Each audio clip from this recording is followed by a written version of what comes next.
on to your believe live stream. they will never ever know what we just talked about, and it's probably good because it would have gotten us Yes. canceled. Well, EFAP So we'll try to get constantly that out of our works. system. It's the Gotta get it out of our implication of the show system. is that we continue talking and reacting to videos. It's only that they only catch like a third of the ones because it's when we're live. Conversation That's true. constantly That's true. continues. The amount of stuff that we just have to. Well, it goes We're to a different complicated dimension. people. We're We're running complicated 3 people. switch over. Not the poop channels. dimension, I hope. I want our wonderful thoughts and feelings Was to that go connected to elsewhere. Harry Potter at all? The poop dimension discussion was. Yeah, that it's where they. Yeah. Yeah, it's because they magic away their poop, and that we just assume that it goes And to the the poop absolute dimension. horror of being we- sent there with no recourse. Just you're just in a huge world of poo, and that's it. Isn't that where they end up when they go through the Chamber of Secrets and then they go down that toilet and then that's where they end up, is the poop dimension? No, they go into that. They go into the titular Chamber of Secrets. Calling the titular- poop dimension like entrance to the Chamber of Secrets. You're referring to the chamber pot of secrets. Oh, and shit, it's not. yes. It's not The really sequel. a secret. It's poop in there. They called it They that to also make it got sound that, better. But it's like, it ain't good. Oh, guys. really? It's time for your chores. You must empty out. Ooh, the chamber of secrets. Ooh, it's poo, Mom. But they It's got always that. poo. They got the always bottomless bag. It's like a portable toilet. Why wouldn't you just like shit in that thing? I think one of our discussions revolved around the idea that maybe the poop dimension was just a place where people already lived and they couldn't ever figure out why poop would just materialize constantly and fall from the sky Oh my god! onto them. Like They have no context. They'll never discover the it. day they figure it out, the big answer is just another dimension sends their poo there. It's like, really? Like, that's it. Now this is the class struggle we need, you know? Why? By what amazing alien technology is this done? And then it's like, well, that's the neat part. It's magic. Something you really couldn't magic. replicate in your universe. You know? Get fucked. They magically teleport their poo to you. God. That's the Nothing is fair. existential crisis. That would just make them angry, right? They'd go to war with that other place. Yeah, it's a really strong If they had the allegory. ability to. Oh, if they had the that ability sounds to like a go there- great- Oh yeah, that's social commentary. That sounds like a great comedic scene, though, of like they negotiate and they're like, so you can stop sending it now. And they're like, well... We're not gonna. like, I mean, we've got a lot of... Our systems are built upon this. We can... I don't think that you grasp how incredibly convenient this is for us. It's got to go To just somewhere. magic away our poop to the It's poop like dimension. compensation then? It's like, yeah, we can pay you $100 a year. Is that alright? That sounds about right. You need a slave underclass and to like just get counting rid out of it. bills. They're like, we can't even use dollars. They're like, yeah, well, it's the thought that counts, isn't it? To be fair, money from like a different dimension would probably be worth a lot as a collector's item. It's like old Confederate money or something. Even though that was our dimension, it's just a long time That could ago. They don't also make it just be anymore. complete cope in the negotiations. They say that, and they're like, is that true? Is it worth a lot? And their whole universe is like, it was You could use the dollars to clean up the poop. I mean, it's basically just toilet paper. This scene would be hilarious. They're just like, we're not letting you poop anymore in our dimension, okay? And then they're like, you can't. We do it with magic. What are you gonna do? Like, there's nothing you can do. They just learn the secrets to how to transfer the poop to another dimension. They just pass the buck on to some Yeah. other dimension. The cycle continues. I think the oncoming flurries of poop might like hamper the research efforts. So, Hey, you know, bucks aren't the only thing getting passed. There's like this ever-present portal in the poop universe that sends the poop from universe 1 straight through to universe 3, and it's just like eventually universe 3 figure out the same thing. This huge all of the system. infrastructure is built like behind the portal, like you know, on the other side of it, Yeah, wherever it exists in the world. this was an important discussion. I think so. Mhm. It's good that we had the second poop Pretentiousness. dimension discussion. It was Needed to be really talked good. about. I needed a second go The through. way I see it, Snobbery. well, I was gonna say like, Oh yeah, that's right. On our film snobbery, we're talking about the poop dimension, the economic and cultural implications and social commentary of the poop dimension. we can't even get to that just yet because there's a different thing I want to show you guys. But we could get started. Everyone's here. Look, at chat's here, and you guys are here, and we're revved up on poo. So that's a common saying, isn't it? That means like you're ready to go. I think that's what Maybe they rev say. up on something else, please. Yeah, I mean, but whatever it is, you'll turn it into poo, right? So I guess so, but How does food become poo? Oh, Sheer Nice. force of Question for will. the ages. Yeah. yeah. I'm gonna shout out to Colin Mockery. Well, looks like we're all in too. So yeah, this is the first thing. Actually before it was, so the title of this first video that I want to show you something about is called is Mr. Spring. Beast and the toxic culture of YouTube. Ooh. Oh, another one of these videos. Okay. Well, All right. Tell us about how. No, I'll be tell you what this clear, video is about. This was made, I think, before all of the Mr. Beast allegation stuff. But simultaneously before the Mr. Beast allegation response stuff. I've said on another stream I can't track what his current state is. I know that in our sphere, so to speak, I think Nicholas Diorio's covered some of it, but like it's like he's gotten in trouble and then not in trouble, and it's whether there's stuff to do with his Beast games and different employees and the horrors behind the scenes, or is it actually horrors at all? That sort of stuff is just back and forth. I don't know the truth, right? The definitive truth. A lot of people in chat may do, because it's just not something that bothers me that much. But I was curious to see what this video was going to be about. Just to see if it covers like Mr. Beast is mean because he made the Mr. Beast show, which for the record, I bet it's another one of those like, "Ooh, YouTube's evil. YouTube's forcing us to make this kind of content." Blah blah blah. Isn't YouTube terrible? on Everything's capitalism getting... and society. Yeah, it's like, economics. oh, look at what the algorithm. Man, there was a bunch of D&D YouTubers bitching the other day about how the algorithm is just like killing channels. Oh, it's the algorithm the algorithm just decided that my channel's dead now. Oh, the algorithm just decided I don't get to be on YouTube anymore. And I'm like, nah, you just made videos people didn't give a shit about. Ooh, you think that's the case So, every speaking time? of Mr. Beast, hey, yeah, I do. Next, speaking of which, Mr. Beast actually said this. I was watching a video and someone played a clip of Mr. Beast where he said, every time you want to say the word algorithm, replace it with audience. Don't blame the algorithm for a video not doing well. It's the audience. You didn't get your audience to watch it. You didn't do something that it just didn't get clicks on it. There wasn't something about it that captured the audience that got it. If you blame everything on an algorithm... Wait, so it's your fault as a creator, not the audience's fault? On one hand, I understand exactly what you're saying, though everyone's aware of the whole, like, you upload a video with the green, or you upload a video with the yellow, and you release them in two different, exactly the same dimensions, if you know what I mean. Then the green one will do better. The yellow one will not. It's like, that's just how What do you mean YouTube green works. or yellow? Monetization. So like monetization? Yeah, it'll reach more people with green. Now, if someone was to say, like, so that is true, it is the algorithm, I'd be like, whoa. It's like, the algorithm... I think we are... this would be like assuming like the same content, not like if it's like being demonetized or something because of a bot picked up something or first whatever. Because I would consider that a problem. Yellow boys and non-monetized boys can still do extremely well on YouTube. That's a thing.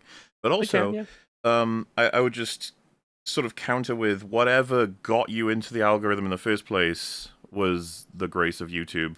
And so anything that removes you is also the grace of YouTube, if you understand what I'm saying. I'm just like, it's kind of... Well, I mean, yeah, every time YouTube really Yes. super promotes your video, then you're taking up a spot. You just stole that from whoever else had that. Yeah, now someone else isn't getting into the algorithm because you got into the algorithm. You bastard. But people don't think about that part. It's like musical chairs. Yeah, kind of. It kind of is in a way. Yeah. Except the algorithm does do annoying shit sometimes. It's like when they sort of did that big push for shorts and then they changed the reused content rules, and then all of a sudden random channels were being hit for reused content, which was really just designed to catch people doing shorts because that's what people who do shorts do. They just steal shit. And so YouTube was trying to like save face, and then everyone else got sort of grabbed up into that little net.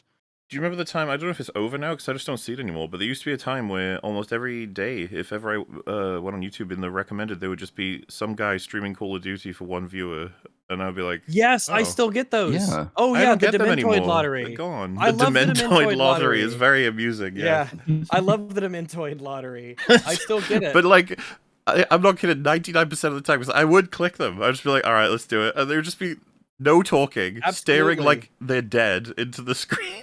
The gameplay while was the just... terrible camera picks up, like there's like the background is maybe part of their dimmed or darkened room, and they're not saying anything. They look like death, or they just have this flat bored expression on their face.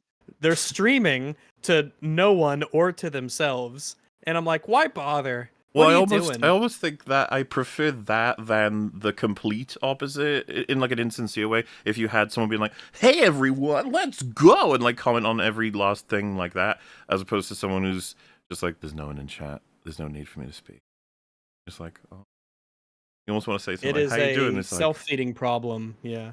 not good. I But was one time I clicked on one of those I say one time, I do it often just out of curiosity, mhm. because you never know what you're gonna get with the Dementoid lottery. But one of them was like a writing channel. He's like, I don't know if he's like a self-published author or he's probably self-published or something like that. And he was doing like a little writing exercise thing, and it was only to like 4 people. But I was like, oh, what's this about? And he had like 2, 3 small paragraphs typed out about random stuff, and he just yammered on about not really anything whatsoever. And I actually went in and I typed in and I said, "Oh, I think you should change this and this," and I gave my reasonings, and you misspelled this over here and da da da. And then I asked him some questions about like what do you think your strongest your strength is as a writer, and what do you think a weakness of yours is as a writer? Just because there's nothing going on, and I wanted him to toss him a question Mhm. randomly, and he wouldn't engage with it. And he was like, "Oh, you know, I don't really like to think of myself that way," or "Oh, I don't know, that's not really what's important. You know, I'm just sitting here and just doing a little writing stuff for the stream and everything." And I was like, "Oh, you coward! Fuck that guy. I hope he fails." You bullied him, I did. and now he's probably never going to create anything ever again because you snuffed out that small Well, honestly, flame. based on the 3 paragraphs I saw, I mean, we're not losing much. The world's not losing much. That was the beginnings of the next Shakespeare. That's what that was. It is. It was because I was legitimately asking. I really did want to know out of curiosity. This guy's like a writer, and he writes books, and he even had like a little ad for one of his books that was kind of on the side panel of his thing, and he was sitting there with his little paragraphs, and he basically didn't write anything the entire time I was there watching. And I legitimately wanted to know. Answer this question. I want to hear what you have to say, and he wouldn't engage with it. Like, it's a dead chat. No one gives a shit. And here I is, someone comes into your chat asking a question about you and your writing skill and your talent and some self-introspection, and you don't give him anything? Fuck you. I'm very entitled, Ranks, and bully-ish. I love that guy. What a Bully-ish. Chad. What a Chad being like, you know what? I don't have to answer the chat. I'm my own man, and he'll just stand. You're right, in he doesn't front have of the to crowd. answer to chat. He doesn't have to answer to the 4 people, one of which is probably him. You're like, doesn't have to answer the chat. Why do you even fucking have one? That's You that's know? what I want to know. What are we doing? What's the point? Anyway, where I even was Anyway. going with any of this. What are we doing? Oh, We're talking about I was gonna stuff. say, Dimension. I have been watching. Has anyone else in the world been watching this? The Beast games. Anyone? No. No. Oh, was it out? I watched the first No. episode I know of of it. I them. found it really cringe. Oh, well, that's fair. It felt like doing Squid Game or whatever, but without any kind of layer of satire or irony. Where it's just like, isn't this awesome? Cool. I'm so glad I'm on this show. Was it like a game And- show where you do like Ninja Yeah. Warrior? It's not even that. It's more like brain puzzles for like everybody who's standing lot on of an it is array chance, of like honestly. squares Oh. that will like sort of give away and drop you into a pit if you Oh do well, it wrong. if it's pure based on chance, then I don't care. Okay. Do the Well, losers it- of the game If get I'm It's gonna, not. It's not the chance. only So thing worse they than asked gambling everyone is to watching do. other people gambling. They get all the participants to solve a little puzzle, or I don't know. It's That sounds fun. weird. A lot didn't of like it is chance. A lot of it is that it's like out of your control, basically. That it relies on the decisions that other people make. That like one person's decision could knock out like 10 people from the competition.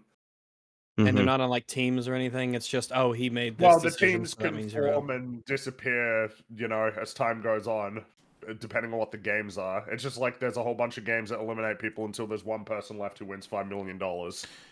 Yeah, like Right. the Is Zoomer MXC then in chat? First off, how dare you compare the Beast games to MXC? That show is insanely good. It has some of the Yeah. snappiest, quickest writing ever. It's like freaking. It's like game show Xavier Renegade Angel. MXC is incredible. I love. We stan Kenny Blankenship and Vic Romano in this channel. Okay. Yeah. Well, the show doesn't have anywhere near that kind of wit, unfortunately. And Mr. Beast sort of comes off a little insecure throughout the whole thing too, as the host. That's definitely true. Him and his friends are awful as hosts. However, I very much enjoy a lot of the little psychological torture systems they put a lot of their contestants into.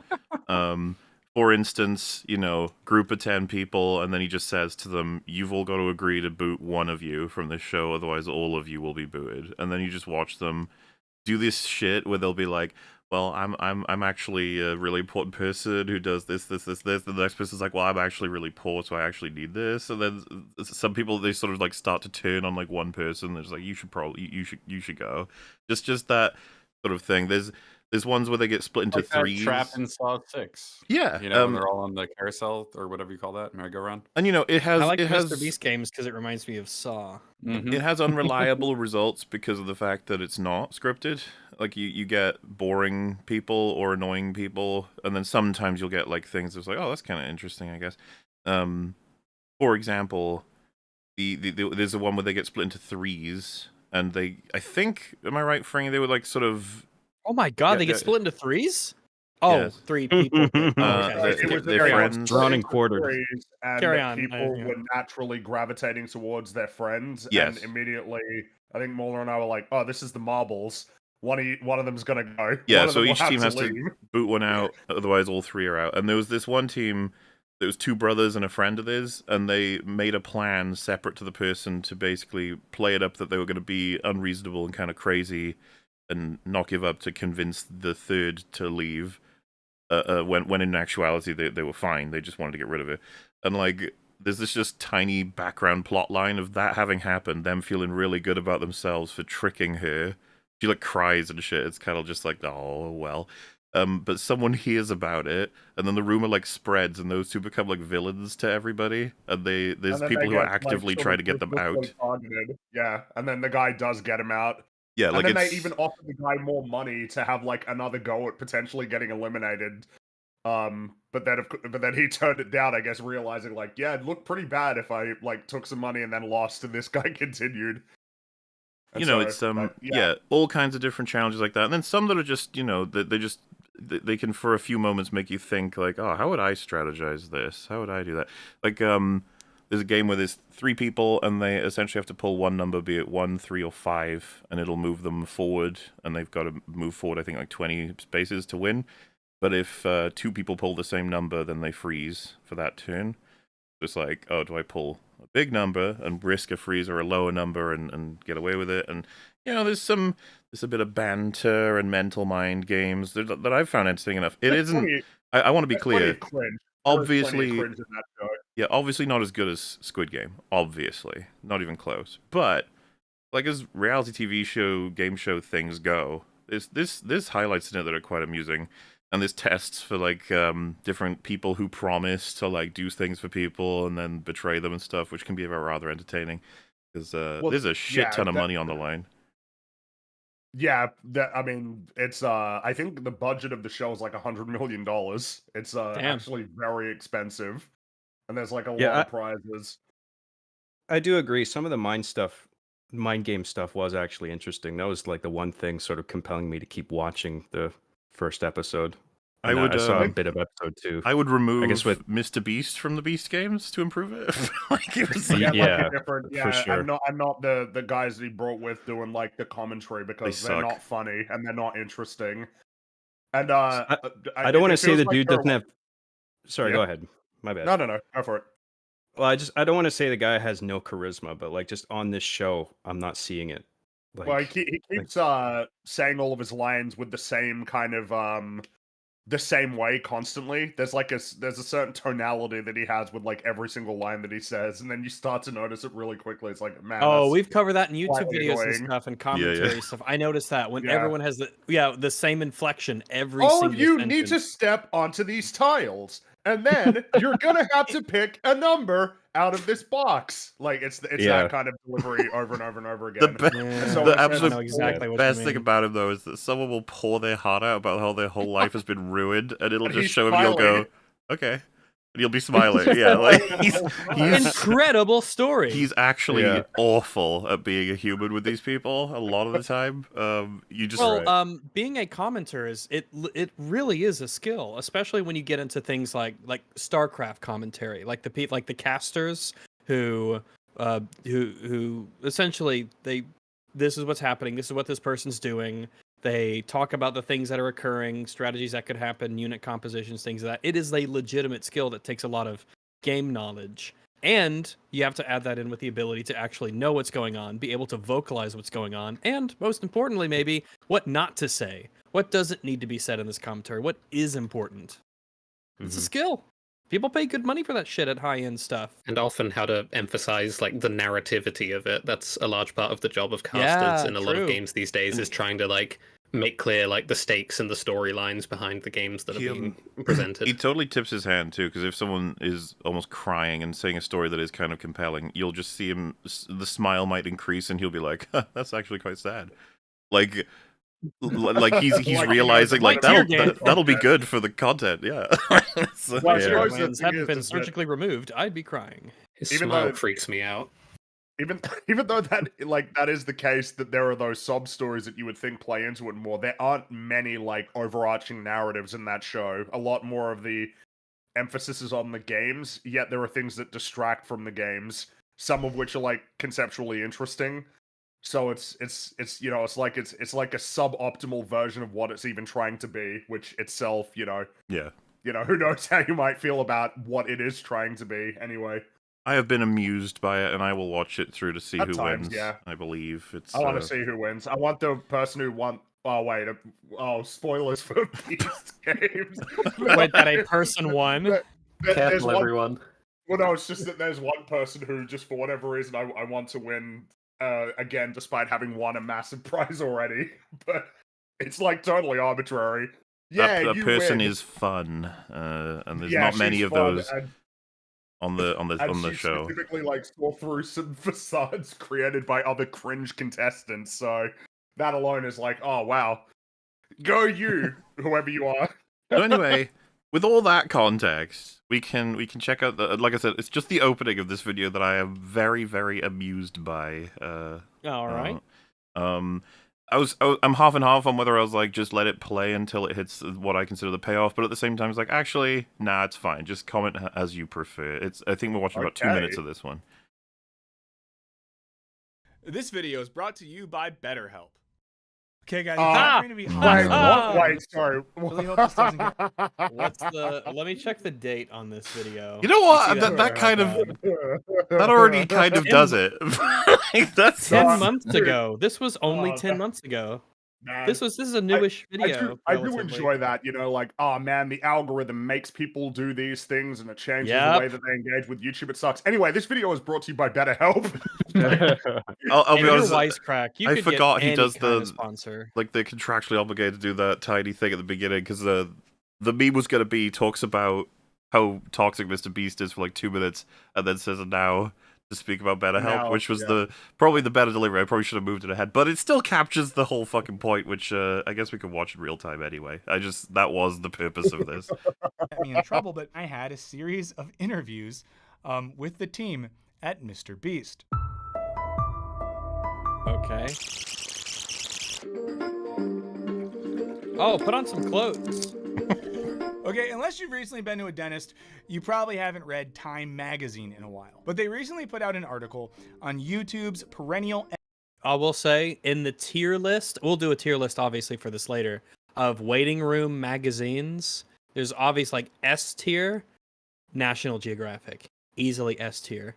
Absolutely, they Um, have pictures. which Yeah, are they nice. got pictures. Sometimes you get to see a titty here and there.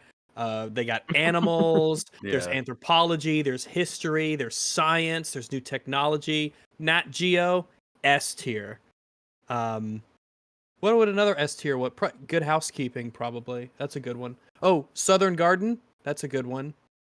Joke book, if it's there. You just little joke. Joke book books filled are with really jokes. hit and miss. I'm putting joke books in C tier because they're inconsistent. A good joke book, that's good. But a lot of them are really like shitty. Yeah, but So you said about every book. no, Yes. Nat Geo's always. There's a reason that's an S tier. No, you can get bad ones of those. I don't think so. I don't know about that. I don't know about What that. if it's bad, Well- like it's been treated badly, and you can't even make out a lot of the stuff on it because they haven't renewed it? That's not the magazine's fault. I didn't say it was the even if they put out magazine's a- fault. Even if Well, they you put out a can't bad demote it. issue, there's such variety to all of them. I Like, know. There's something for everybody in one of those. Yeah, right now I'm learning about Snefru and the Great Pyramid, and then I turn the page and it's, oh my goodness, bionic limbs of the future, and then flying cars today, and then here's an article about communist China. Yeah, but doesn't Disney own National Geographic now? So, like, you know, it's a woke Yeah. magazine. It'll be officially, woke, surely. yeah, right. Go read that. Why being gay isn't a sin. What's this woke garbage? MVP, Mr. Beast. Now, in it, they explore the massive scale and success of his operation and then look at the human price. This is a really interesting set of visuals for someone who has no context. It'd be like, what the fuck He's are they trying to doing? ass- Like, Yeah. I don't think I would do that if someone strapped me down to a table involuntarily. Or I guess I would agree. In this case, you agree to it or you sign waivers. I don't know if one of my instincts would be just like, like try to snap out of it. Because if you wanted to escape, you wouldn't. Clue 'em testing the in. strap strength, right? It's like, just give it a little go. Just making sure that I'm secure, guys. Yeah. What a cuck. of that success. And while it might be fun to dunk on the guy that makes videos like this, And every day you live here, I will give you $10,000 in a grocery cart. That's wild, dude. Let's Oh, that's my new home. I live there now. That's Well, my abode. First off, unbutton that top button, you fucking nerd. But second off, that's there is just a my bit of a house. like, That's you where I know, live. this is the whole conversation about Mr. Beast. It would be like, on one hand, people would be like, wow, that's fucked up that you're making people do this by offering them great amounts of money that they need. Then the other hand is like, Insane amounts of cash. I would love that offer. I would gladly offer myself up as tribute for this horrific torture, so that this guy doesn't have to go through the pain of living in a fully stocked supermarket for 10 grand a day. You're What? in there for a week. How long would you stay? $70,000. Oh, as a shit ton of time. Because I was just thinking about it. I haven't seen this video, but I'm guessing is the trouble the boredom? Because you'll eventually run out of things to do. I mean, there's a TV Oh. somewhere, right? There'd be a TV like somewhere. I in would. the- I'd make games out of the cheese balls. I'd do something. And every day, every moment I was bored, Yeah, I'm you'd be thinking, able to paint. In the time it took me to think about how bored I am, I made like $20. Do it for If you 2 think about like months. time, money is opportunity. Money is a pathway to all sorts of things with your life. Even if it's a miserable time in there, that day, $10,000. What can you do with that later? You owe it to your future self dude. to be a bit miserable so that you could hyper accelerate what your life can be in the near future with all that money you've got. If there's a toy section, you're set. The Lego section alone will take you forever to get through. Oh God, man. Is It's a it though? grocery Is it like an store, open so- supermarket? Do people come in to buy shit? Did you have You're like, to "Get put out of my that with house." other people? Oh, people to talk to? That's even better. If it's like a Yeah. real grocery store. This one obviously isn't because it looks nice. But if You have like went a to throne if of it was a toilet real grocery store, paper, it'd be and you're better. in your dressing gown, and you're just like, hello, as they pass by. You're You like, could- welcome to my home. Yeah, you can just talk to the employees and the people coming in and let them know that, there's a 5 for 25 in the meat aisle in the back, like they'd have at Edwards Food Giant. And oh, hey, don't forget to clip that digital coupon for the cheese balls. It's 2 for $4. Does it get restocked as well? Just I assume so, right? Even if it didn't, if you had to You'd be just like fine, survive here yeah. until the food's all gone, you'd be. Just I go mean, for the you would be good. eat The it in the right food- order. Yeah. The food cans last for years, so you just Mhm. save those.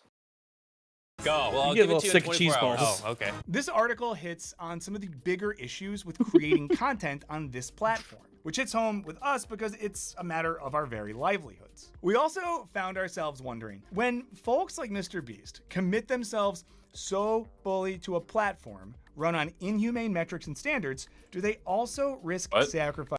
And you In- can't just throw Well, that in there. YouTube is run on Inhumane metrics and inhumane standards. metrics and standards. Does he simply mean they're not typically run by humans, or are the algorithms? Oh Well, that no, wouldn't I be think what he's referring to inhumane how means. the Inhumane working means- That's not conditions, the- like That's not why. Oh, I get what you're they're saying. It's not the word I would use to describe it. I'm just trying to. because he'd find- use inhuman, not inhumane. Yeah.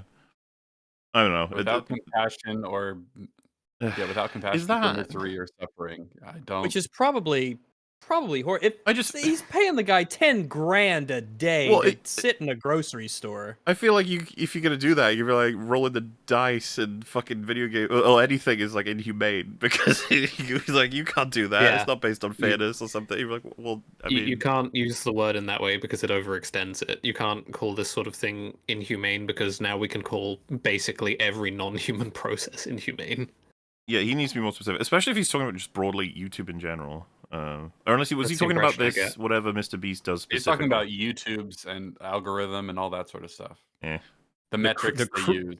The cruelty of the algorithm because it doesn't accommodate everybody all the time, and it's funny. mean, Like if it works for you, it's great. If it doesn't work for you, it's inhumane. That's the way people treat everything to do with variance, though.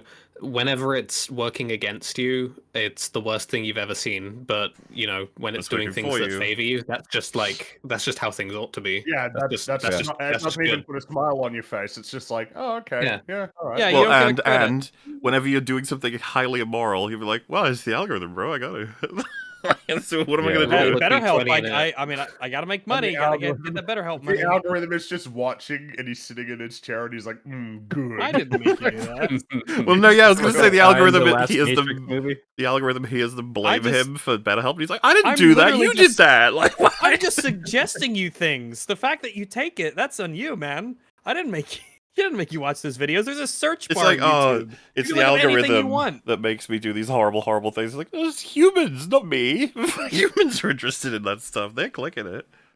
I didn't do nothing. Sacrificing some of their own humanity and potentially that of their viewers or video subjects. Now, this is interesting Can to you give me an me example, at a personal or- level because honestly, Oh, okay. there are days where I feel like I've sold a part of my soul to the mechanisms of the YouTube algorithm. Okay. Don't I do never that. felt like that ever. I've I've never definitely felt like felt that like a day in Yeah, my that's life. a bit of a you problem, I would Yeah, say. that's Like, you. Yeah. What did The you algorithm sell? isn't some machine god that you have to worship or else you'll just, I It's- don't know, like die or explode. It's so overdramatic, and there are several sort of degrees to which you can do this. You can become like an algorithm obsessed person that does everything according to whatever is currently trending and everything, or you can just be like, fuck it, I'm gonna make whatever I want, and maybe everyone sits somewhere in between. But I have never felt so far onto that scale at all that I've been like, it's soulless Yeah. work that the algorithm whips me into doing. It's like, come Well, it on. feels like if it's getting to a point where it's making you miserable, maybe there's a change. Maybe you're in the that wrong should be profession. made. Maybe you Yeah, should be if you're doing sitting there something else. wishing that you could get 10 grand a day for sitting in a grocery store, you can't blame the algorithm. I don't know. for It is so that. weird to talk about the algorithm as if it's some kind of like pagan god. Malevolent entity, yeah. It's the South It must Park be episode, worshipped and the adored. economy It- one. Oh Yeah. yes, it is like the economy. Yeah, Yeah. the economy is our shepherd. We shall not want. Oh, wait a second. Guys, I was talking about my birthday earlier. There it is. Oh my god. Oh wow. He's right. Oh, I think. wow. That's what a happy what a birthday from the coincidence. past. No, not the future. Does he have, Well, you have only one of them my every year, birthdays right? is really the birthday. Oh, Uh, yeah, I think so. Yeah, it's the anniversary. It's Unless real. you're It's born the on 29th anniversary of my February, birth. Then it's not. every 4 years, I guess. I'm sure Yeah, he'll it's get February into 29th, this, that's right. but I don't understand what the sale is. What did you sell your soul for, or two? Some Well, more views. I'm almost Like- yeah. like, It's what like, is views? tell me more. What horrible Yeah, things if have you- you done? If you phrased it in terms of a transaction, what is the transaction that's actually taken place here? It's like that the has caused you to monkey's lose a paw. part of yourself. Oh, I signed a deal with BetterHelp, and ironically, I now want to kill myself. Hmm.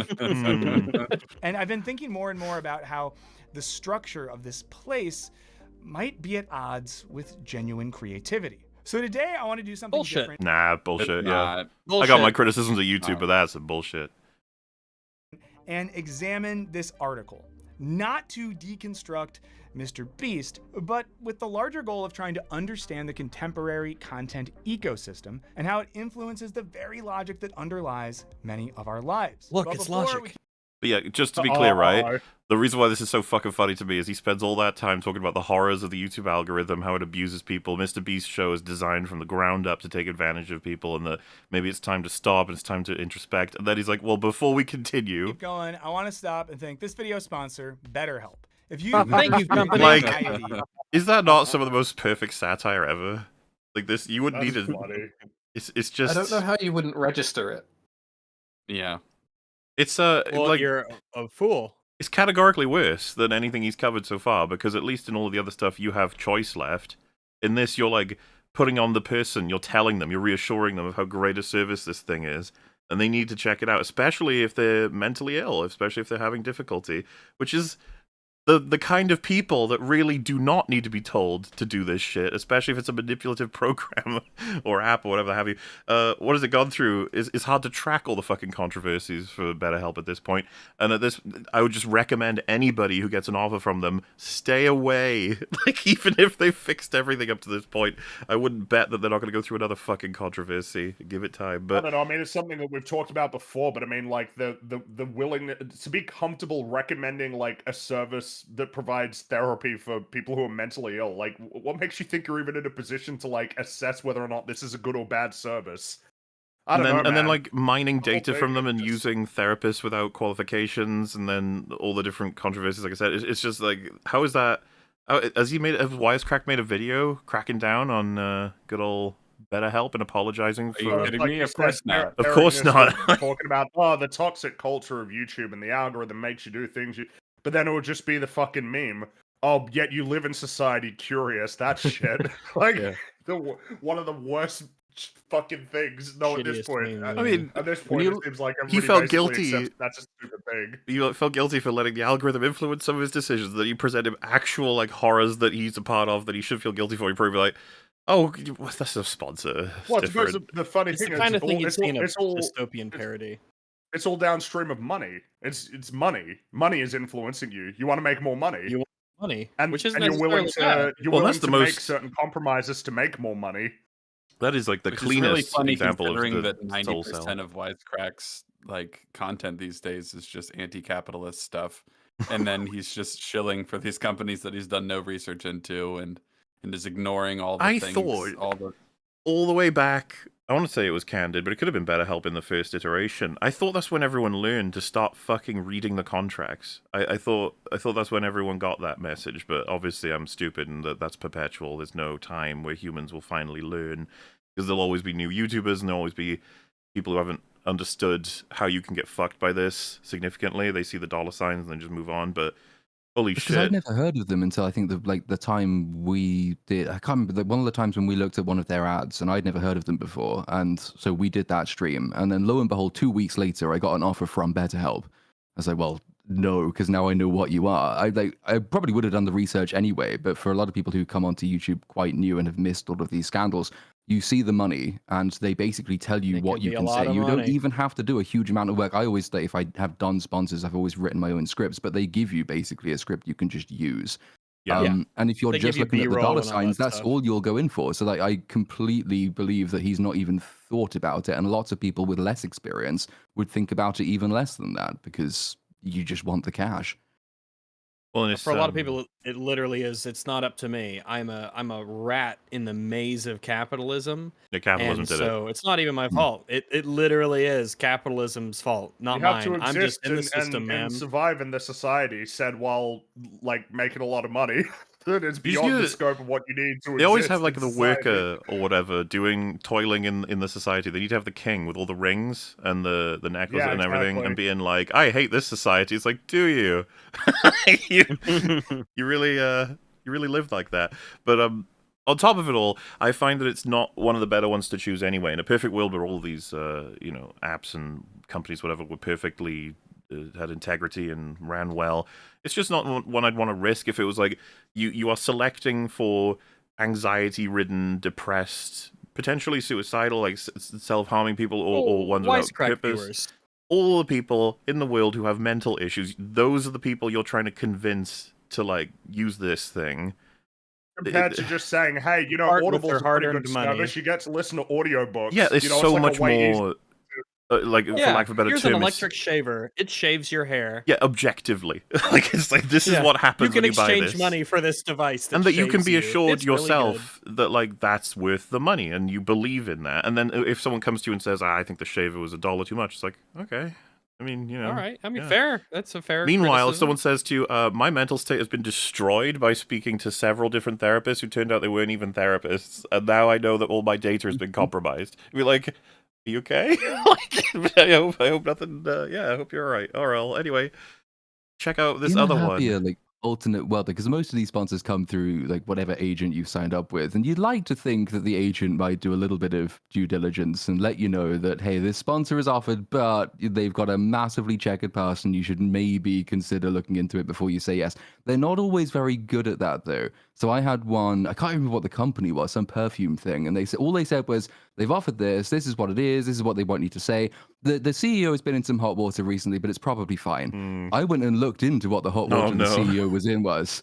It was something like, she's this weird spiritualist who said that Hitler did nothing wrong because in the grand scheme of things, it creates balance in the universe. Oh no! So it's Yo, that I'll do kind those of ads hot for water. free. And I had to look that up. I wouldn't call that hot water, and I would have liked you to tell me that in the email because I think that might have I saved me some wouldn't. time. Next time, do you mind being a Before little I bit agree more to your clear? ad, out of curiosity, what's your stance on Adolf Hitler?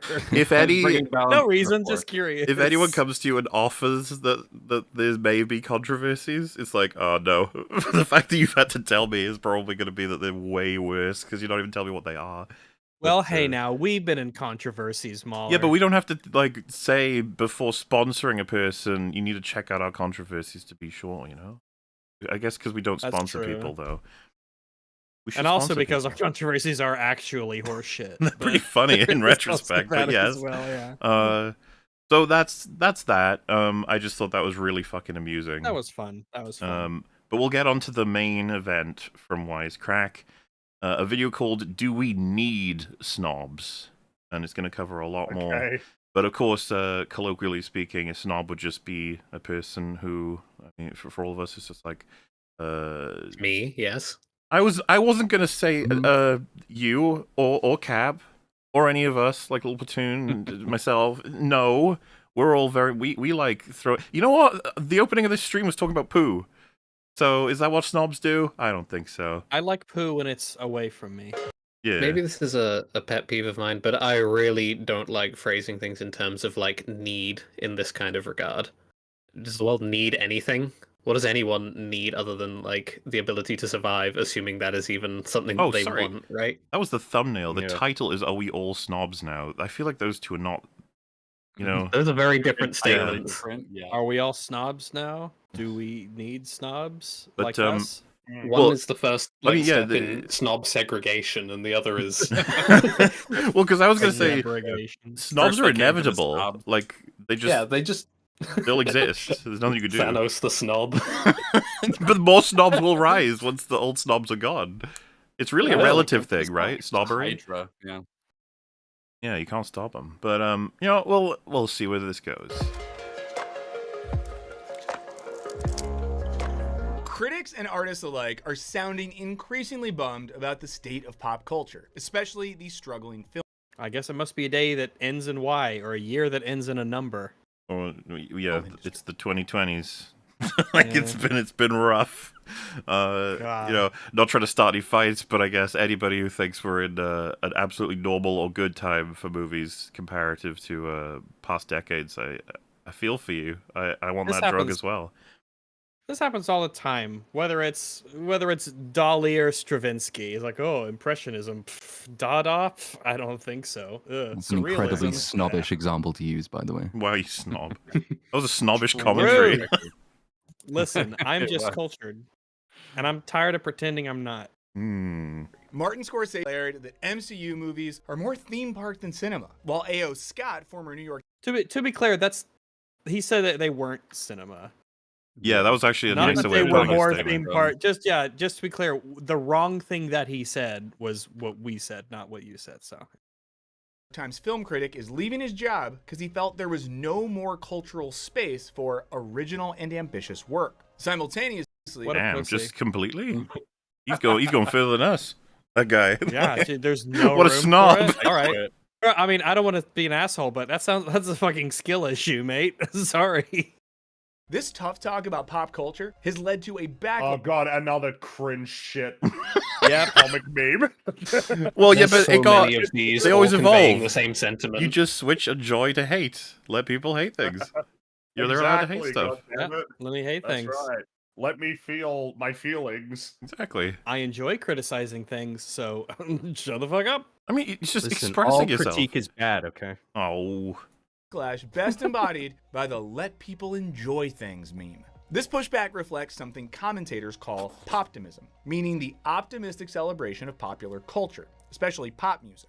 Yeah, but like Like in the all of these face people. of any like it doesn't matter what's happening, you do that. That shit sucks. Like you celebrate whatever's coming out no matter what. If that's what poptimism is, it needs to die. So that's the first time I think I've heard of the term poptimism actually. I've never heard this yeah. term First before time this for video. me. I don't know if that's necessarily a phenomenon that's limited to the pop like mainstream of culture either. Like people in the sort of artsy fartsy world, they are also clinging on to. There's a decent number of those people that are also clinging on to the notion that every new thing that comes out is amazing. You know, Well, out of curiosity, Like, oh, who would you prefer to listen to broadly? The people who celebrate it all, the people who shit on it all? Shit on it all. because I don't need to listen to other people praise it if it's something I like. You know what I mean? I can just enjoy it myself. I I don't need feel the like validation on Twitter. In my experience, the people who celebrate everything have barely any detail, while the people who criticize everything, they can have similar to work a formats, but bit. they tend to, yeah, it feels to me like they tend to have to work harder to justify. I find they tend to be like misguided in the nature of their criticism rather than vapid. They can be vapid too, though. It's just, And I feel like maybe someone this who's is, always go ahead. I was just maybe this is a bad metric, but I'm just thinking about Cinema Sins versus Wins. Like, That's part of what's popping into my head.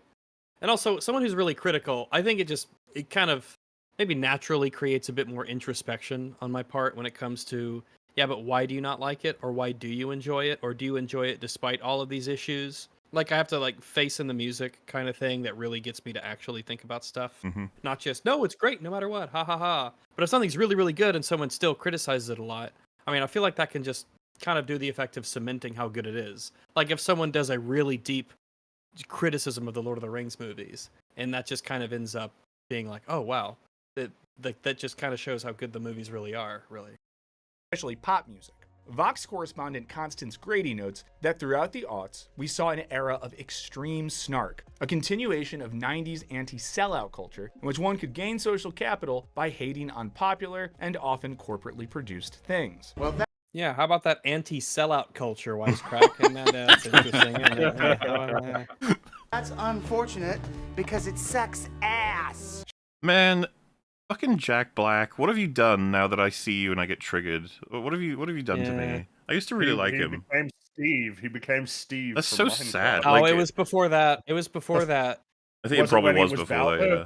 Did that make No, you big no. mad? I'm okay with. He was a good Bowser. Yeah. It wasn't Claptrap.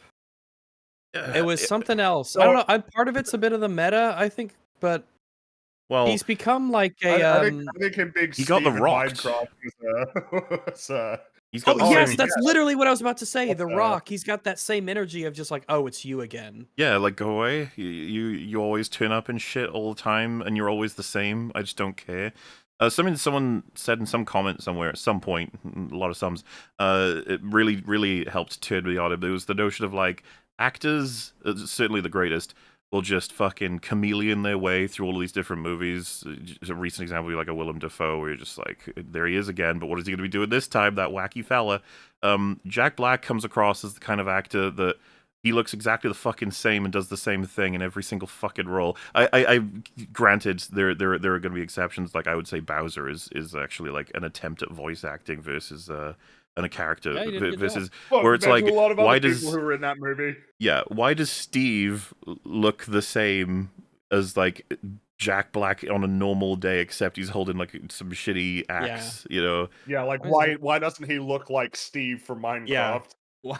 And yes, also, could- why would Steve from Minecraft be Jack Black? Like, Well, why then- wouldn't and he then- have a different personality? Why is it that he's dressed, or rather, like groomed like Steve from Minecraft in Mandalorian season 3? That's strange. You're like, yeah, I mean, that's just because he doesn't want to change it. It's like, yeah. Yeah, and it gets a bit boring when it's just that's it constantly. I actually don't mind if actors are like one note, like they just do their thing. Like obviously Jack Black's thing worked with School of Rock. You have actors like Jason Bateman, who he basically just plays Jason Bateman in every single thing he's in. My problem, I guess, with Jack Black right now is he just says yes to too many projects. Like I'd rather not see him in I mean, it's Minecraft. beneficial for him, of course, but I'm with you on that. Like, the thing with Jason Bateman is, I'm familiar with what you're appealing to for like his archetype. But did you see Carry On, by any chance?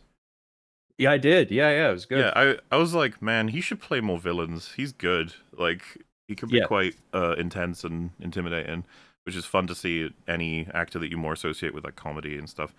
But yeah, and then I think another example would be like Samuel Hong Jackson, Kong. who's just top notch, even though you would argue he plays the same character in a lot of stuff. I Yes. think the same character that Jack Black plays in a lot of stuff, I don't think it's good enough to like. It's not robust enough, I don't think. I feel like a lot of Mhm. people could do that, and nothing would be lost.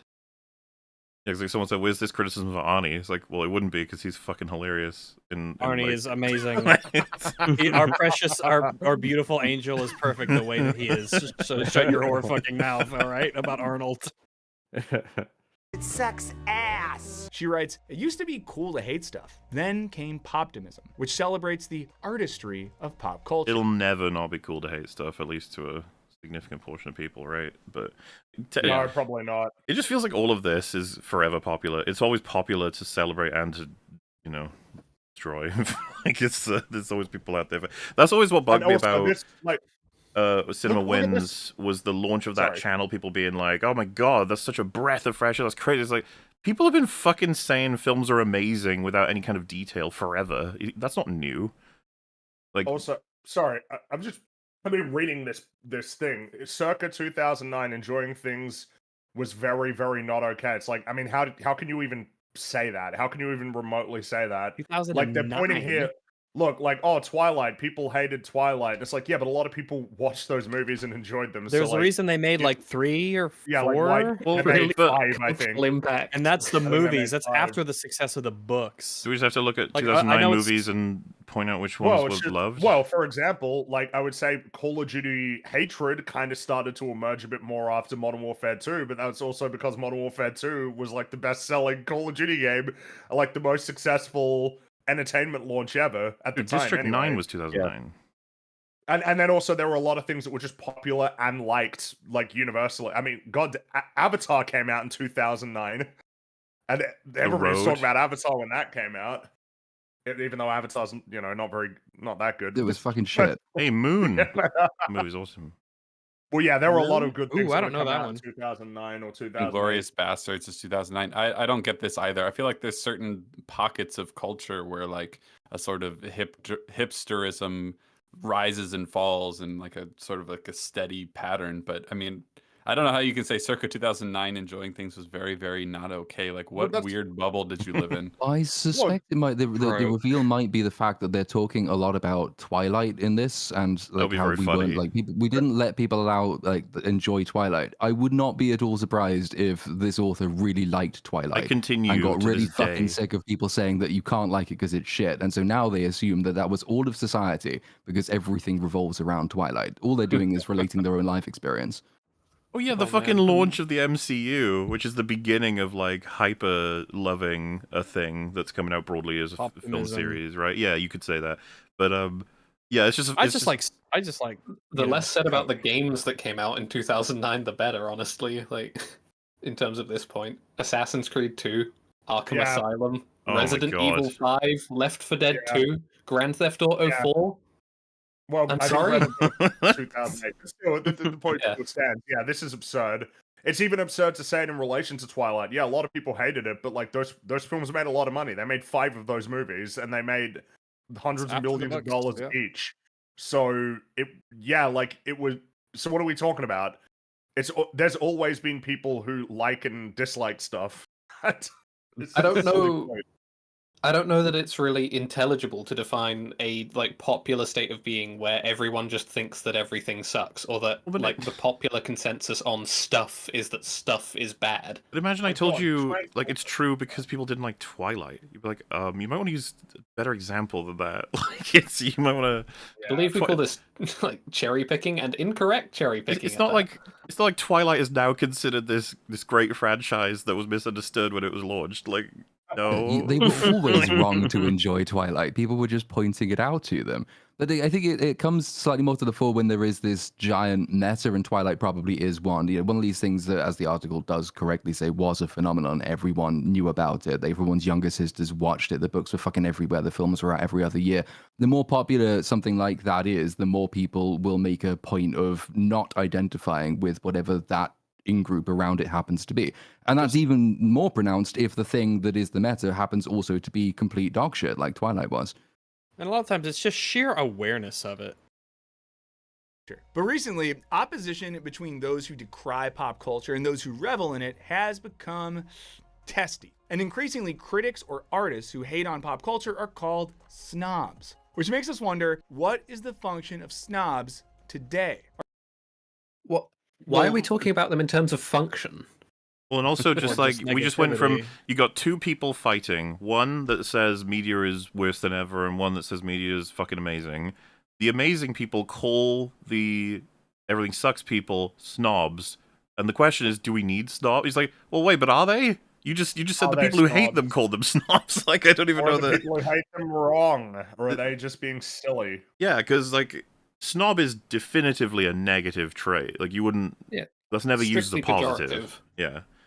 The nice version one would say of snob would just be like discerning, I guess, or critical. Discerning, sophisticated, blah blah blah. But this implies. Cultured. Well, it's Yeah. like if this video could have just been the negative people are calling the positive people shills. Do we need shills? It's like, well, it depends. This Like, video what- sponsored by BetterHelp.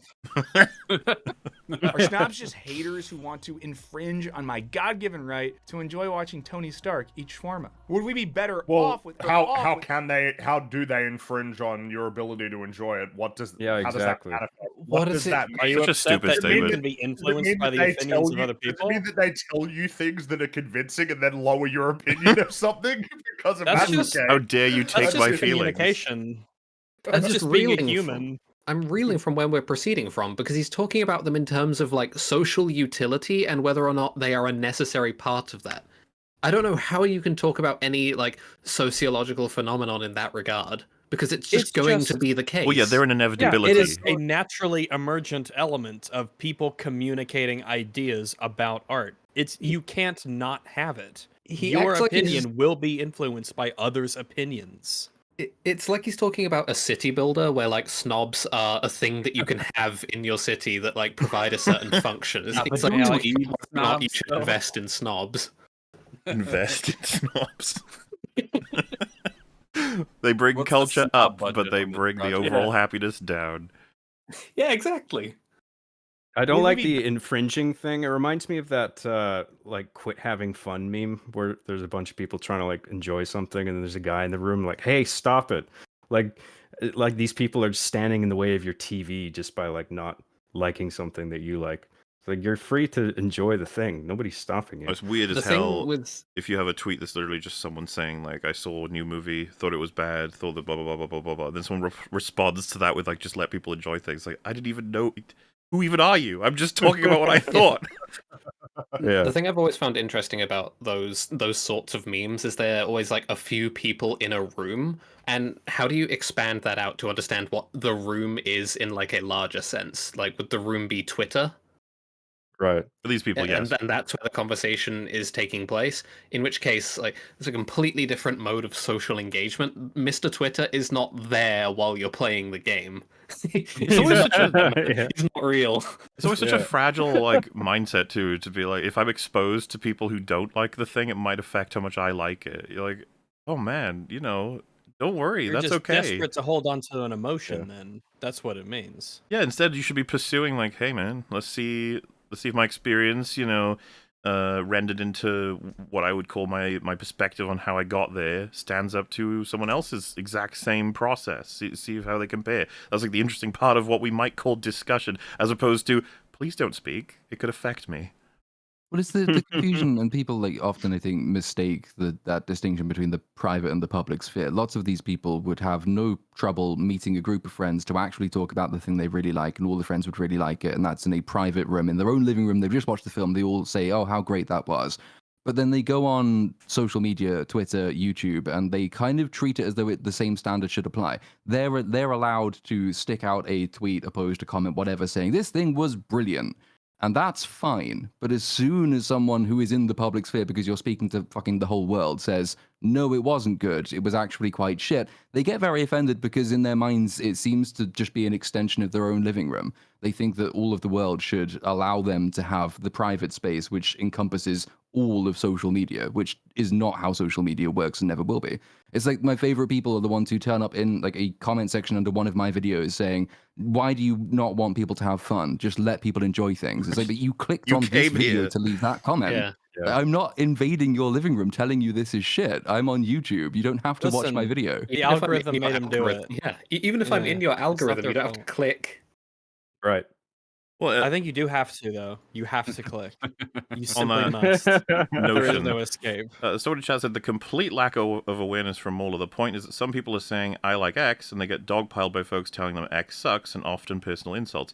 That's not What what about this the people section saying they is. don't That's, like Yeah, X? that's they not what this didn't section's say about. that. That's not what he said. Yeah, He's, we haven't heard that yet. he's talking in this video. about the notion of snobbery and whether or not it should exist, and how he just said, maybe I just want to like the Avengers eating shawarma, as if that has anything to do with someone expressing they didn't like something. And secondly, why did you say Also, lack of self-awareness, as if you mean lack of like perception of the video, right? Unless you're saying that I dogpile people, which I don't think I do. I feel like I'm mostly fine with anyone enjoying or disliking anything, really. Like, you know, in a specific circumstance, it could be kind of annoying depending on what media we're talking about and the consequences of such things. But I mean, broadly speaking, I don't really care. I just want to break things down. And if someone's not interested in that discussion, so be it. also, if you like something and people are saying you're stupid for liking it, but you don't think they're right, just grow up and move on with your life. Like, you don't have to listen to them. You don't have to regard their opinions as valuable. You can just go, no, I like it, and I think you're wrong.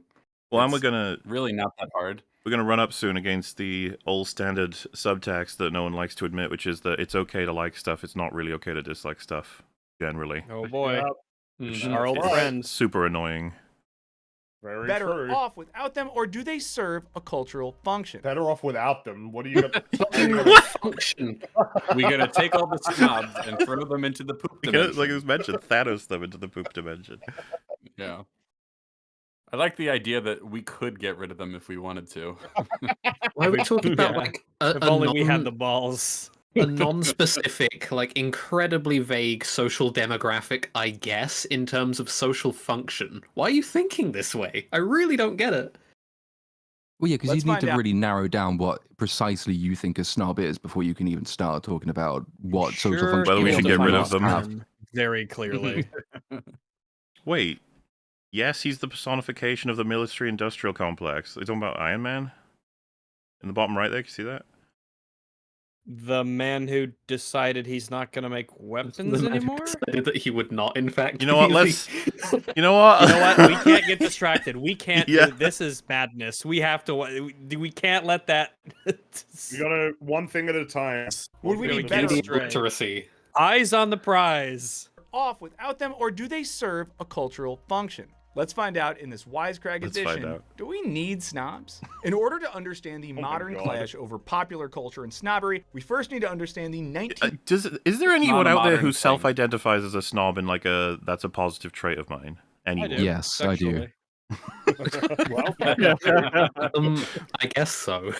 The point I was going to My make is fucking the avatar is do wearing we a turtleneck and swilling wine. I can't really identify as anything else, unfortunately. need snobs though? I'm imagining broadly the people who would be shouted for being a snob would be like, no, I'm not. And, as in, like, how are we identifying the snobs here? Is it the people who love everything are going to tell us? Well, the snob is obviously a derogatory term, but I'm sure like there's plenty of people who I think would willingly accept the identity that there's someone who has like high culture tastes, you know, I like think they're enlightened and like good things and they have discernment and all that. I think that's absolutely correct, but if they were forced in a serious discussion to describe themselves as overly critical for the sake of coming across as like with a person with better taste because they like feeling above other people or something like that, they would be like, no, I don't consider Yeah, myself. they wouldn't admit to the like superiority part, probably. Well, Yeah. maybe they would. I don't know. Maybe, I Yeah, guess. Little Platoon, do you think you're better than everyone else? Yes, I obviously. knew you were gonna say that. Yeah. 18th century I've got origin of the wall between. I've got a pet peeve here, just real quick. I'm getting very tired of the phrasing in a lot of these like dime a dozen video essays. In order to understand X, we first need to go into Y. That absolutely is not relevant.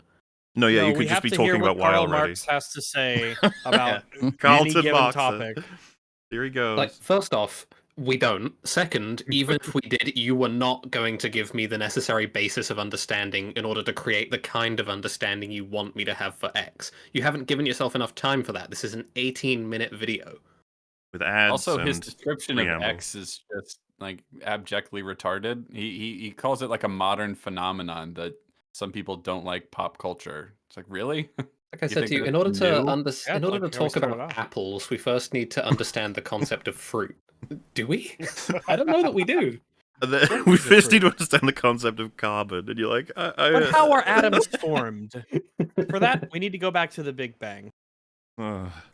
pop culture and high culture. Now, snob initially meant of the ordinary or lower classes, typically folks lacking a college education. Though the meaning has flipped today, with snobbery now associated with consumers of highbrow art, its association with class remains strong. English poet and social critic. See, like, I think it's strange I to don't say that actually it's. get that. And It means that it's like the consumer of high-end cultural art, whatever. It's like you'd have to include also that it's about a superiority complex. That's how it's always used. Like that they That think is themselves definitely superior. the use. yeah, I typically Yeah, don't get like- like class. Nobody vibes when ever- people say that. That's not Oh, what it's comes just to my if mind. somebody has a genuine interest in like I don't know sculptures or something, and they're like, man, I just really like sculptures. Nobody would be like, oh, you snob.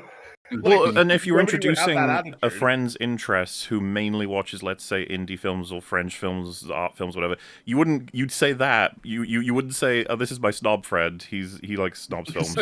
Exactly. I call him like Snob a film has buff. to- Unless Snob he was has a to Yeah, dude film describe buff the would be another attitude. word. Yeah, exactly. If he was being a jerk, then that's I'm a it's the cinephile. attitude. Cinephile. Oh my god. I like to fuck movies. Like Matthew Arnold is often considered to have founded the study of high culture. We're looking at old photographs. We're doing it. I was We're about looking to at old say we're doing the This meme. means We're that my- doing it. This means that my arguments are This, good. dude. We Look, don't by the way, want this. We Look at first his need to go button back to the shot. creation Look at of the it, they're fucking word. massive. Oh, Look bring at him how back. look at Bring how him smart back. I am. I will say, People have never written an essay in school, man. Ugh. we I don't think we'll ever beat. It was Brown Table, right? Who did the? He was like, we're talking about what makes the difference between good and bad art. Then he says, now let's talk about Karl Marx. It was This reminds me of Karl Marx. It's the funniest shit. I don't think we'll ever beat that.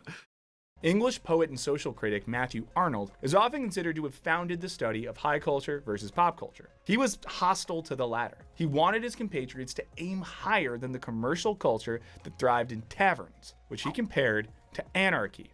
Arnold believed that art criticism should be a disinterested endeavor to learn and propagate the best that is known and thought in the world, and thus to establish a current of fresh and true ideas. We should get this guy on EFAP. Interested endeavor. Yeah, that's sure, I guess. Matthew Arnold is really interesting, and he has lots of Yeah. interesting things to say about this subject. But like, he doesn't coin this distinction either. It's the same distinction that you go back to Plato. If we can get like a nice, just a static image of Plato, which slowly zooms in because this is now a really smart podcast. Yep. Like Wolf, Plato get to draws it. this distinction between art, which is like mimetic art, which misleads people. Is the reason he kicks all of his poets out of his republic, is because he thinks that they are appealing to people's base sentimentality and misleading them from what is good and what is true. And high art forms, which are things which lead you toward the form of truth. This has always been a dynamic in human reception of art. So props to him for knowing who Matthew Arnold is, I guess, but it's not really helping his argument. Yeah, it is. I'm His understanding name popped snobs up more and whenever he more. googled something. I just In don't this believe way- for a second any of this is going anywhere.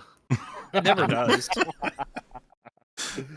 I I'm truly. going to be given a really, really shitty cursory history lesson that won't actually tell me anything of substance about the history of this term, and then he's going to tell me his opinion. I have completely now associated bad, long preamble nonsense with you. Like it's just whenever it happens, I just think about like, oh, Thea's suffering somewhere.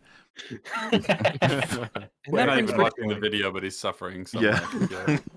Six could educate and humanize folks who Arnold pretty rudely called the Philistines. Importantly, with the rise of mass industrialization and commercial culture, pop culture would be defined by financial accessibility. Maybe you couldn't afford a ticket to the ballet, but you could read a mass-produced Penny Dreadful novel like Varney the Vampire, The Feast of Blood. So in one way, snobbery is a refined Sounds great. sense of aesthetic I'd give it a appreciation try. that challenges culture to produce high-quality art.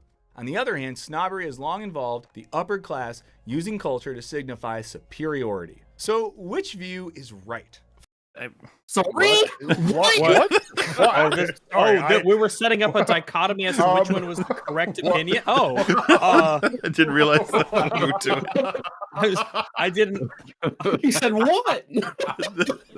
Which one is right?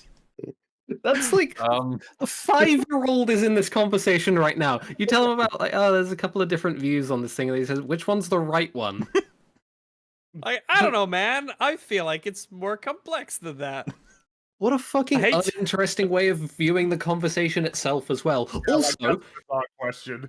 because I'm annoyed with this now, so that history lesson tells me about the prior usage of the term, a term that has evolved because language adapts with use. Snob doesn't mean the same thing to me in my social context as it meant to Matthew no, in but his social context. You have to understand, because it was tethered to class at one point, it still is, because history is You've got to fucking History's a historical loop. context and you've society. got to prove that. You That's have to- history is no, flat no, that's just You how it could've- works.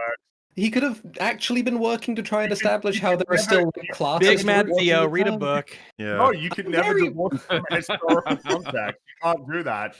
It's not possible. Dude, Even if Whatever you don't- Karl even Marx if you're said not is the using correct it in its opinion, historical whatever. Context, you're still using it in its historical context because you live in society. I kind Right. of just like the notion he does this with everything. Like he finishes reading Lord of the Rings, puts it down, just goes, "So, who was right?" The correct answer was Sauron. Sauron was correct. Specifically, Gollum was correct. Actually, Gollum won the argument. True, that's right. Philosopher Matthew Kieran characterizes Oh my snobs God. Another dead man. Jesus Christ. Oh my it's the dead Avengers. Piling up in the streets. I don't Can find a believe picture of for them? a second you have read any material by this individual. Well, he probably actually hasn't. I don't know if he does the script right. The script person's different than the him. Yeah, but who The knows if the script script person person even only- like read a whole No. book or just found like something like a They quote Googled Blinkist and- version. Yeah. No, They they Googled googled the That's topic, yep. and then they saw some names popped up, and they were sorry, like, you- "Ooh, I could slide this in."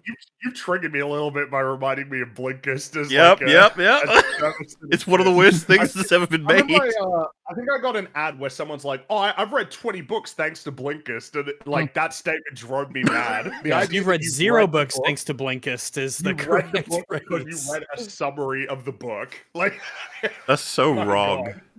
So It wrong. is so wrong, and you know, you want to talk about like the commodity, like turning art into a commodity. The idea of like, yeah, it's a checklist. Yep, I've read that book. Yeah, I've read that book. I've read that book because of a 10-minute summary. Awesome. Like that, you've totally missed the point of why all of the words that are in that book were put in that Dude, book. The person who well, like the summary- reads Lord of the Rings through Blinkist and then asks ChatGPT to run down the themes, then just read it out. It was like, right. who was Oh, right? God. Art is dead and we killed it. Okay. as We're more going to concerned need about seeing- snobs to preserve. To Like the preserve actual- actually like yeah. consuming the art instead of just consuming I think- summaries of the art from I think this AI. is what I'm learning. We need people to be like, you know what? Actually learning how to play the violin is a virtuous and good thing. Actually reading a book or watching an opera in its entirety, maybe those are things that are worthy endeavors to pursue. Not just, oh, ChatGPT said it was A-okay. when we get cyborg arms that are programmable with like hyper expert violinist, and then the person plays it in front of you, and they're like, "What do you think?" And you're just like, I mean, yeah, sounds good. It'd be cooler Yeah, if you Find did. it It'd be cool if cheating, you though. did it. And they're like, "Well, I'm not very good at it on my own, but with my cyborg arms, I'm excellent." You're like, "Oh, that's interesting that you Alright. described it that way." Interesting. Fine. I'm triggering myself again. It's like the idea with something like that, the idea of something like Blinkist, like, oh, would give me the meaning of this, just package the meaning of whatever it is that I'm supposed to be reading, just package it and present it to me, rather than allowing me to absorb the meaning of it from actually like reading the creation. I think that drives me Well, crazy. hence Like, breakdowns yeah, of like just- things we like. We tell everyone, go watch it. Don't listen to us first. Yeah, because there's a difference between watching it and having it presented to you. I mean, in part because it's coming from that person's particular perspective, but also because it's not the same experience. The artistry is in how they're conveying the meaning they want to Exactly. get across. I can just tell you, yeah, life's worth living, man. But that's not gonna Thumbs up. There's a difference between saying that and experiencing it viscerally through the storytelling. That is Theo's one-page Don't book, kill and he sets yourself. it down and says, "So, who was right? Was life worth living or not?" Well, if you asked me that before this fucking video, I might have answered differently, but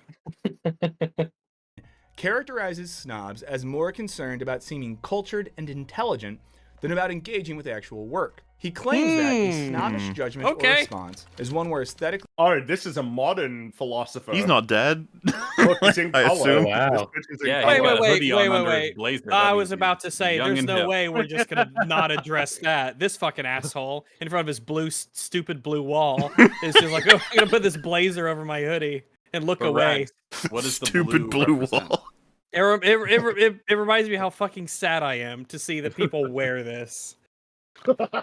They even put a blazer over a hoodie. Oh, That is he was a professor at the university I did my master's at. Huh. Oh wow. I just looked him up. So Well- he's your fault. Yeah. Yeah, sure. I would say, wasn't by the paid way, salary. a point, blazer, so, a hoodie combo is absolutely a hipster snob sort of thing to do. I'd say. Absolutely. So this guy I'm knows. professional, but also casual and cool. This guy knows what's up. He knows what a I snob don't know is. why that feels backwards like in that feels like a Family Guy joke. It Like, does. oh wait, it was that one of the stock photos. The stock photos like where the professor is giving the class outside, and it's just a picture Yeah. of them sitting on like the lawn outside of like at a university. Matthew has moved from academic philosophy into mental health psychology. Oh, better I help. see.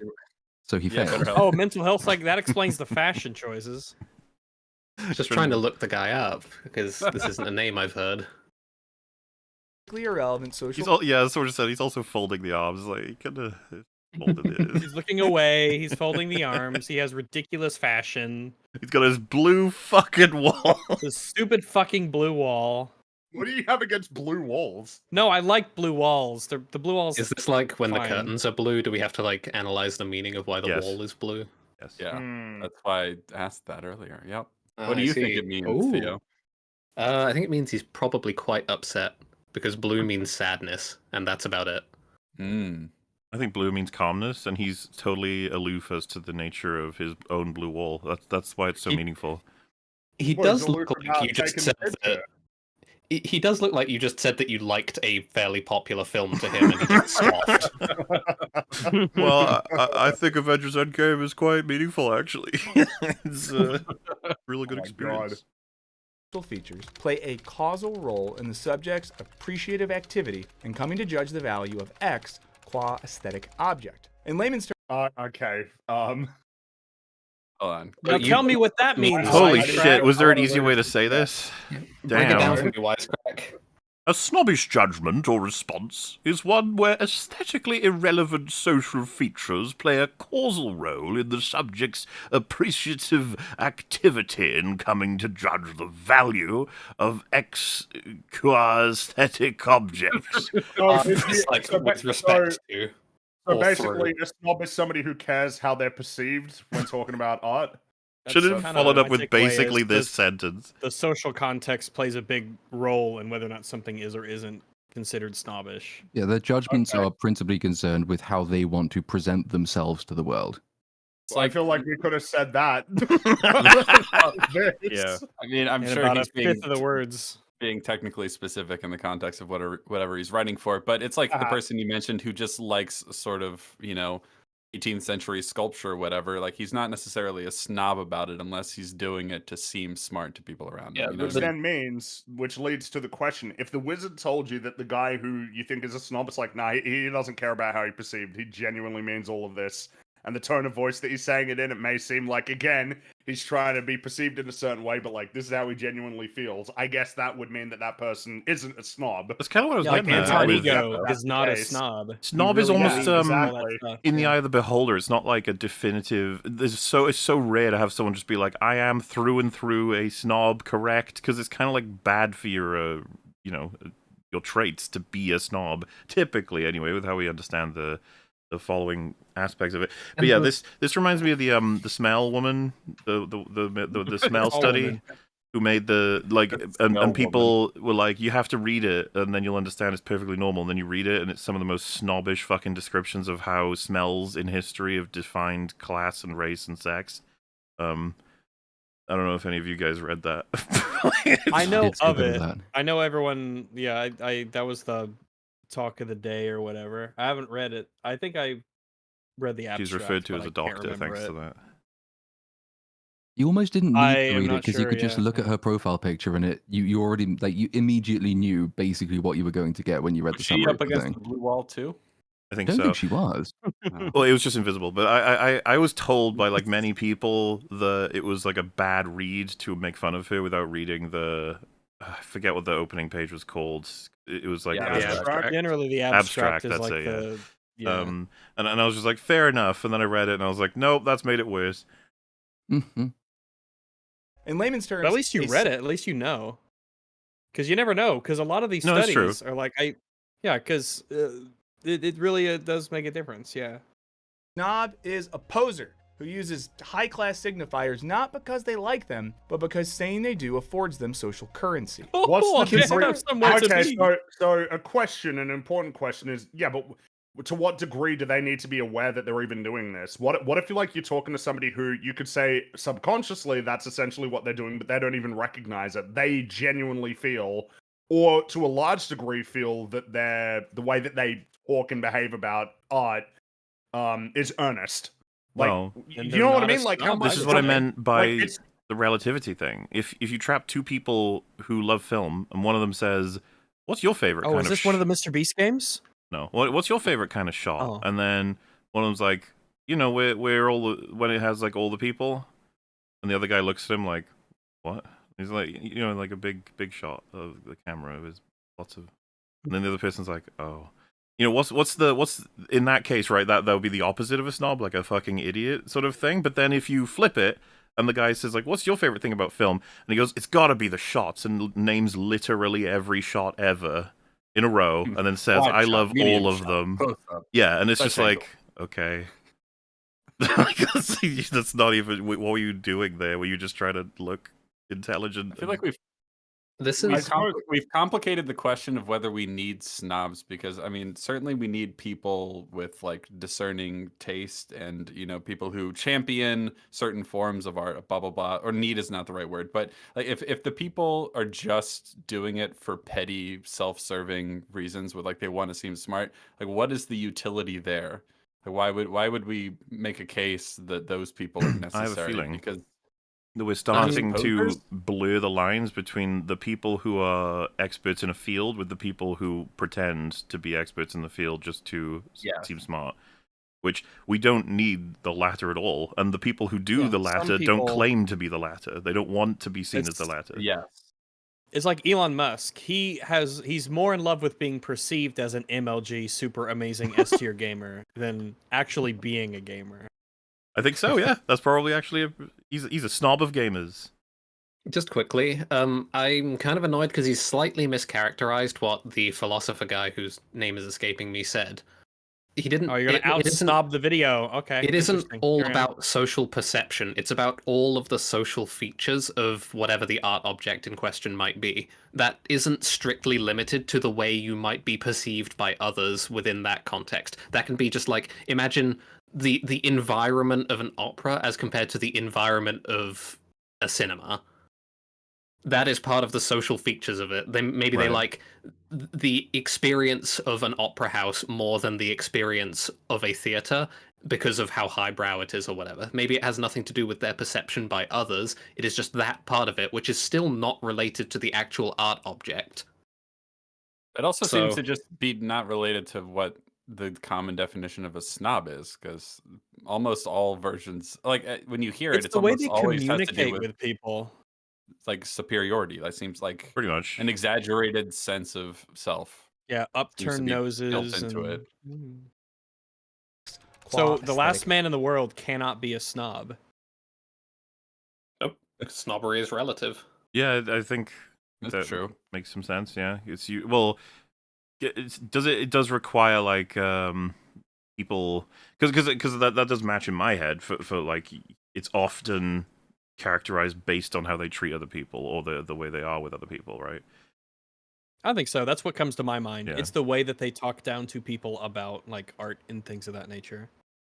Objects. Well, it's about them projecting an image of themselves, like whether they're aware of it or not. So, like guess- I don't really see the utility in it other than to see a snob and be like, well, I don't want to be like that guy.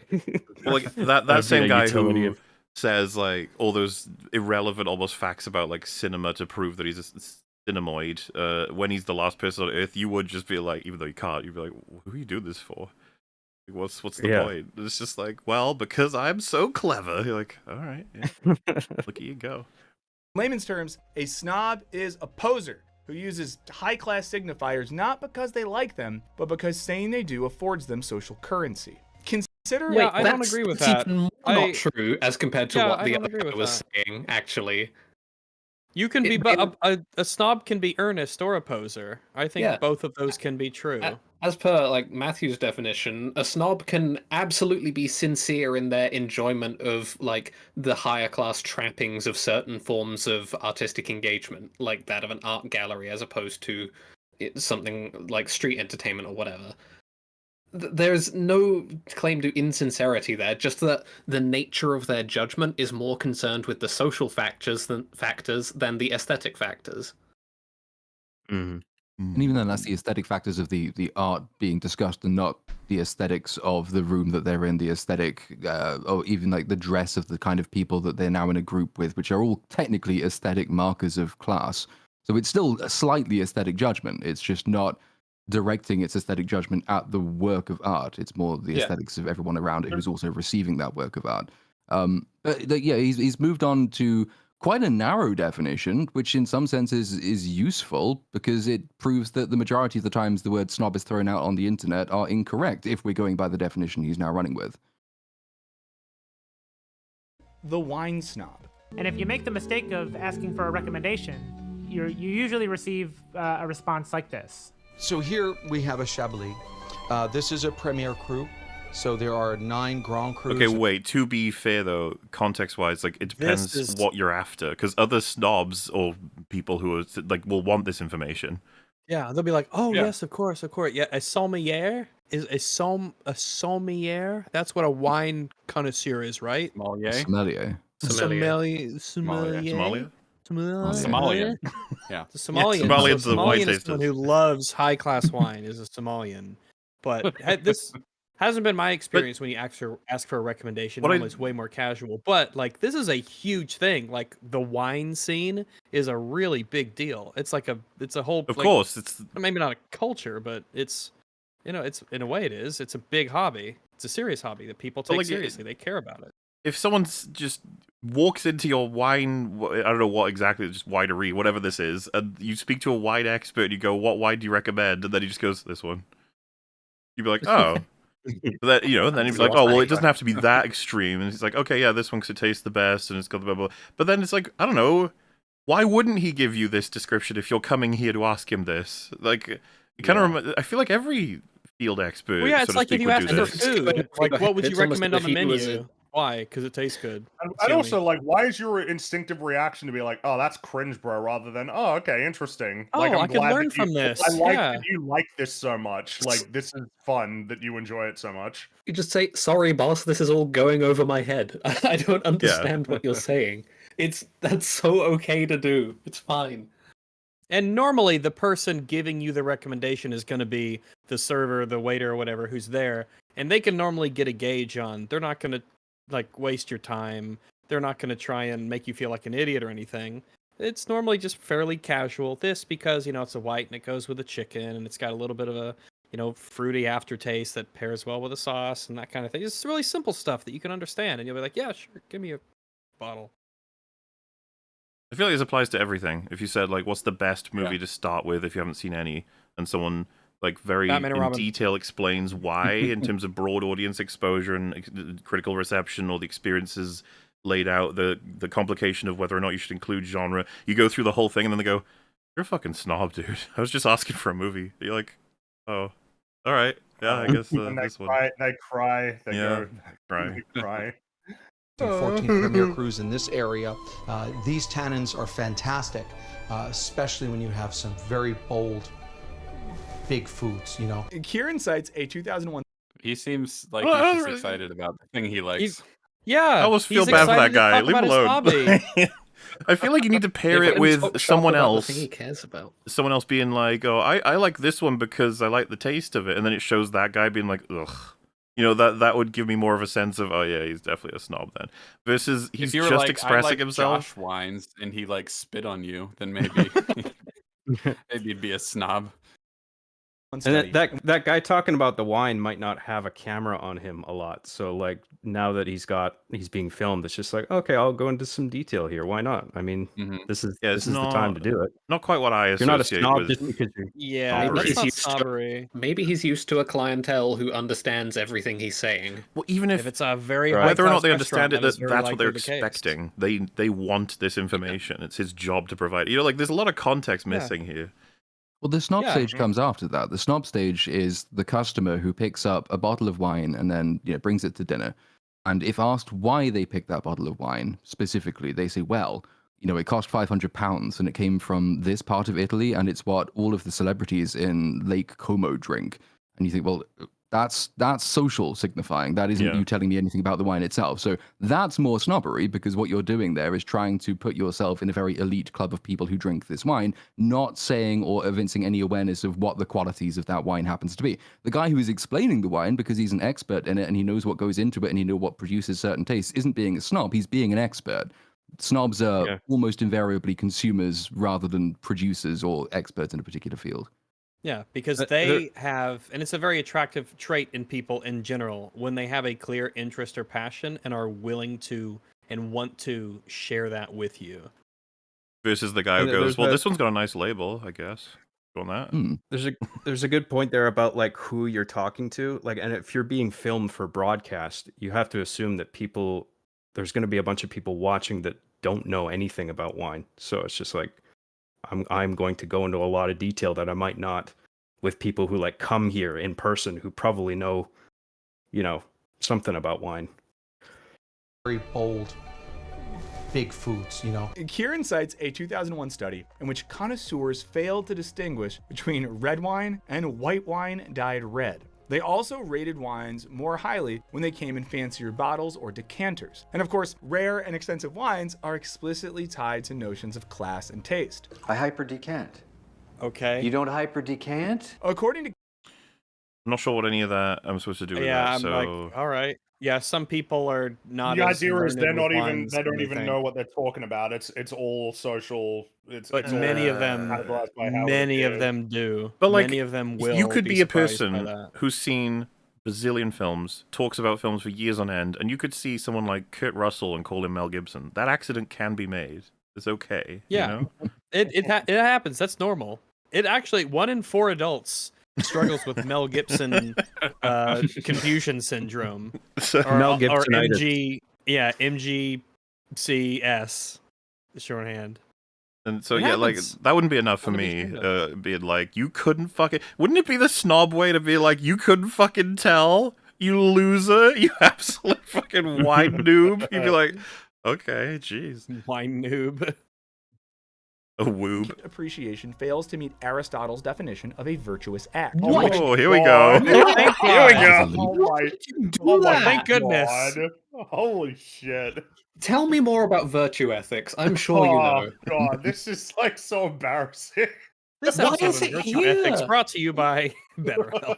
Oh my god. Oh my god. We get like Does a this few remind seconds me of of analysis and then it's Aristotle? bring in So- the next fucking expert. But also, like, viewers who aren't virtue ethicists tune out now. Like, if you're a utilitarian, just go away. This video is now meaningless to you. I'm It's like, sure they fair can enough if you're entertain building other your perspectives. definition of snob on like some basis of virtue ethics. If you begin with that, it's like I'm going to give you a definition of snob, and snobbishness corresponds to the magnanimous man as spoken of in Aristotle's Poetics. Then you can sort of start working your definition back toward the argument that you began with. But jumping from Matthew Arnold to modern philosopher I don't know to wine tasting, and then let's go 3,000 years back in time. Aristotle says in Virtue Ethics that it's not even a passable argument. I don't know what direction he's taking this in. Well, I do. He's going backwards. No As long as you direction. cite a philosopher, then you win. Yes, that That's is. just Because you're cheating. right. Like this is totally directionless.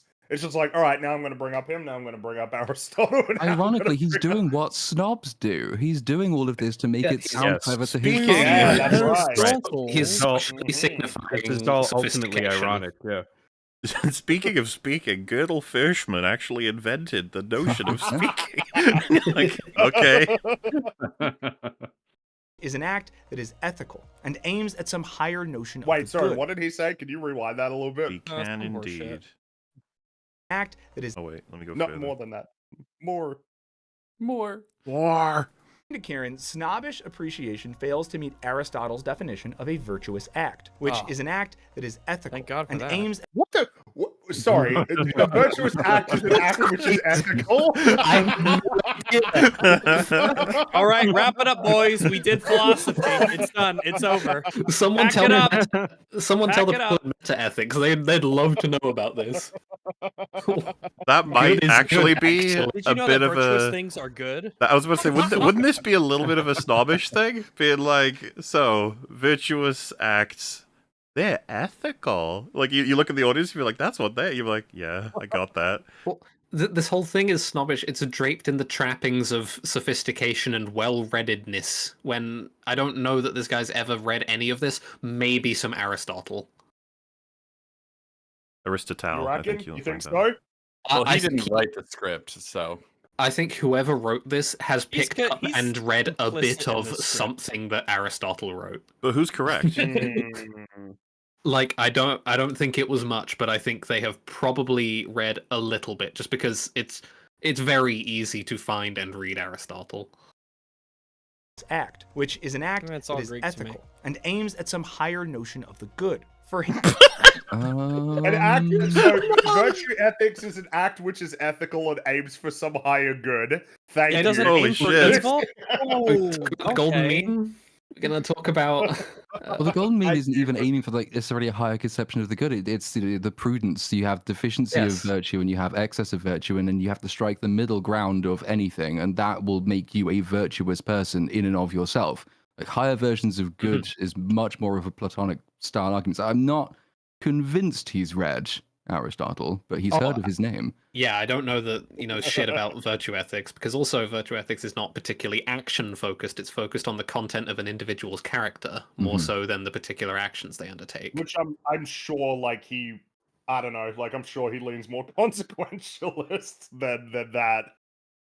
The very Didn't we framing do of how he Trolley talks Problem? about Didn't we do snobs that is one? like inherently consequentialist. Didn't we do the? Do we need them? Didn't this guy do the trolley problem? Yeah, it Didn't was we- Wisecrack that did wasn't that. a thing? Yep, this was the Yeah. Do we need snobs? Is a utilitarian proposition. That's true, right? Like, oh, do we need to get rid of them from our society? I still find that really funny because it's Throw up in to the the beholder to gulags. decide who the snobs even are. Just like that, you just try to kill people you don't like. It's just, what's happening here? My neighbor Listen. rolled his eyes once when he saw saw what I was eating. I'm gonna kill him now. Gotta get Him. rid of him. An act is virtuous only a if a bad person wine chooses it recommendation. for its own sake, rather than What? for its sake. We'll have to roll it back again. Too much stuff at once. An act is virtuous only if a person chooses it for its own sake, rather than for, say, appearances. And Kieran notes that snobs Are you often sure? get things right. He's saying Or that is he about... saying this is what someone else said? This is He's this saying is that's he's about talking about Aristotle, right? Yeah. Yeah. That's what I thought. And aims at some higher notion of the good. For him, an act is virtuous only if a person chooses it for its own sake, rather than for, say, appearances. And Kieran notes that snobs often get things right, even reliably so. But his point is that snobbish judgments are often made for the wrong reasons, like embracing a French New Wave film, not because of its bold rejection of cinematic norms, but because your film school professor told you it rips. It rips, Well, bro, wait, for no. real, for real. If my film professor said you should watch this movie, it's really good, and I'm like, okay, and I watch it, that's just Well, me he's saying just if taking you- a recommendation of. This reminds me of like he's making like the point of like what Chris Stuckman did with Blade Runner. It's like, what a great movie, and then watches it and it's like, I don't get it. It's still a great movie, and then watches it again, it's like, still this is not working And for then me. But watches what a it great the time movie, and you know? Like it's oh, now I understand. Yeah, Yeah, it's a great like, movie. I like it, guys. But before I do. that, he's claiming up to that point that it's really great, but I have no idea why. I'm claiming it's great because I know I'm supposed to. That's how it works. You'd lose social capital in the film world if you said Blade Runner was bad. Mm-hmm. Which I assume Also, not a that's more I'm just not a cowardice fan than of the snobbery, idea. almost. Yeah.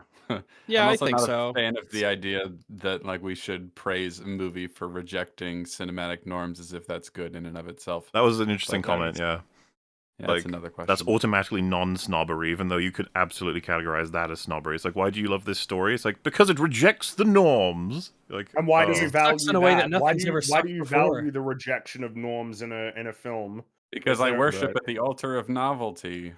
Yeah, that's what I Many mean. It such feels like it could be snobbery that you even think it's a good thing that a film rejects the norms of filmmaking, right? Like it's the guy who likes it because it rejects norms hasn't proven that he's not a snob. Yes. Army of the Dead rejects the norms of being able to see the film. Good point. That's true. Yes. Bold. Yes, it blurs the lines of good filmmaking. But of are we just running with this understanding of snob now? We're not going to bring it back to its modern context because Oh, we're language done. We're obviously done with that. changes. I'm curious what the rest of this video is even going to be about, because I already seen a roundabout up to here. I just thought it was already interesting to talk about in terms of how insane you can spin a video of such a simple fucking discussion. But already a balked question, right? Do we need them? This is just, it was already like, huh? You course. can't talk about social factors in terms of utility like that. Or- I don't know. What purpose does X serve? Well, it's Snob- almost like what solution are you proposing that like snobs get ostracized to the point that they retreat from society? But it's all a Like, how do- balance. how do Even you- if you how do did you- implement how do you that, get new rid of snobbery would rise. Like, Yeah, there'd be new types of snobbery. Exactly. all relative. Civilization snobs. Snobs are like hermits. cockroaches or something. They never, you know. Well, let's just put it this way. The scale of snobbery, going wine tasting, dude. the scale of snobbery of 0 to Yeah. 100 No, of how yeah. bad it can get, you can chop off the top 30%, and then the rest they'd be the new biggest snobs, you know? And you could chop off Sorry, more I'm- and more and more. Would make a difference. I'm distracted by the idea of two cockroaches drinking wine, like doing some wine tasting. Would be and having poo, right? conversations. Little Doug Having Beatles doing it. That'd be way conversations about, better. like, the I enjoy the corny aftertaste and Yeah, there the you go. slightly nutty aroma, the earthy tones It's like- of the poo. Really, This one was a yes. vegetarian. They Ah, they yes, talk about the and- differences in consistency between diarrhea and constipated. So it's just like, yeah, it's different. It's a flavor. Yeah, it's a texture that changes everything. Told you it The rips. mouthfeel. The And mouth. then one of feel. the- One of the But of course- cockroaches cuts a fart, and the other one's like, "Hey, I'm eating here." Easy TV show right there. Professor told you it rips. But of course, snobs often get it wrong as well. Alfred Hitchcock's Vertigo was panned upon release. The Shining earned 2 Razzies nominations. Wait. Oh, Is that it? Wait. Is that? Oh, all we is can that? know? Oh, that's it. Okay. what? Oh, wow, we've done a lot of. They didn't like Vertigo. Well, but that the critics didn't like. Did he just say like the critics are the snobs? Like that's just. He's essentially just decided that snobs are critics and critics are snobs. Okay, that doesn't complicate this Like, like implicitly, crazy. not explicitly, but implicitly, that is what he has decided. There's nothing. Something being critically panned means the snobs You were can wrong. dislike a good. The snobby position is what he Wow. just said. Well, I was about to say as well. Are we doing the? They were wrong because they thought it was bad. Care to elaborate on what that means and how that's possible? That's what, the subtext is he's doing the snobbing right now. He's saying you guys didn't recognize such greatness when it came, as opposed to they didn't like it, man. Like that's fine No, if you don't like it. They were wrong. They were wrong when they didn't like it, which is a fascinating statement. It really I sure is. hope It pops up I sure hope every it once has in a while. We said see in it. other videos, other things Oh, yeah. that directly contradict the notion that you could be wrong or right about your It's opinions. definitely on a one film. of EFAP's laws, but like for the record, we're comfortable with saying people were wrong about The Thing or Blade Runner, but people like Wisecrack are definitely not comfortable saying that. That's right. Vertigo was panned upon release. The Shining earned 2 Razzies nominations for Worst Actress and Worst Director. And Scarface was considered junk by critics, even Yeah, but snobs, critics and snobs What are the about the same snobs? thing. in the action-happy 80s. Hardly a perfect track record. And don't even get me started on the Hardly a perfect track record for all critics across all time. What the? What kind of statement is that? You are Those critical critics weren't ever, even and perfect. apparently your understanding is beholden to the entire history of criticism as like a mode of conversation. I like how we Perception just ignore what the individual perspectives of any of the individual critics were. It's like they all get grouped together. It's like, man, you were all wrong, huh? You were all critics, you were all this snobs, you This were is all a wrong. legacy that is inherited by new critics who didn't say any of these things. Yeah. They They weren't also born have at to the bear the time. weight of the I'm people sorry, who were wrong sins of the who weren't father. then. Well, and That's he's being right. critical of their criticism. Is he now a critic and now a snob too? And he's right about their That's being right. wrong? How does this all work? It's all confusing Depends to on me. if the virtue of his criticism is supposed to be ethical to the I way that see. Aristotle described the correctness and the goodness of. Well, you know, I will say, Yeah, the way Aristotle said it, which is the good thing is good because good is good and it's good. That's what Aristotle said, I think. we have gone I a agree little with too that. long without citing another dead person, I would say. He needs to get on that. Mm-hmm. Bring in the dead people. soon to be cinematic classic Babylon Hive. Know that I'm here for you and I'm with you, and we Zoomer comedy. Don't do What it. is Zoomer comedy? Just well, I know this it whole is like bad, but I'm here for you. We are the Babylon Hive. It reminds me of the fucking Yord Horde. I bring that up every once in a while because I still find it amazing that got started up. the Yord Horde. But I always this whole like talk to the camera and be like, we're gonna make it, guys, because we know what's happening I'm with the talking cool, to the art. awesome, yeah, like it's gonna be great. Babylon is like famously badly received, but I never saw it. Cap, you're a snob. You saw it, right? I did not see it. No, Damn it. It didn't look good. God damn it! What Why are the- you here? Yeah, what the fuck? Good question. Anyone was it any Maybe good? we'll find out Did by the anyone end of the did anyone video. see Go Babylon? snob somewhere else. Nobody saw Babylon, right? That's like the problem. So was it Babylon 5? No. Babylon. Different thing. Babylon. Damien Chazelle movie. Mm-hmm. Did anybody see First Man? That was Yes. he made that. Yeah, I like not a that lot of movie. people saw I like that that one. yeah. as much as Whiplash, though. Oh, Whiplash, obviously. fucking no. Whiplash is Hard tough to beat Whiplash. Whiplash, one of the best movies like ever. So Yes. yeah. will one day reign over culture. Our time is yet to come. Yeah, man. I am not alone. Okay, dude. You're a socialist. You'll never rule over anything. You're just gonna have to accept that. You're a loser. Yeah, you probably pause again, maybe. I don't know, because Yeah, I'm trying to be good careful here because this is a bit of a. You never That shot know. looks really overexposed. Yeah, it does. But there are a lot of things that look Like the actor. I feel like there are a lot of things the recently fuck? that have been like Ahsoka was really overexposed in terms of its shots as well. Superman, James Gunn's one, that kind of looks a bit overexposed sometimes as well. We It's a couldn't weird give a thing to little have bit more in terms of the etymology of snob and its historical context. We needed this. This is the important part of the video This is a that good one, had to though. get No, trimmed this is a down good for. one. This is a good one. To this end, Kieran poses a new skeptical Okay. question. Can we Ooh. ever really know whether our artistic appreciation Man, I love the idea of like leading in really close to look at Yeah. Is this real? He's thinking But what really does it hard about mean? this piece of Well, art. why did they? Well, is it like copyrighted? Why did they blur it? Maybe this is like maybe he was looking at something else and they put this there instead. To Because be fair, this could be modern art, Rags. I know. I I was. found myself doing that to try yeah. and find like particular brush strokes. That's generally when I'll try. Yeah, and or lean like into if there's a pictures. lot Oh, going sure, on. sure, but I mean, but Yeah. if it's painting like this, This is just and you're like, horseshit "Ooh, crap that should be burned. Oh, all right, calm down.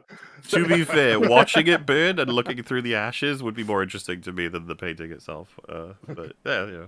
Skeptical Fair, question. yeah. Can we ever really know whether our artistic Oh, he's wearing one of those appreciation is hats. snobbish or not? One of How those can hats. we be sure if we deeply appreciate I like that one. I like the skeleton pretty man cool. with the moon Rags, or I the don't think Crean's tambourine. gonna let you get away with that. One of those hats, like Yeah. that one there. Yeah, because it's not about that. Look at how he's wearing it. Oh, right. It's like his hair is pushing it up. Like it's Yeah. not. It's not like Well, on I can't let properly. the hat get in the way of my hair. Then don't wear Well, a hat, you so person. you don't have a problem with the hat, then you have a problem with the way that the hat is being worn, right? It's the execution of the hat. In I the mean, same again, way I that the suppose- maker of this painting should be executed. The execution of this hat is really, really not. And plus, that's the hat where if you wear that hat with like nicer clothes, like a vest and stuff, nah, it just doesn't work. That's like a Well, it's working an man's hat. old-timey poor That's a- working man. Yeah, that's right. It's a Yeah. it's a commoner hat.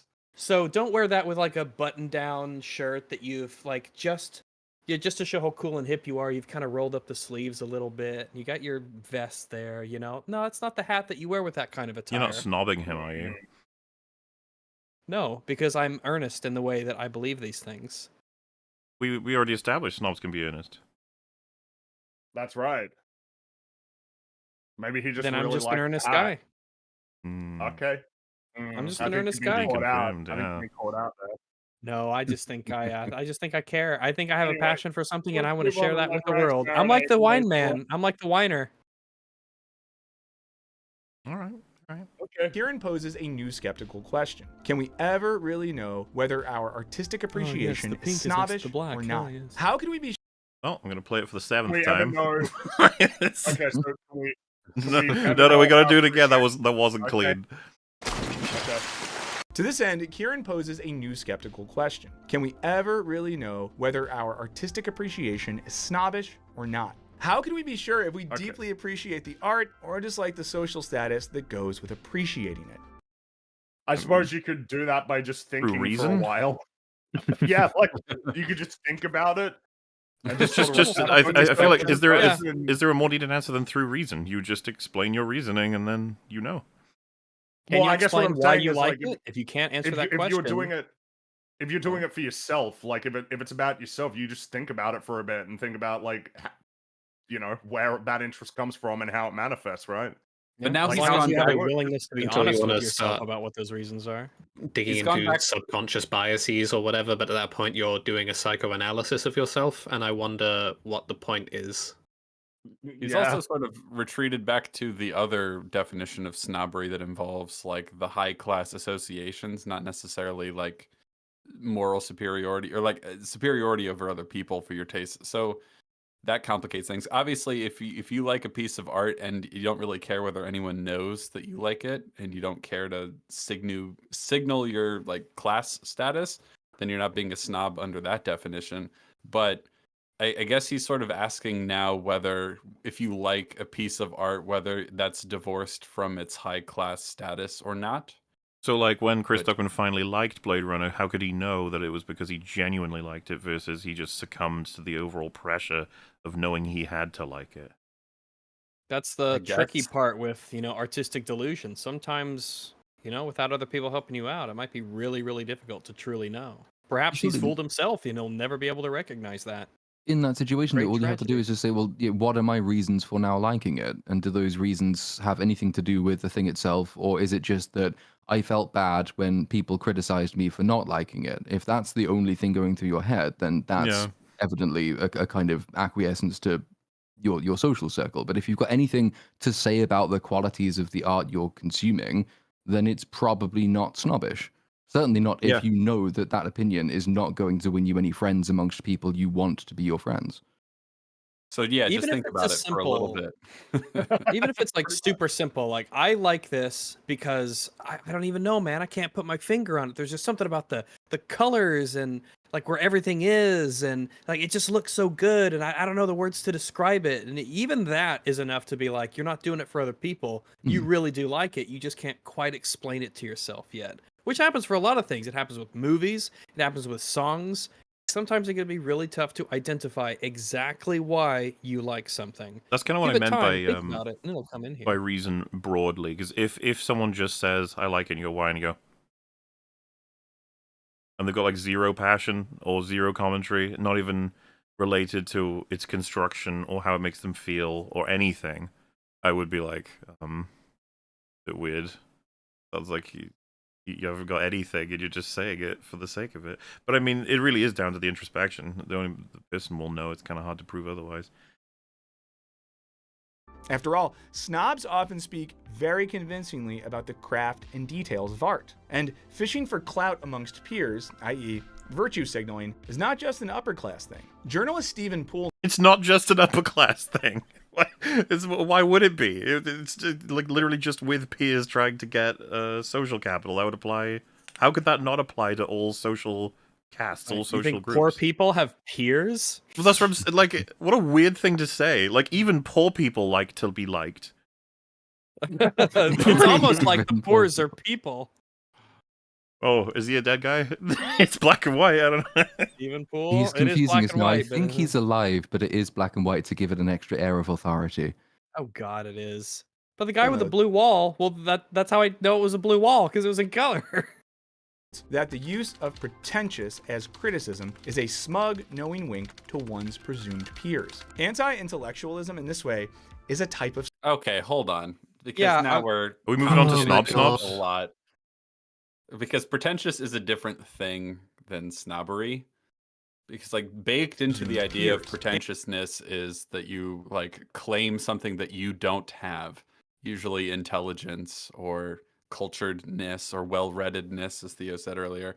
Like if you actually are smart and you say something smart, then it's not pretentious. But if you're like feigning, like if you're pretending to be smarter than you pretending to be smarter than you are, then that's like pretentious. So that's complicating things a bit. Also, my question is, if someone is signaling to their in-group, if they're like a working class person, and they're signaling to their in-group that they don't like high art because that earns them social capital within their group, is that snobbery, or is it something different because it's going up instead of down?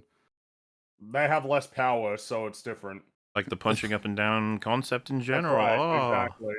I've heard Yes. the term The inverse internet rate. snobbery being used to describe that sort of thing. Okay. But I don't know that it's... It depends, again, because it goes back to the fact that we haven't really got a proper definition of what snob is to begin with. But he went through all those if dead all of people. this is... Yeah, I and what know, it used to but- mean, but doesn't now. And Aristotle and like snob is good or whatever, but I don't know that inverse snobbery is very good. But like, if all we're talking about at this point is just I'm socially signaling to my in-group that I'm not part of out-group, then how useful is any of this? I mean, that's just very, very basic group psychology stuff. And snobbery almost doesn't come into it except as an expression of it. And also, I'd say with this quote, which he allows to be on screen in full for like a split second before it disappears, which annoys me. But I think that's it, isn't the it? I don't want to risk it. it's basically it, yeah. But this happens in games a lot when you have like veterans of a game or have played it a whole bunch, and they want to be really nice to newcomers to welcome into the community, and they look down on people who are very pretentious and snobbish about the game and its skill and what you need for it, because it gives them a bad name, it gives them a bad reputation, it chases away new people, and it, you know, sort of cloisters them into an experience that they aren't able to share with other people. You probably get this a lot. I bet the guy who is excited to tell us all about wine would be like, no, I would call, there's a lot of other sommeliers who are very, very pretentious. And I don't like that because they make me seem like an asshole. and I want to get people into this hobby. I think it's a really neat hobby. I think there's a lot of cool experiences and sensations that we can learn about and pair with food, and there's a certain artistry to it that I enjoy. And the last thing that I want is to be seen as pretentious, because then people will write me off and they'll write the whole wine enthusiasm as pretentious as well. Almost like like a sort of cultural policing, self-policing that like a community will do to protect their reputation. They don't want to be seen as pretentious for the most part. Anti-intellectualism in this way is a type of snobbery too. There are even types of snobbery that don't involve praising the upper class. For example, consider the hipster, who... Wait, didn't he start the video by saying it's inherently a class thing? Well, I guess now he's saying Am it I is still a class misremembering thing, that? but that it can go both ways. Remember, poor people can have friends. Well, now he's saying there's things about it that don't involve class at all, e.g. Yeah, the hipster, that's what or I'm the hearing. entire modern usage of snobbery. Yeah, I mean, if it doesn't include class sometimes, then surely the inclusion of class is like not a fundamental. That's like a intrinsic modifier as element. opposed to the fundamental. Yeah. Exactly, but It it has feels like roots the whole. in classism. It's just But that we've that's spent it. the last like 6 minutes basically talking about it through a class lens to be like, well, but it's not. It isn't always class. Which, like, which is okay. like almost smokescreen the fact that 90% of the modern usage of the term has nothing to do with class. It is about media, the perception of media, and the consumption thereof. Would this not, though, Yeah, and how people depend act towards other people? This would depend on how he explains this, though, because if he's going to say a hipster is the kind of person that engages in like the deliberate avoidance of high class art to try and come across as better than people who do, as the like. You understand what I'm saying? If he's like, oh, you take pride and you are a snob about not being a snob, I guess that's still about class. This is like, it's similar to like the being, what is it, like goth, right? Trying to have that kind of attitude, being above society, or people who think that being earnest is just shit. You shouldn't care about anything, man. That kind of stuff. I guess that would be certainly parallel to this idea. Who over the years embraced working class aesthetics ranging from cheap beer to trucker hats to... Wait, how is that not... Sorry? It has everything to do with class. Oh, yeah, now I'm confused. You said the word cheap in it. It probably has something to do with class. He specifically invoked class. A type of snobbery too. There are even types of snobbery that don't involve praising the upper class. For example... so he's not saying it's not about class, it's not about the praising the upper class. Okay, all right, never mind. You're good.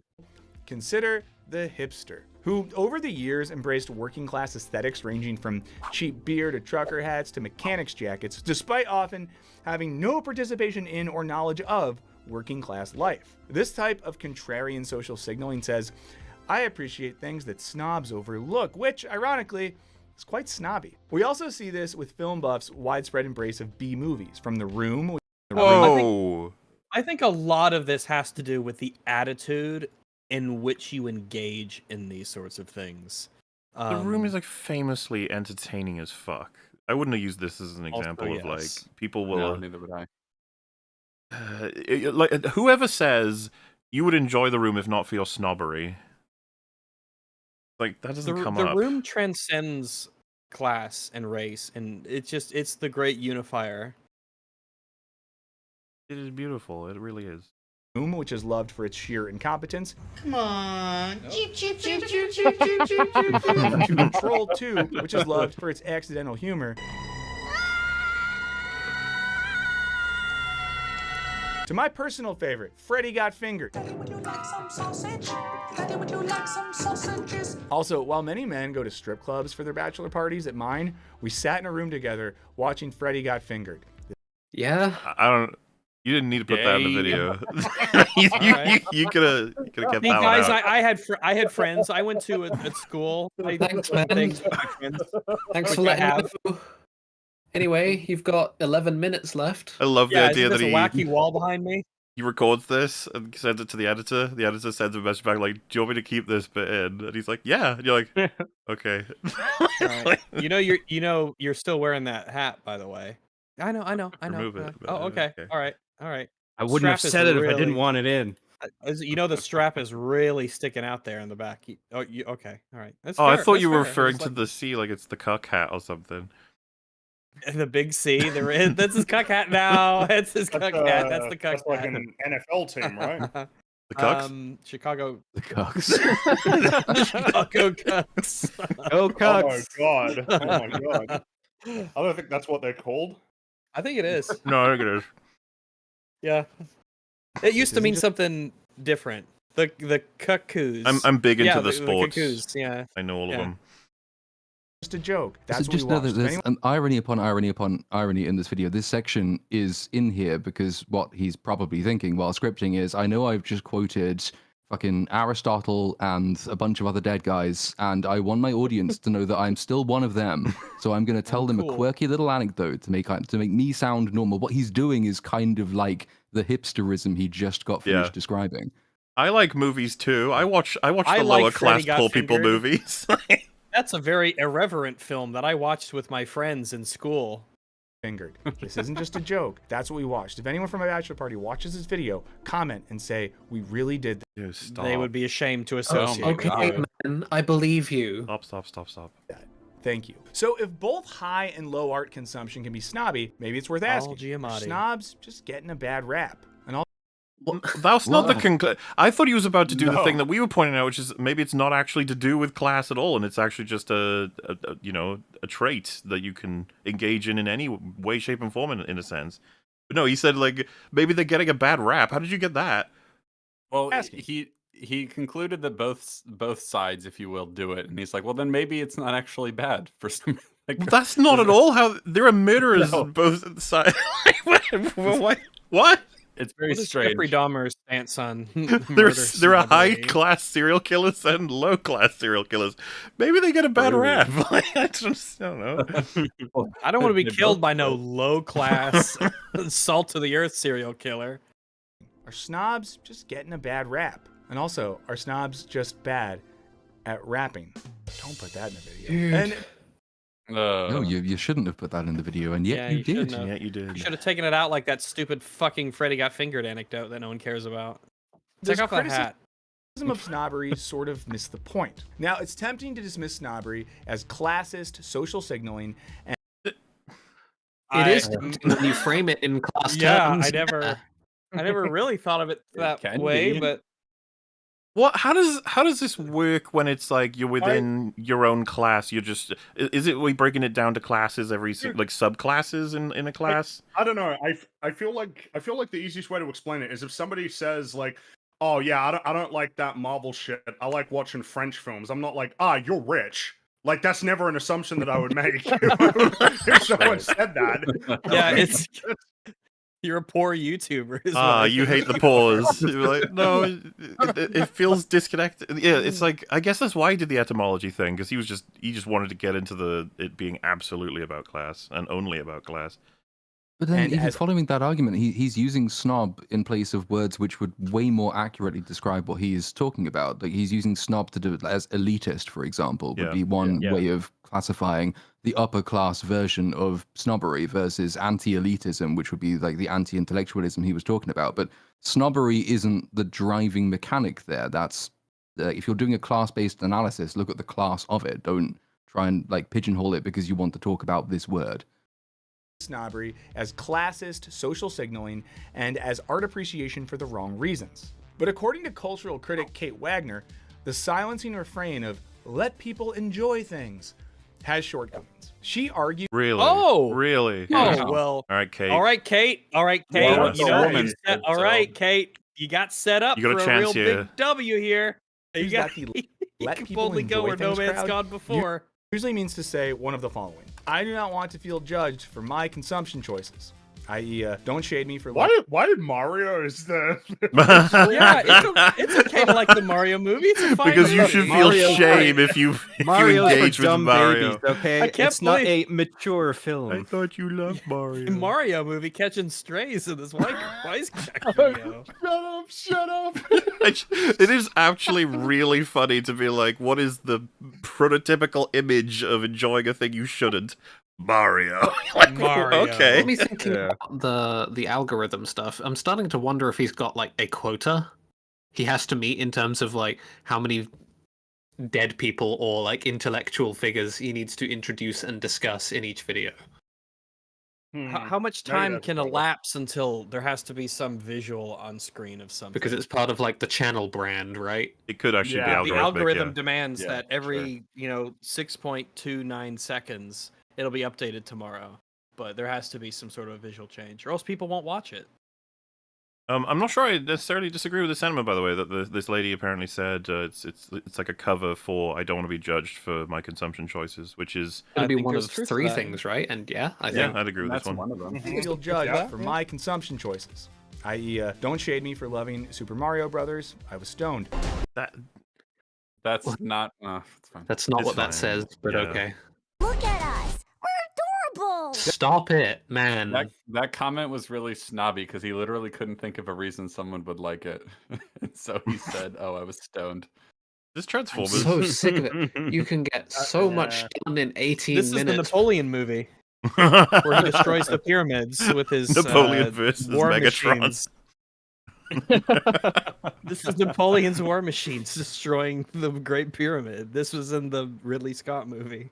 Then there's I want to silence people who disagree with me about this particular piece of media by making them feel like they are cheerless or judgmental, Yeah. Yep, that's True. another one. Sure. Yep. i.e., calling anyone who doesn't like Transformers critical Grinches who should shut up. They should Oh, shut up. so, You're right. okay, I am starting to see the formula. Show the film, then make your statement, then put a clip from the film Funny. there. Because he's about to show the one where he's talking about his nuts. See the wrecking balls there. Even got His- subtitles his for it in balls. case you missed the joke. Or I recognize an aspect of this piece of media that is worthy of criticism, and I'm defensive of this, i.e., knowing You know, this lady's onto something. Oh The my- yeah, video's not. wow. Hey, if you want to come on to EFAP, then we can talk Assuming you're about alive, he memes. tends to choose Yeah, dead people. assuming you're alive. You're in color, so I hope you're alive. in But your if you want to heart come on to EFAP and talk about memes, we can do that. of hearts, Matrix Resurrections was a tough hang, but not wanting to acknowledge it to yourself. This cannot be another reboot. See, there it is. Look at this formula. Did anyone defend that movie though? There was some Yes. people. The main There was defense some. was it's self-aware and you don't understand that. Yeah, It's it's- like, Oh, It's kind of next level. They claimed it was bad on purpose to screw over the studio, and that's actually like 4D chess on the part of Lana Wachowski. That's Yeah, a like, real thing if- people argue. Yep. I'll tank my own fucking franchise before I let anyone else do it. It's like, oh, Yeah, okay. no, like base, queen, slay, go get them. Regurgitate. Why not? Reboot sell. And I do not want to think critically about the things I consume. And if I absorb any criticism about the things I consume, it will magically ruin my enjoyment of them. Oh my god. Hmm. Okay. Oh my goodness. Ah, interesting. Where are we going with this then? What's next? I want Alright. Scorsese to shut the up before he makes me realize I should have spent a lot less time on Disney Plus. Well, it's not like Martin Scorsese is watching any of these films. He can't be critical of them. That was the problem. So Mm, you can only say they're roller coasters, which isn't. Is that going to take away from your enjoyment? Someone saying it's a roller coaster? If It shouldn't. Not really. And way more time on the Criterion channel. I think those movies are for grown male nerd childs.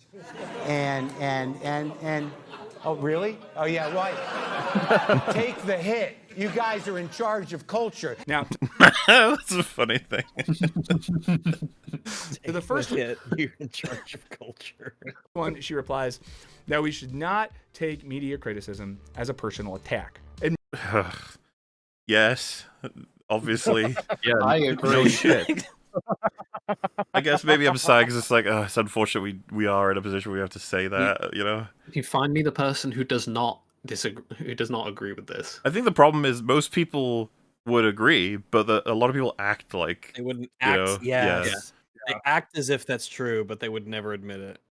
it may be uncomfortable to enjoy a movie that gets critically panned, but she argues, luckily, there exists a simple remedy. Don't identify with what you consume. Good advice. Hmm. But I mean, the thing is that it's easier said than done because you're gonna. well, and I'm kind in a way, because you I mean, see the you're- things that you like as some element of Well, who you are, because the kind like, of what person else? that you are is going to change the things that you like. Well, I'd go further than that. Is it bad to say that in some sense your identity is influenced by a film or a book or a game that was really meaningful to you? Is that a bad Inspiring, thing yeah. necessarily? I don't think that's bad if that's what they mean, because a lot of people they don't I guess they don't engage with it that way, but that is a healthy way Um, to engage with it, what you mentioned. If we went with someone watches any given movie and there's like a hero doing heroic things, and then they say like that since they were a kid was what they often think about whenever they need to be inspired, or whenever they think about like I need to do a good thing, what would this character do? And then someone comes along a decade later explaining just how horribly written that sequence was and how what the hero was actually doing was pretty cowardly and pathetic, and that person is hyper defensive because they've built a lot of blah blah blah on top of that. I would say it was okay that had happened to them, but at that point they need to separate the meaning from the character. You know, they need to take what they got from it and keep that, but you know, dissociate from the scene or the way it was constructed at that point, because what you got from it was really meaningful and valuable, but it's not dependent on the scene continuing to exist as it is, or your interpretation of it, because what you had was good and right, but it wasn't from the scene, it was more so from your interpretation of it, which you can keep. But, you know, just admit what it is going forward. Or fucking don't engage with the conversation, I guess. But I guess what I'm saying is, like, we do kind of encourage people take important growth where they can from art, be it an inspiration or, you know, changing perspectives. But, yeah, you need to not be so attached to it that the health of it, like, in however you view it, needs to stay exactly the same, otherwise it destroys you as a person. Which, by the way, there are countless examples of this. I suppose the thing is I'm almost wondering if like part of the problem is I think it's annoying me because there's nothing wrong with the sentence "don't identify with what you consume," but the word "consume" is bugging me because I feel like the word "consume" has a lot of other connotations that don't necessarily describe what you could say is like a very sort of earnest and authentic engagement with art, compared to the idea of like consuming a product. You know, anything that you buy, like if you buy a film, it's a product. It is a product by definition, but like consumption as a word, I guess you are consuming a film if you want to say it like that, but it's not quite the word that I would use, for instance, if I was describing somebody who it's like, oh man, I really like Lord of the Rings was really important for me. It was a really important book series, or alternatively in reference to the films.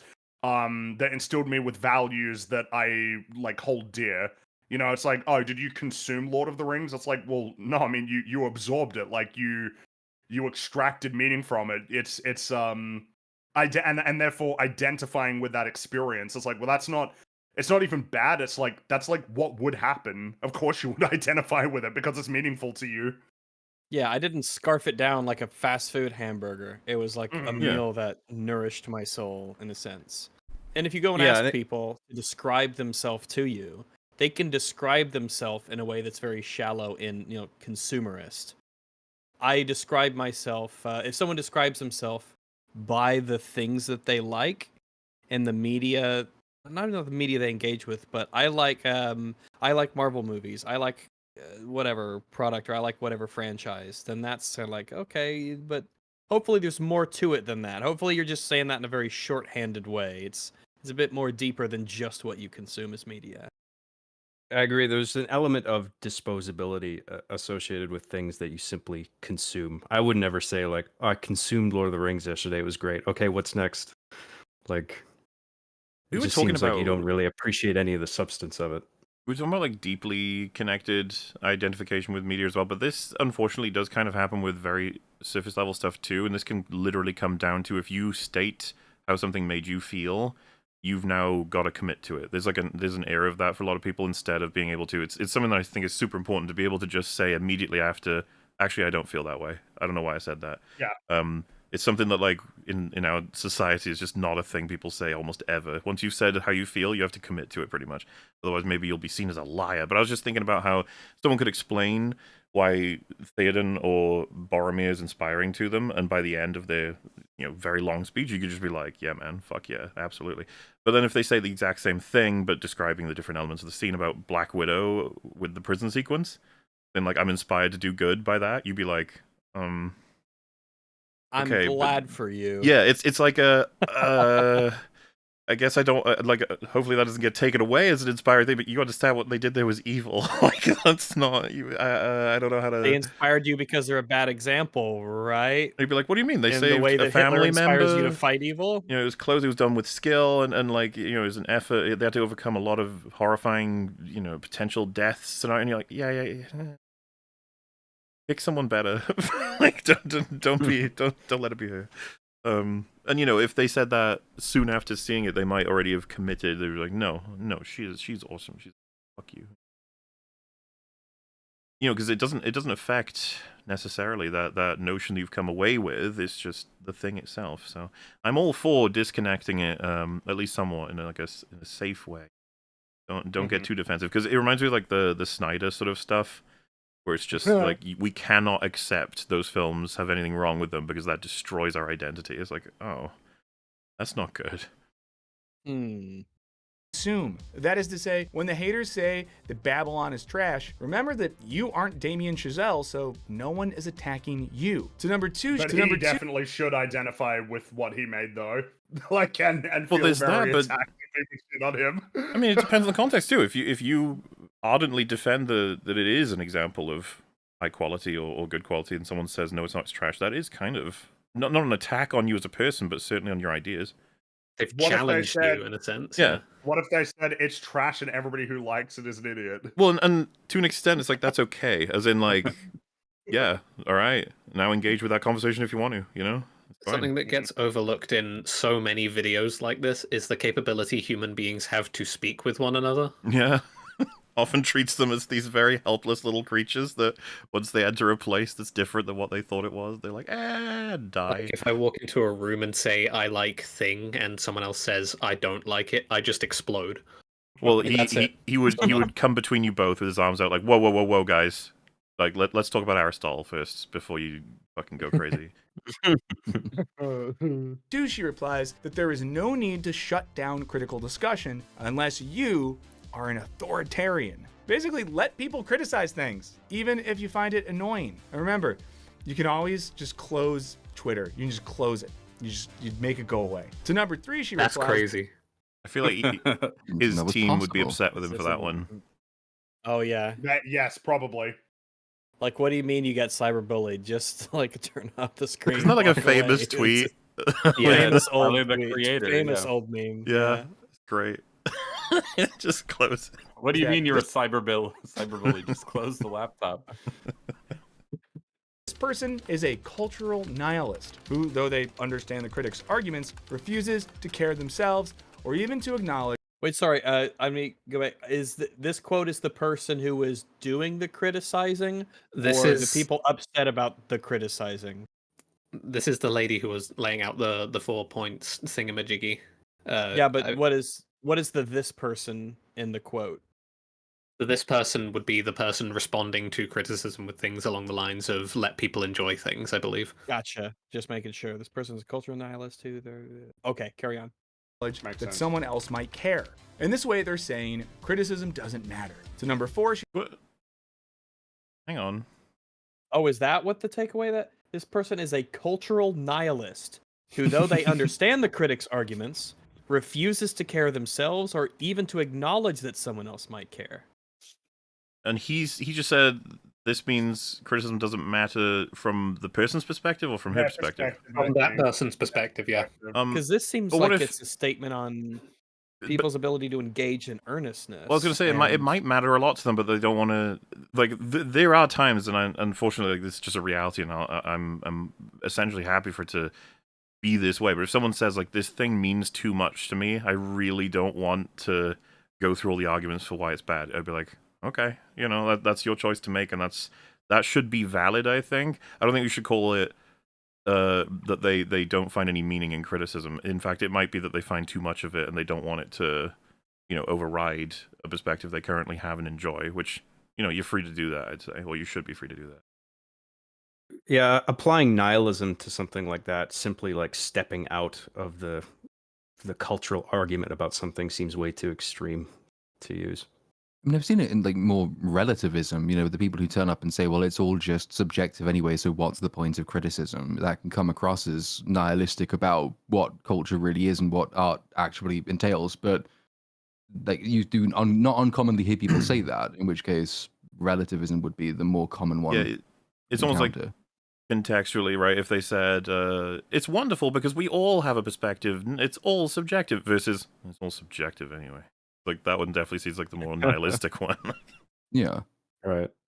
To number 4, she replies that simple escapism and entertainment value is not the aim of art, though it might well be the goal of enormous media conglomerates. She notes Okay, that- here's that's annoying. He's Here's the falling thing, off of me because now.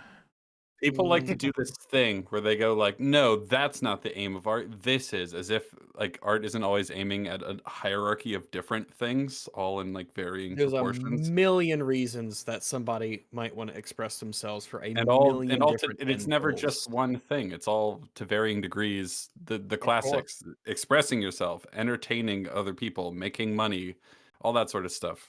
It's always a combination of all of them. I mean, it's creation and engaging with it. It's like there's not one way to engage with it, just like there's not one way to make it. I'm content with this insofar as there is no like purpose of art as such. Art is not like teleological in that sense. Well, I've listened to artists and directors talk, and sometimes their goal is explicitly that. They say that they want to just make something that's escapist entertainment, and that's fine. And it's like, why, if that's what they think, why would I think any different? Like, and I don't think that's bad either. Like, yeah, go for it. I would argue that's part of the is not goal bad. with this podcast is escapism. We're supposed to be providing like a little... Don't have to worry about some of the annoying things that are going on right now. Instead, it'll be just a thing about silly movies. And if someone said like, that is not the aim of art expression, I'd be like, go away. You always will run into the problem of trying to define the thing by what it isn't, which escapism basically is. Escapism as like a first order principle, it's good to be able to get away from the travails of the real world is a good thing. But in what form your escapism takes always has to either implicitly or explicitly answer the question, what are you escaping from? Or what is it that you prefer instead of the thing from which you're escaping? So there's almost no such thing as simple escapism as the point and purpose of art. That answer is if you don't want to or you don't have time to get too deeply into what you think or what you're trying to do, it's a good answer and it's a good value. But when like creating this podcast, it's not just that you don't want to talk about the real world, it's that you want things to talk about as well, in which case it's not simple escapism, that's just the premise, and then you get into what do you value, well, what do you among like other to do, things, what is like the purpose of what you create. I would say entertainment value is another important aspect, but there's plenty, which is why it just feels strange to say it's not the aim of art. Yeah, I don't know, there's plenty to rip apart there, I'd say. It can be the aim of art sometimes, and sometimes there's a higher well, and if goal we're talking in about mind. I mean, it can be either. What is the aim of art? Is it defined by the author, like the artist, or is it? Yeah, I'm assuming so, right? In which case it could be for fucking anything. If not, then there is no aim of art, as was mentioned by Theo, I think.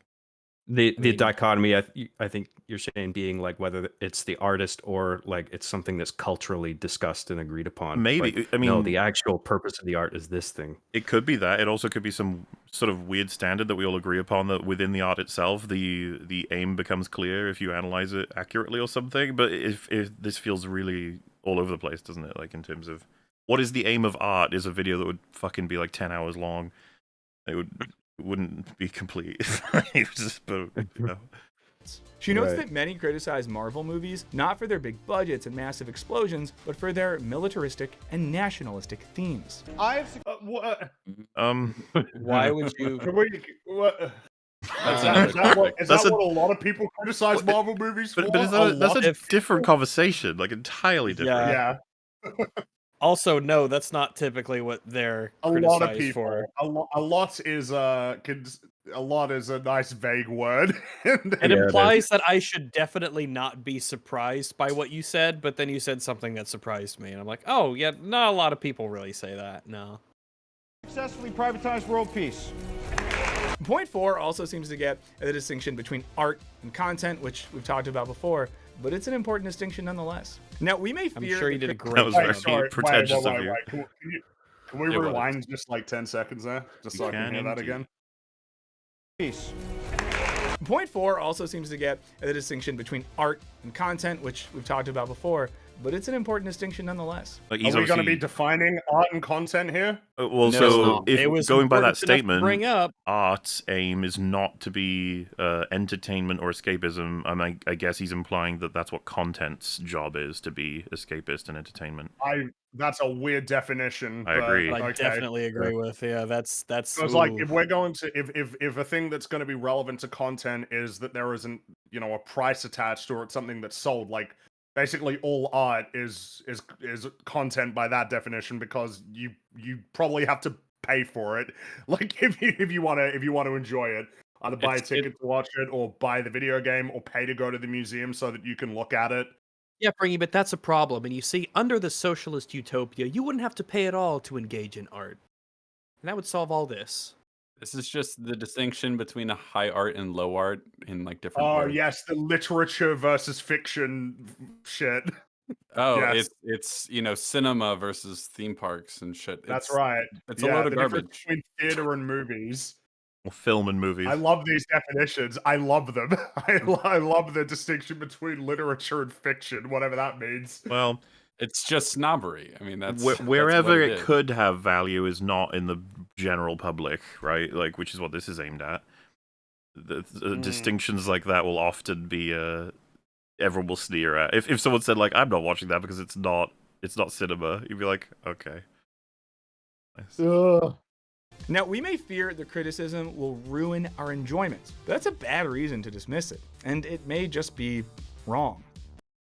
Well, sure. Oh, okay. Oh boy. Hello. Okay. All right. Okay. We gotta focus on what he just said. We can't get distracted. We can't get distracted. What were you saying before we noticed the picture of Anita Sarkeesian in the video? As feminist video game, It hadn't come up on my end. That's why I was confused. All of chat were probably like, "What's happening?" Listen, you're in for a treat. nonetheless. Now, Sure we we may all are. fear the criticism will ruin our enjoyment, but that's a bad reason to dismiss it, and it may just be wrong. As feminist video game critic Anita Sarkeesian, I love that he introduces her as though she's not a Yeah, I mean, fucking. video She's game like a critic. main villain of. Like mega psycho grifter. Anita Famous Sarkeesian. goblin, and he's Sarkeesian. Person who is alleged I know- to I have know- maybe I know played a what- video I know game what this quote is once. going to be. It's the quote of like, "Oh, I can like video games, but also criticize them at the same time," as if that's Oh one. something yeah, that would it'll need to be probably said. be that But fucking two, quote. oh, you like video games, huh? Is that right? Is that so? Oh, and someone just about didn't she marry herself? Oh, She married Movie Bob, okay? I've seen like, this. She had a wedding themed birthday party. Oh. Oh no. That's Sarkeesian tragic. said, "It's I both know. possible and even necessary Yep. to simultaneously enjoy media that's- while it is. also being That's the critical one. of its more problematic or pernicious aspects." yeah, that's the one. The problem is you That's fucking right. hate video games. Also, this I'm is just about- convinced of it. Something, it's not like the same as you can enjoy the room while also recognizing the things about the room. This is more so essentially, about. This quote is, "Don't get mad that I'm saying Mario is sexist." Yeah, this is not about the same thing that I. This, You're not this allowed to be mad about that. I like it, and it's necessary to Hitman is criticize it. sexist, but I guess Yeah, you can still enjoy Hitman playing encourages it. you to kill innocent women. Yeah, even don't just ignore that the minus points in the corner of the screen there.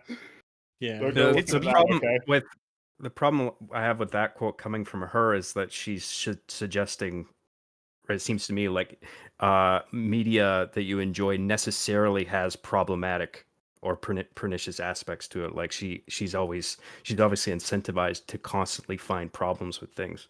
Like Well. what if those problematic aspects aren't there? Well, that's She's gonna within the find them anyway. definition of. Well, she will, because that's what she means by critical in this definition. I think like it's aligning the distinction between criticism as we would normally use the term and critical as somebody like Anita Sarkeesian would use it. Is that you shouldn't be aligning that distinction, because she will not be criticizing the intrinsic qualities of a video game or a work of art. She will be criticizing its socio-political impact on things that have nothing to do with the art that she's consuming at all. Yeah, this is not about a particular subset of art, or even just ones that are bad and good at the same time. She's talking about everything because she's got that other quote, right, where everything is sexist and racist. I fucking hate this necessary word again. What do you mean it's necessary to do this? How can it is possibly be that? imperative. Yeah. It is imperative. We must, for the sake of a better world, talk about how Mario. You can't be consuming Mario without looking at Peach and being like, "Wow, stereotypes. we fucked up." Wow, Wow. women are prizes. Mario taught me that. Yeah, there's no ethical consumption. Anita in Sarkeesian Mushroom made me Kingdom. think that, women are shitty prizes.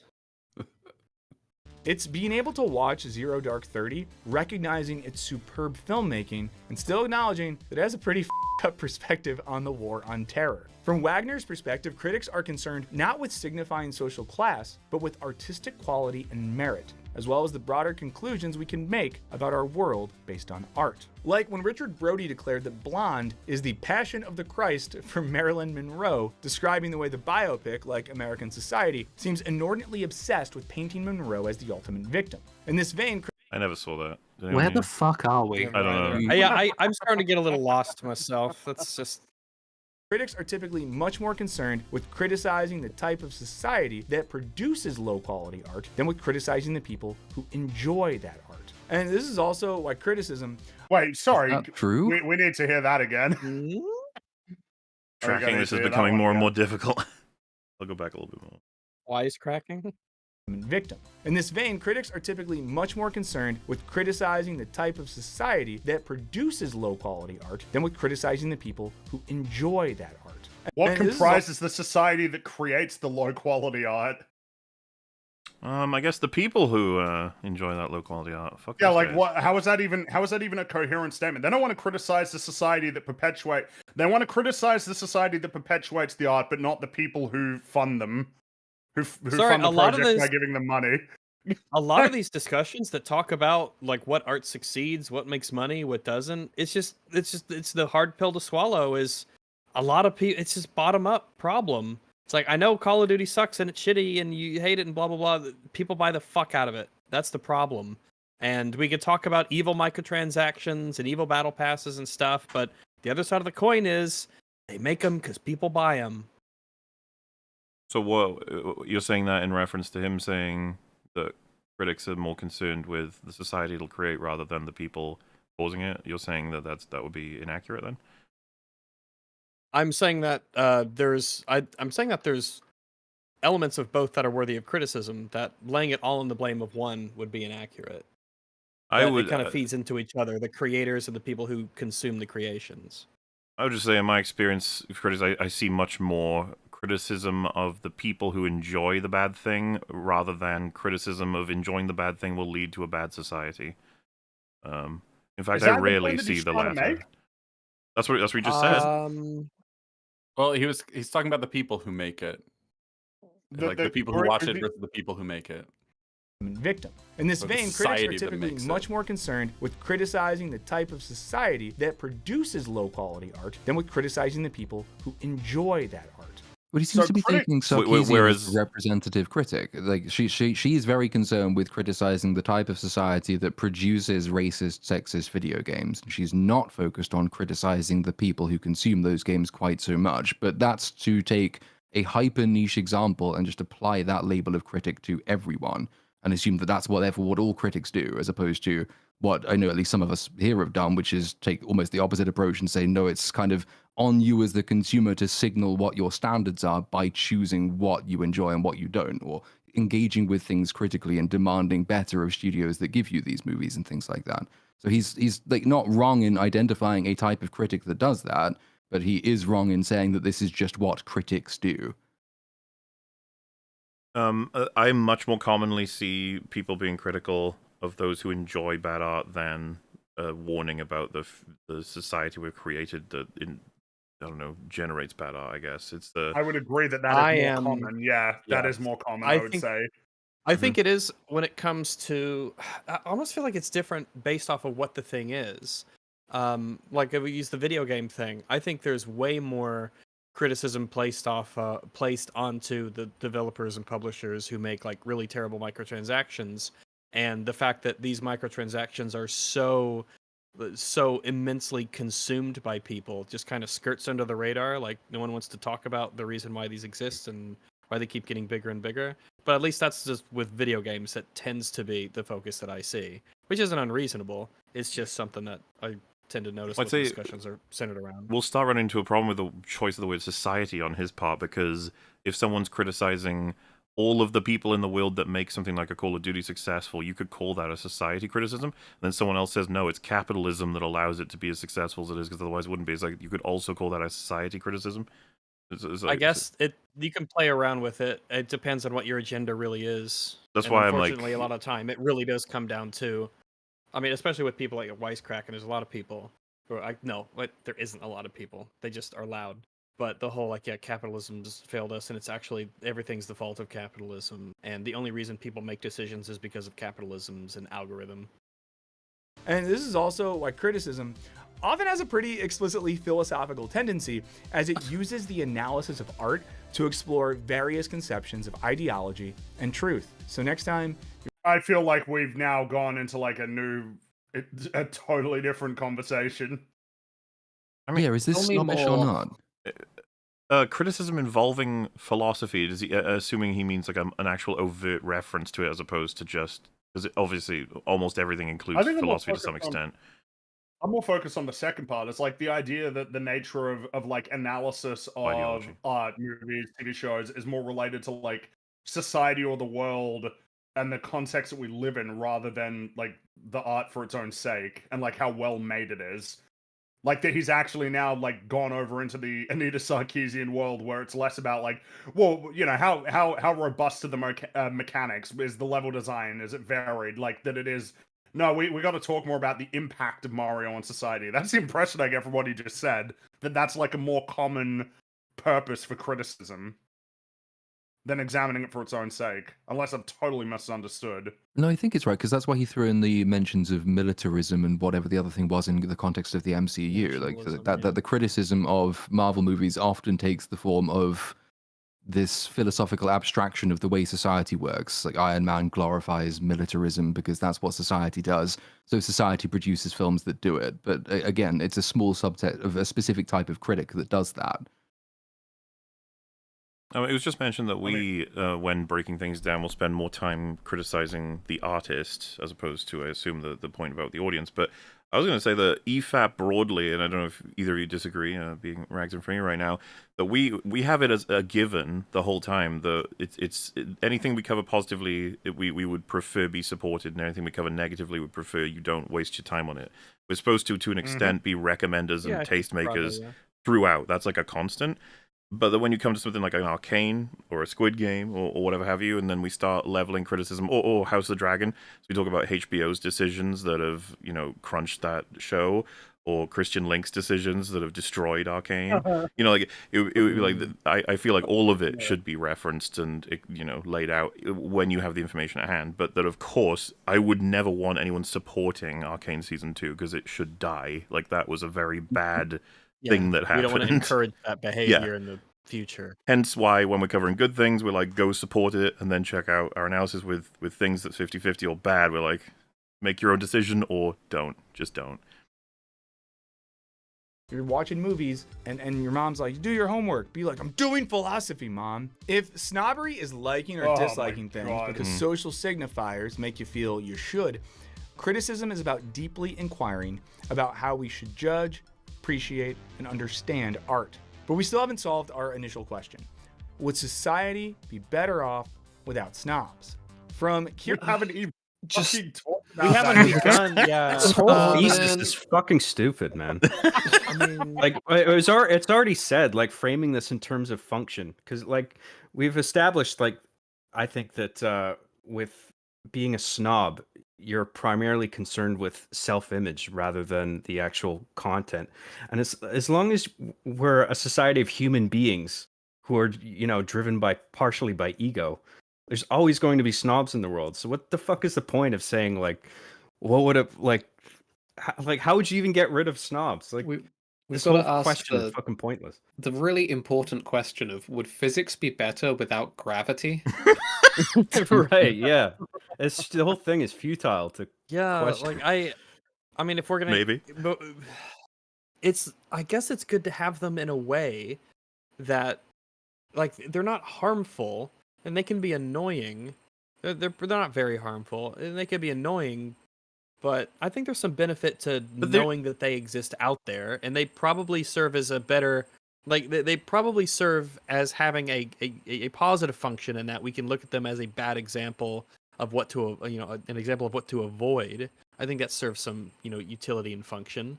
And it's just societal flavor in a sense. I'm not sure you can answer the question that way. They're an emergent property of other traits that you'd have to get rid of first. Like the snob is a result of someone who's being potentially dishonest or pretentious, or then name a whole bunch of other things. And it's like, which one of these egoism things do you want to and kill? social dynamics. It's, I think they will naturally happen. If it was I guess if you could just magically snap your fingers and no one would just ever have that specific combination of traits. Yeah. I just don't think I would. But well, it's ridiculous. It's not, as was mentioned. It's such a stupid fucking question anyway. Would society be better off without snobs? From Kieran's perspective, snobs who prioritize gatekeeping and posturing over real artistic engagement, and who praise or... Okay, I don't like this What is that? demonization of gatekeeping is not artistic engagement, but I guess it was a full Well- sentence. I just wanted to make sure that didn't slip by. It depends on what that sentence meant. Was he saying that snobs gatekeep real artistic engagement? I think mean, he said they're gatekeeping instead of real artistic Yeah. engagement is what he said. But because obviously gatekeeping can preserve the artistic. I was gonna, integrity of I was going to say something. those two It's things positive can. influence. The reason I gatekeep a lot of things, I guess. I feel like everybody actually does. Anybody who says they don't gatekeep at all is a liar. If you don't gatekeep anything, then you're gonna lose anything. I don't even know We if you're all- passionate come about on, anything if like, you don't gatekeep it. Yeah, fuck You off. got a friend who's just like, I'm a major, huge Star Wars fan. You're like, yeah, me too. That's great. It's like, which one's your favorite? And they're like, I love Spock. Yes. No.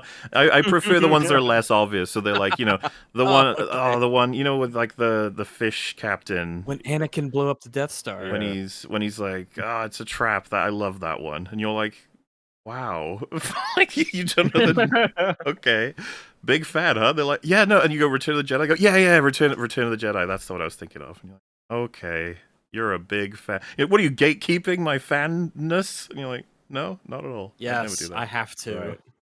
I've seen what you people do. Or like when an intellectual property or a story that you're quite fond of is invaded by shippers, and you say, Oh "No, my get the God. fuck out of here." You spray them with water, and you say, "Go on, get." And then they're like, why are you gatekeeping? I'm just enjoying it. Like, you're enjoying it wrong. Stop it. Stilco did not. Oh, And you no. enjoying it wrong signals to the people making it or things like it about what people want to see from that thing. And I would prefer if you did not signal in that way regarding things that I care about. It wasn't just Christian Link That's that killed simple. Arcane, it was the shippers. Unironically, kind of, yeah. Their willingness to their hyper focus on seeming to want to appeal to those people. Yeah. Over real artistic engagement, and who praise or deride things just to be contrarian, aren't that useful. And in my... But see what I mean? Contrarian is Useful. different from pretentious, which is Just different to be from contrarian. stubbornness or selfishness when it comes to one's own interest. You can generate a snob with loads of different traits, is what I'm saying. It's like, Yeah. get rid of them is to Absolutely. get rid of a shit ton of other things by proxy, in a sense. humble opinion, can be pretty annoying. But critics are a different matter.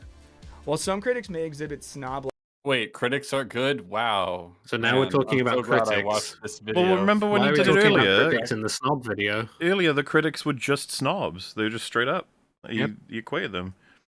Now it's like it's almost we're drawing a distinction between how we're going to judge a normie for the way that they talk about films related to a film critic. Like, And if you say I am a film critic, you enter a new category in this world. Well, am I crazy, or is that like the direction it's going in? Like, well, no, there's a difference between snobbery related to normies and then critics. I didn't think get it's that vibe, but maybe. I was saying that Let's rewind this a bit. But Yeah. I'm sorry, Sure. Theo. he's also saying that critics exhibit snob-like behavior, as if anyone who has ever been critical gets lumped into this amorphous mass that is critics, as if critics aren't people with perspectives. You lose a lot when you overgeneralize like this. Once again, the step from being not a critic to critic is what? You just go, oh, that thing doesn't look very good. It's like, oh, you're a critic now, look at you. And then it's like, and by being a critic, you've got snobbery installed. It's like that's unfortunate for you, but that's just how it works. My humble opinion can be pretty annoying, but critics are a different matter. While some critics may exhibit snob-like behavior, society will always have a need for people who consume art with a discerning eye, as at their best, they can help us see its deeper meanings. Of course, it isn't always easy to tell. He just gave us like if it was like we just changed it to something else, it's like that's it. Well, no, like snobbery is pretty bad, but like we need the critics who are gonna look at things with a discerning eye. That's a snobbery of its own. Technically, it depends on your definitions, right? In a way, like part of it is like the whole people who are really, I guess, learned and educated and good at spotting these things can help other people appreciate what art can offer. And so, like, yeah, sure, if you're not an asshole about it, if you're, dare I say, if you're not a snob about it, I feel like that's it, right? So, like the guy who figures it all out, so to speak, on any given whatever, let's just say movies for the sake of it, and then some other guy who doesn't understand why whatever film is good or bad, let's just say it's Lord of the Rings, the guy, I really enjoyed it, and then the other guy's like, oh, let me explain to you some things you may have missed, and they go through a bunch of the subtext, a lot of the meaning of how different characters connect, a lot of the themes, and then the guy who didn't know was like, oh my god, that's amazing, I actually way more appreciate this story than I did previously, and the other guy's like, ah, cool. But you could just run that exactly the same, that person could be exactly the same in terms of their knowledge, but they could explain it like, you didn't understand, did you even know what the themes were? Okay, let me explain because you are having trouble. And they could sincerely enjoy the themes and know the themes and explain the themes, but it's the way that they do it, right? That almost feels like the key, because when you just said they're like an asshole about it, it's like, yeah, that feels like the actual key to snobbery. it really is. Yeah. Like, I think the big components are their desire to be perceived in a certain way, and their desire to use some amount of knowledge or to be perceived to have amount of knowledge to talk down to other people in the way that they behave. It's an inward and outward thing, I feel like, when it comes to snobbery. But tell the difference. As Kieran puts it, the lack of publicly available regulative norms and aesthetics means that it is hard to tell when and where someone's appreciation is appropriate or driven by snobbery. That is to say, our lack of a shared vocabulary about art can make people trying to be sincere appear snobby. Like how I know the costume design in Greta Gerwig's Barbie will probably be excellent commentary on womanhood under late capitalism. There it is! Ding, ding, ding, ding, ding. Get your bingo cards, everybody. But even saying that out loud makes me feel kind of embarrassed. It should. It should. Yeah, it should. It should. Oh my god. Shut up. That's perfect. You know how women like to wear a wide variety of clothing? Late stage capitalism. Oh my god. Boring. His part, A.O. Scott is unhappy with his attitude and wants to make space for the appreciation and valuing of good taste. I thought that was Paul Giamatti for a second. The world needs the Amazon really algorithm and the Facebook thumb is a place of liking and like-mindedness, of niches and coteries and shared enthusiasms, a utopian zone in which everyone is a critic and nobody is a snob because nobody's taste can be better than anyone else's. Scott. Oh my god. Anyone's taste is better than yours, Wisecrackin. Sorry, I feel like there was a lot of stuff in there that's worth like delving into. Yeah. I would say that comment comes across as being big mad that like the realm of being able to talk about things has been opened up to more people. That's the impression I get from this observation. Like, god damn it, the world of all of this new internet stuff has made it to where everybody's a critic when it used to be that, you know, only a certain number of people were critics. Yeah. As ordained essentially by like some, I don't know, some like label or some job description or some yeah, there was like a show. special class of people, and now everyone, yeah, they've the democratization of criticism. Everyone could just say what they feel. Everyone could just give their opinion now. Like, look at that. Like, yeah, because some people have better taste than other people. It's like, holy shit. Like, calm down, dude. I don't know. This comes across as very snobbish. I agree with that. I'm trying to think of like the best version of the second half being something along the lines of we've lost any interest in at least this art form to recognize that some would understand the content better than others, but I'm not sure that we have. I feel like people still use a lot of critics as their guiding light that they've assessed. Oh, people with good and taste. also, are we seriously Yeah. pretending that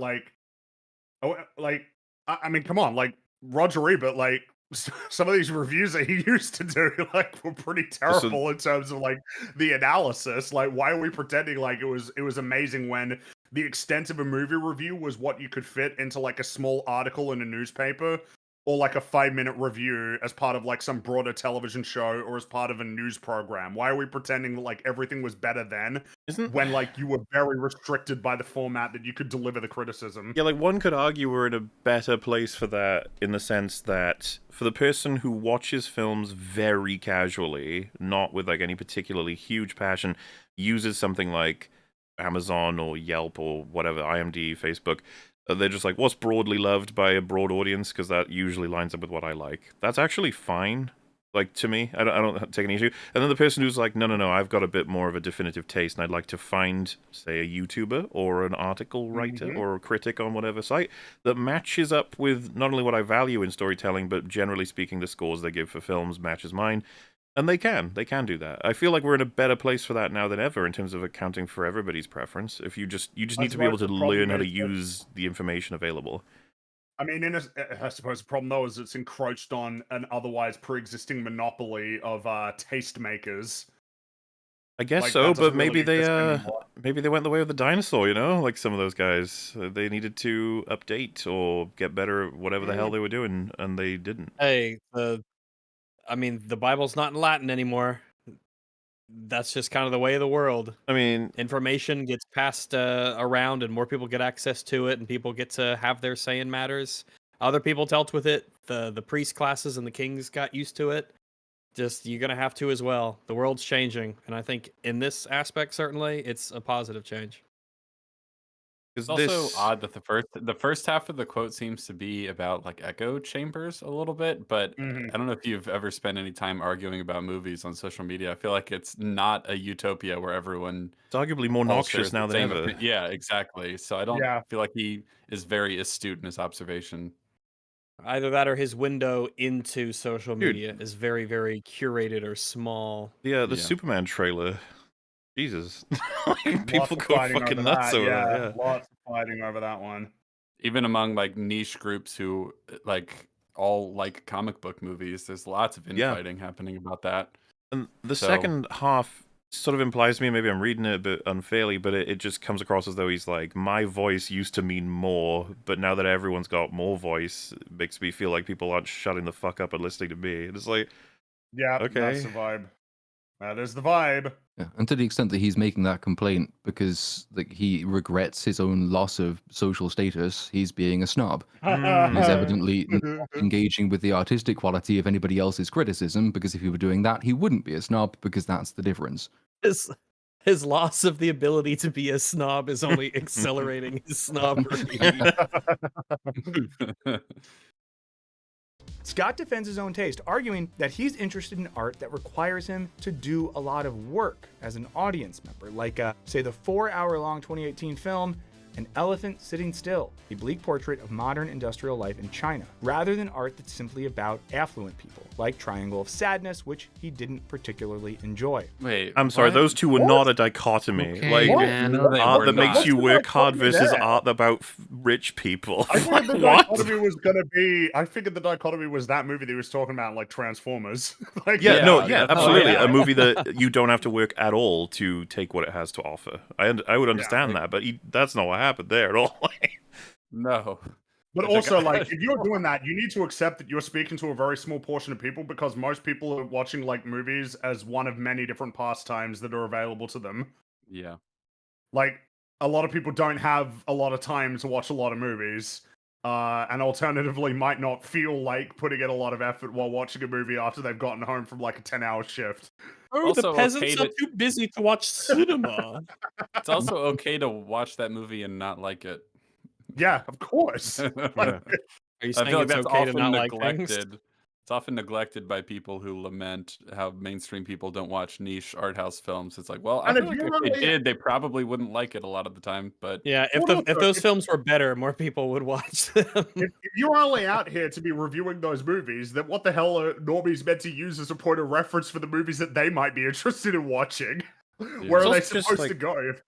I don't know. I just feel like it's a shitty metric because how I don't believe this about the guy himself. I'd be like, you've never ever wanted to watch something that you don't you don't have to be 100,000% engaged with and appreciate on multiple layers. You can't something that like shoot 'em up. Anyone seen that here? Yeah. Oh, I don't think I No. have. Like, no. I love that movie, and if someone said like, "Yeah, but it's not very complicated, or you don't have to work very hard to," I just be like, "Shut the fuck up! Why are we going there? What's happening?" Like, there's so many.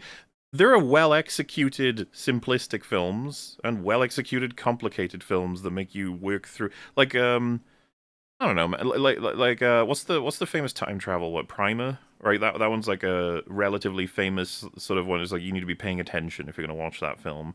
Versus, we keep using Transformers. Transformers is not a great example because I don't think it's particularly good.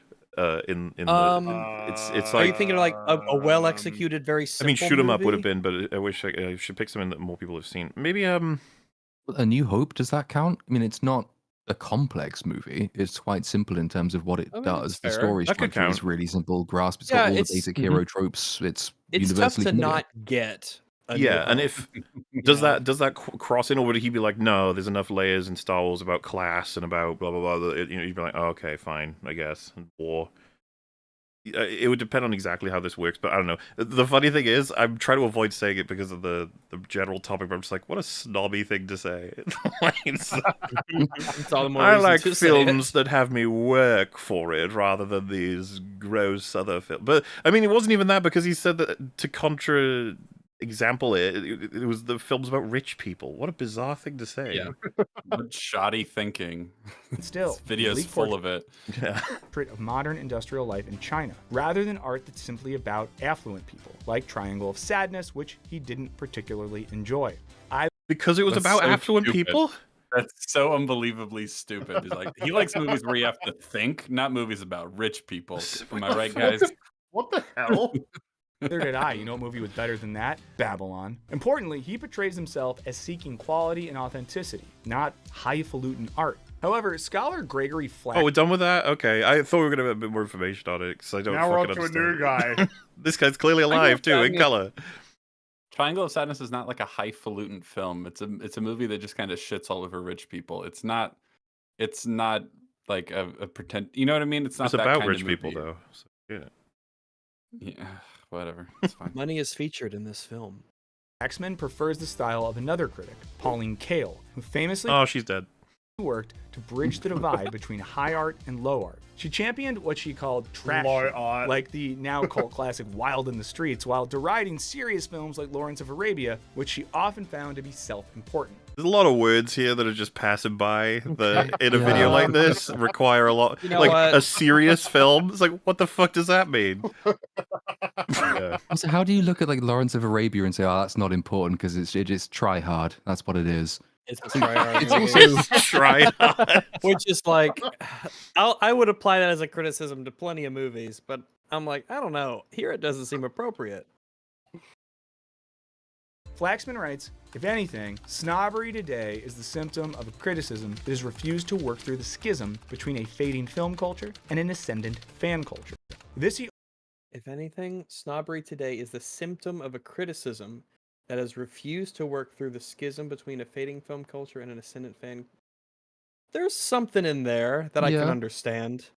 Mhm. It's like being unable to bridge the gap between the high and low class film enjoyers, essentially, is what creates this appearance of snobbery. But a lot of that, I mean, if that's the case, a lot of it does come down to like being able to communicate with other people, not Which, acting you know, like an asshole, not deriding people's opinions because they're new to the hobby or they don't know all the words or they can't remember all the director names. Yeah, Flaxman. Yeah, Man of Flax. argues requires the expression of a sensibility that is smart, supple, and sincere enough to bring the two cultures together. Coincidentally, if I was on a Yeah. dating app, I would describe myself as smart, supple, Holy and sincere. shit. Dude, They're not landing, bro. Yeah, You that can was always cringe cut in them out. particular, that one. I'm so checked It's out. better to it's better to not have them. Yeah. True. I It mean, means like taking- that's the video. It'd be better to just not have it as a thing that exists. But geez, high have and comedy. low art alike seriously, and their ability to Are reflect. we Wait, saying that is- Jurassic Park is what? Is that Well, what is we're Jurassic Park about low art or the combination, the bridge between low and the high? combination of supple and sincere. It means taking high and low art alike seriously, and their ability to reflect the world around us. Well, here's the thing: if you're gonna treat both of them seriously, maybe you could start by acknowledging that there's not really a difference.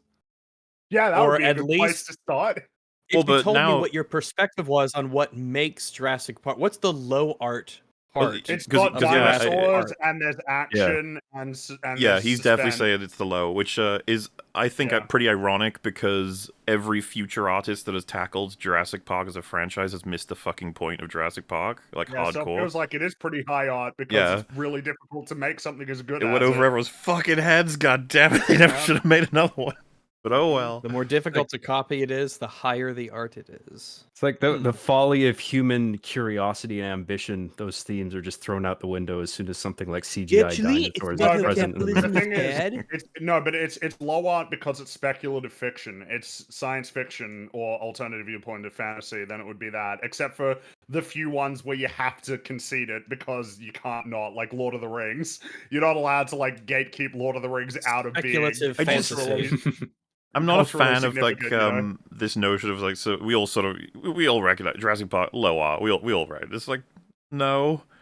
Yeah. I don't. No, sorry, no, it's not.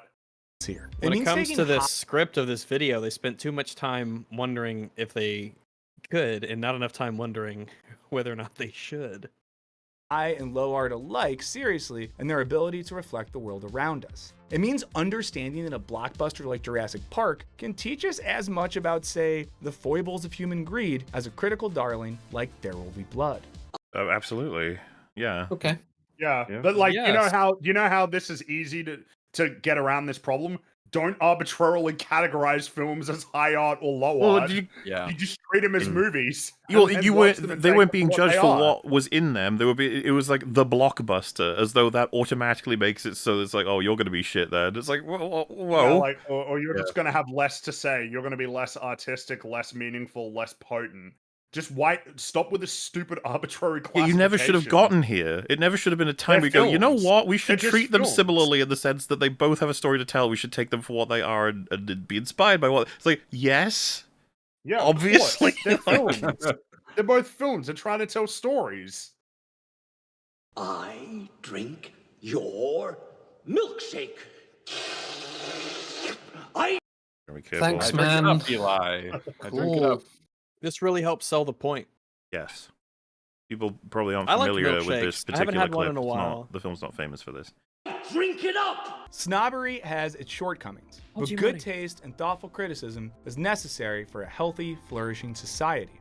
Okay, I that's. want the wisecrack guy to define bad taste. I want him Snobbery to make a is- video defining bad taste. I want Yeah, him to do it. How can we be? Snobbery is bad, but everyone should have good taste. I was going to say that's Presumably not that's, like that's me. what he just said is bullshit. To have gone through that 14 minutes to simply say snobbery has bad stuff, but good things are good. Like what? Yeah, nice. I just want him to define bad taste. I want him to like make definitive statements about what he considers to be bad taste. Yeah, or find I some wanna dead know. person and tell me what they said about it. Jeez, give me Well, something. I suppose it's more so that again, I find it fascinating that somebody who would almost certainly make the claim that you can't actually make like definitive statements about art in general would just blatantly does say like, that, oh well, there is such a obviously. thing as good and bad taste. You know, it's like, oh well, come on, what is it? Why don't you explain it? Tell me. Because my guess would be that it would alienate a lot of people. Like if you did it, they might think that you're a snob if you did that. I just can't believe that. It feels like he'd ran out of stuff at this point. He's like, right, I got to summarize. Snobs, yeah, it can be bad, but like it can also be good. I gotta summarize, but I don't have anything to summarize. fuck. Yeah, it's the video essayist special of you're reaching the end of the video, so it's time for them to start, like, basically dropping everything they've said throughout the entire thing and just start wishy-washy, like, muddling through descriptions of how things are in the world. Get up! Snobbery has its shortcomings, but good taste and thoughtful criticism is necessary for a healthy, flourishing society. Rather than falling into the trap of social signaling or blanket praise for high-class, prestigious work, critics... But see, why wouldn't you then... He's like split up, he's kind of gotten almost to what we were talking about. If a snob is comprised of traits that would have to lead you to it, why wouldn't you be talking about those traits instead? Which is almost what he did there. He was like, you know what, you should praise things for their good qualities, and you shouldn't do it just for social standing. It's like, the people who, you know, praise things for social standing, that's more the problem. Focus on the negative traits that comprise it, rather than getting rid of snobs, which apparently would just knock out almost everybody, because everyone does it to some degree in some way at some point, because it is, like I said, just an emergent property of other properties. Into the trap of social signaling or blanket praise for high-class, prestigious work, critics should also take pop culture seriously. Bring your rollerblades? I literally go nowhere without them. And the rest... Dude, the formula is so reliable. To show a clip from a film and then just have some arbitrary clip from the film that has nothing to do with what the point that's being made. But it makes it feel... Like, that's got to be part of the formula. That's got to be part of the actual checklist for making a Wisecrack video, because it comes up so frequently here. Yeah, the movie make clips. The rest of us should probably be a lot less defensive when they think something we love sucks, even though it's hard, because Babylon was good. Oh yeah, but how do you tell the difference between someone who refuses to accept that it sucks and they genuinely believe it doesn't suck? Like, Shouldn't you what be now? asking yourself that question? Am I one of those people? I don't like his framing here, where he's talking about like healthy criticism as if it's like one half of snobbery. Like, snobbery is like a different thing. Like this, like we were saying before, it's concerned with the image of the person saying the things. Like, I think it's that's not what he's about the content for trying them. to say. It's just that he's done a really shit job of actually drawing distinctions between his definitions. Like, there's a short, cogent argument that, like, I think this video is basically putting across, but it's taken 3 times too long and used too many dead people. But the basic idea is just, there is a difference between snobbery and criticism. Here is my definition of snobbery. Snobbery is when you have opinions with no regard for anything save your own social standing. Criticism is engaging with art on an aesthetic level, a philosophical level, a cultural level, in terms of writing quality, etc. So not all critics are snobs, and not all snobs are critics. If you find yourself dismissing Jurassic Park because you think it's low art, you are a snob. If you find yourself liking it because it's a good story, you are a critic. That's the end. Thank you for listening to my 5-minute video. Goodbye. If 5 minutes, I mean, that would probably be like 2, 1 or 2. Yeah, well, with all the film clips you got to throw in, it's going to pack it out to 5. Yeah, double. Oh yeah, that's got to be like an hour long. Remove the dead people quotes, the random clips, and the even though the quotes could be argued much more important parts of it, but also the weird jokes. And you do like, how much analysis from him is there in here, and how much of it is just like folded back on itself? So much of it is wasted because it's used on in an understanding of snob that doesn't particularly map to the way the word is used in the current social contexts we experience. I don't think many people you would call a snob these days are in fact sitting there like trying to signal their status or whatever. Maybe they are, but they're more concerned with trying to privilege their understanding or taste above yours for whatever reasons. It was a good movie. Y'all just weren't ready for it. Such criticism can help us as art lovers develop our cultural palettes and articulate our own opinions in dialogue with critics. I find that funny, considering like how palettes. much of this video has just been haplessly pulling quotes, like, and just sort of throwing them together into a pile and hoping that that will make for a coherent video. Who the fuck says cultural palette? Like, Nah, that's a bit cringe, isn't it? Nobody that I like. you gotta, you gotta enrich your cultural palette. Is you're only ever saying that to like in a bad? There's something bad's happening if you've had to say that. Y'all just weren't ready for it. Such criticism can help us as art lovers develop our cultural palettes and articulate our own opinions in dialogue with critics. That is to say, instead of getting angry, we can have fun trying to articulate. Hey, look, Venom is high art, okay? It's a profound Obviously, movie yeah. about. It's a movie about friendship. It's about Eddie and Venom becoming good pals and looking out I for like each other. friendship. Even though they're from different worlds, they come together to save one world. Is that franchise done That's an now? uplifting message. Yeah, it's over. It's wow. Oh, They the said it Last was Dance over, is right? supposed to be the last one, but you never know. They'll pull a sequel out of their ass at some point. I I'm think, sure. well, there is that, but I think wasn't it that Sony recently said that they're not going to be doing any more of these Sony like Spider-Man spin-off movies? That is over. I think they said No the Madam Web sump was 2? over, right? So like, there's not going to be the cinematic universe anymore. But the post credits for the last Venom did leave it open for a sequel if they wanted That's to do true. it. That is true. Yeah. That's Who so knows? funny. They'll figure it out. I never saw 2 or 3. I mean, they're bad movies, but like I find it I've said this before. I find it amusing that like everybody acts as though the Sony Spider-Man movies are like notably worse than MCU films. They're not though. They're like the same.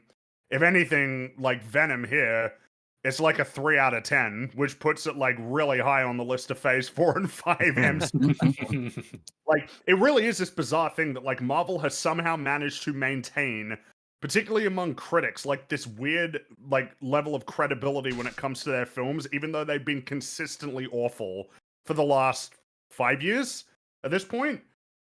Yeah, Like it's maybe fascinating. more? People still think like, oh well, I mean, you could argue that it's more because the last like really good MCU film was a long time ago. Infinity War's got its problems. It's got a lot of them too. It's something I guess I find interesting too is on the part of the not just critics but the audience too of like any notion of you'll be seeing Galactus, Doctor Doom, whoever else. It's like the hype. It's like it's unchanged despite all of the disappointments and terrible iterations of everything. It's just like it really doesn't matter. It can just keep going. Obviously, though, we've seen dramatic downfalls for the amount of money they're making, and people are guessing. Like, for example, what does everyone here think Cap 4 is going to make? I would be surprised. I think if it made more than $600 million, I would be like surprised. I think. I am in agreement. I don't think think it will make that much money. And I think Thunderbolts will make less. Like if you would ask me what I think, I'd be like, dude, if it makes Less, more than yep. 500 million, that would be surprising. And I might still be highballing here in terms I think of how much money. just the title Captain America is going to put it over Thunderbolts, probably. Yeah. Plus, no one Yes, I cares. think Even if so. they know who the Thunderbolts are, they don't care about these Thunderbolts. So I think the real interesting thing would be, do we seriously think Fantastic Four is going to be like notably more successful than the rest? I don't know why we would assume that that's the case. That just seems to be an assumption that everybody's going with, like, oh, well, Fantastic Four, that's like the actual movie that's worth paying attention to.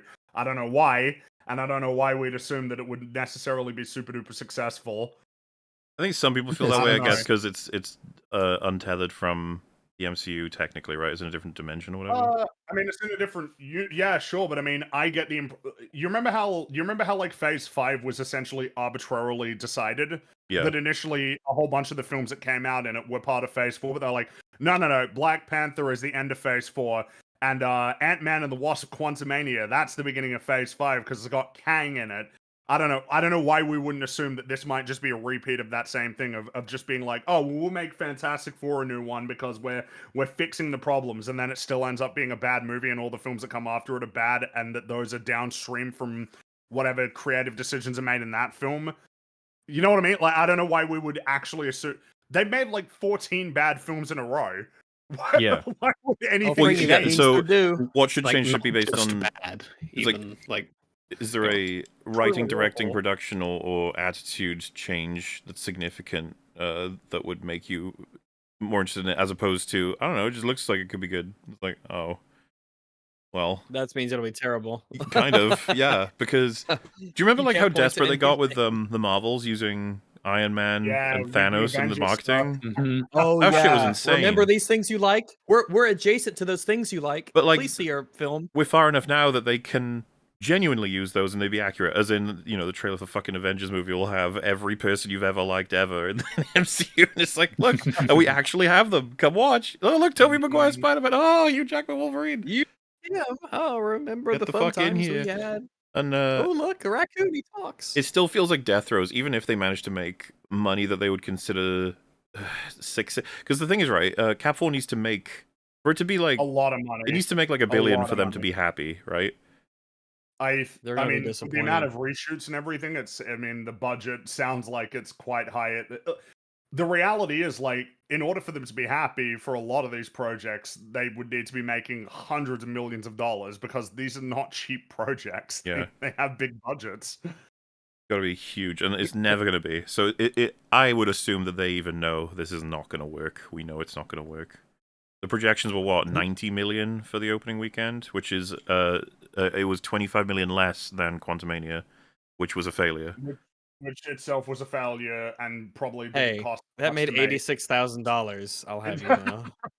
It was not It's a funny, failure. dude. When you say that, because it is true, a lot of people are like, fuck off, it didn't make anything. It's like, no, seriously, it made that much, and that is hilarious because that is a fucking failure. Like, imagine making a project like that and making that Effort, profit. the work, the organization, amount of all of money the to be time put into and it. money that got spent, just the manpower to make a movie of that scale for $86,000 in profit.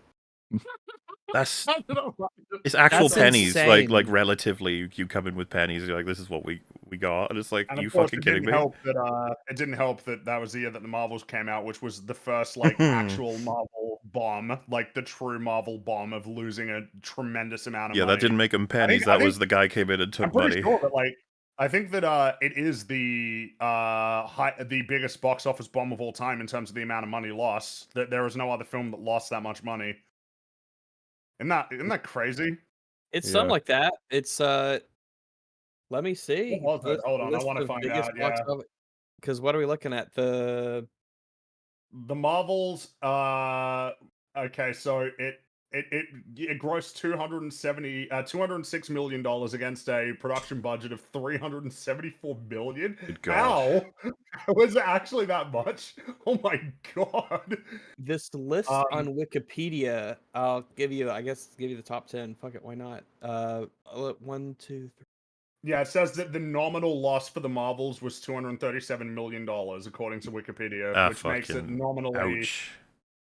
Nominally, that is the biggest box office bomb of all time. Adjusted for inflation, it's still really high. It's like third. Yeah, it's number 3, but the two above it, which are John Carter and the Lone Ranger, they give a range. That mean they might not be number 1 and 2, might not but be number they might one, be yeah. 1 and 2. Oh, So where's Mortal Engines? Mortal that Engines was is number quite high. 5. It's quite It lost nominal was 175 million. Adjusted for inflation was 212 million. And boy, is that an EFAP movie. I saw it in theaters. I was one of the few people who saw that in theaters. I was one of the 5 people. The Marvels was a bigger failure than The Flash, even though it feels like culturally The Flash was the bigger failure, which is odd. Flash was more successful, technically, but everybody treats it as a bigger failure for some reason. Joker 2's on this list, pretty high up. Yeah, it should be. Belongs there. I think it's number 9. Even if the upcoming Marvel movies are good, like I feel like the broad draw of Marvel in the cinema like has died after one too many flops, and like even Avengers Doomsday isn't gonna bring in the money that they're hoping. No, they have two. It'd be like Rise of Skywalker, where it's like, oh, that's a lot of money, and it's like it could have been a way more. It made half as much as The Force Awakens did. That's Rise of Skywalker. I could see. I would be surprised if it made as much money as Infinity War, which was about like $2 billion. That would be surprising, but you know, and also that's inflation as well, so you know it'd actually be lower than that compared.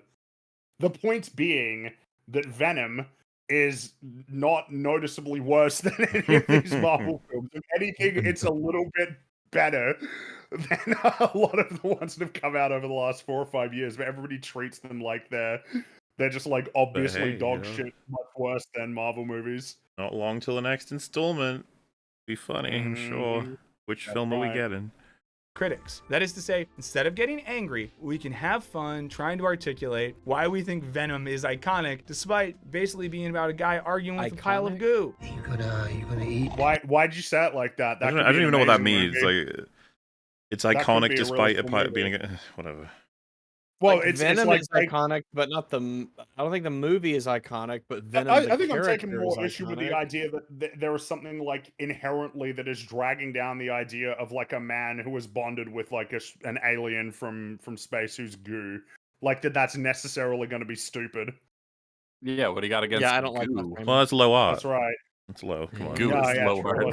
art. Well, again, it's low art because it's science fictional This fantasy. art takes the And shape it's of its high art if container. it's set in the real world and it has regular people, or if it's set in a historical Social context. realism, drama. Yeah, pretty much. Like that feels like what the distinction is. Anything that is in any way like speculative fiction is like by definition low art, and it has to be tremendous in order to cross over. Like something like Blade Runner, it has to actually be one of the best films of all time for it to receive like any credit at all, because it belongs to the wrong genre. It bugs me. It's annoying. Anybody else? Most likely. Oh, God. And in a time of rampant anti-intellectualism, critics remain a necessary counterweight.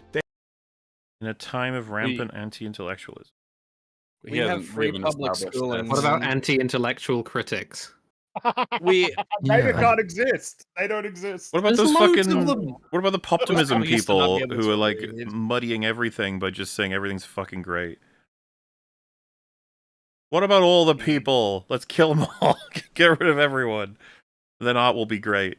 They help us see the ways that mass-produced media often fails to be art, something that should Well, improve. Why are we showing me visuals for distracting me? Ooh, can't do snob. that. Snob alert.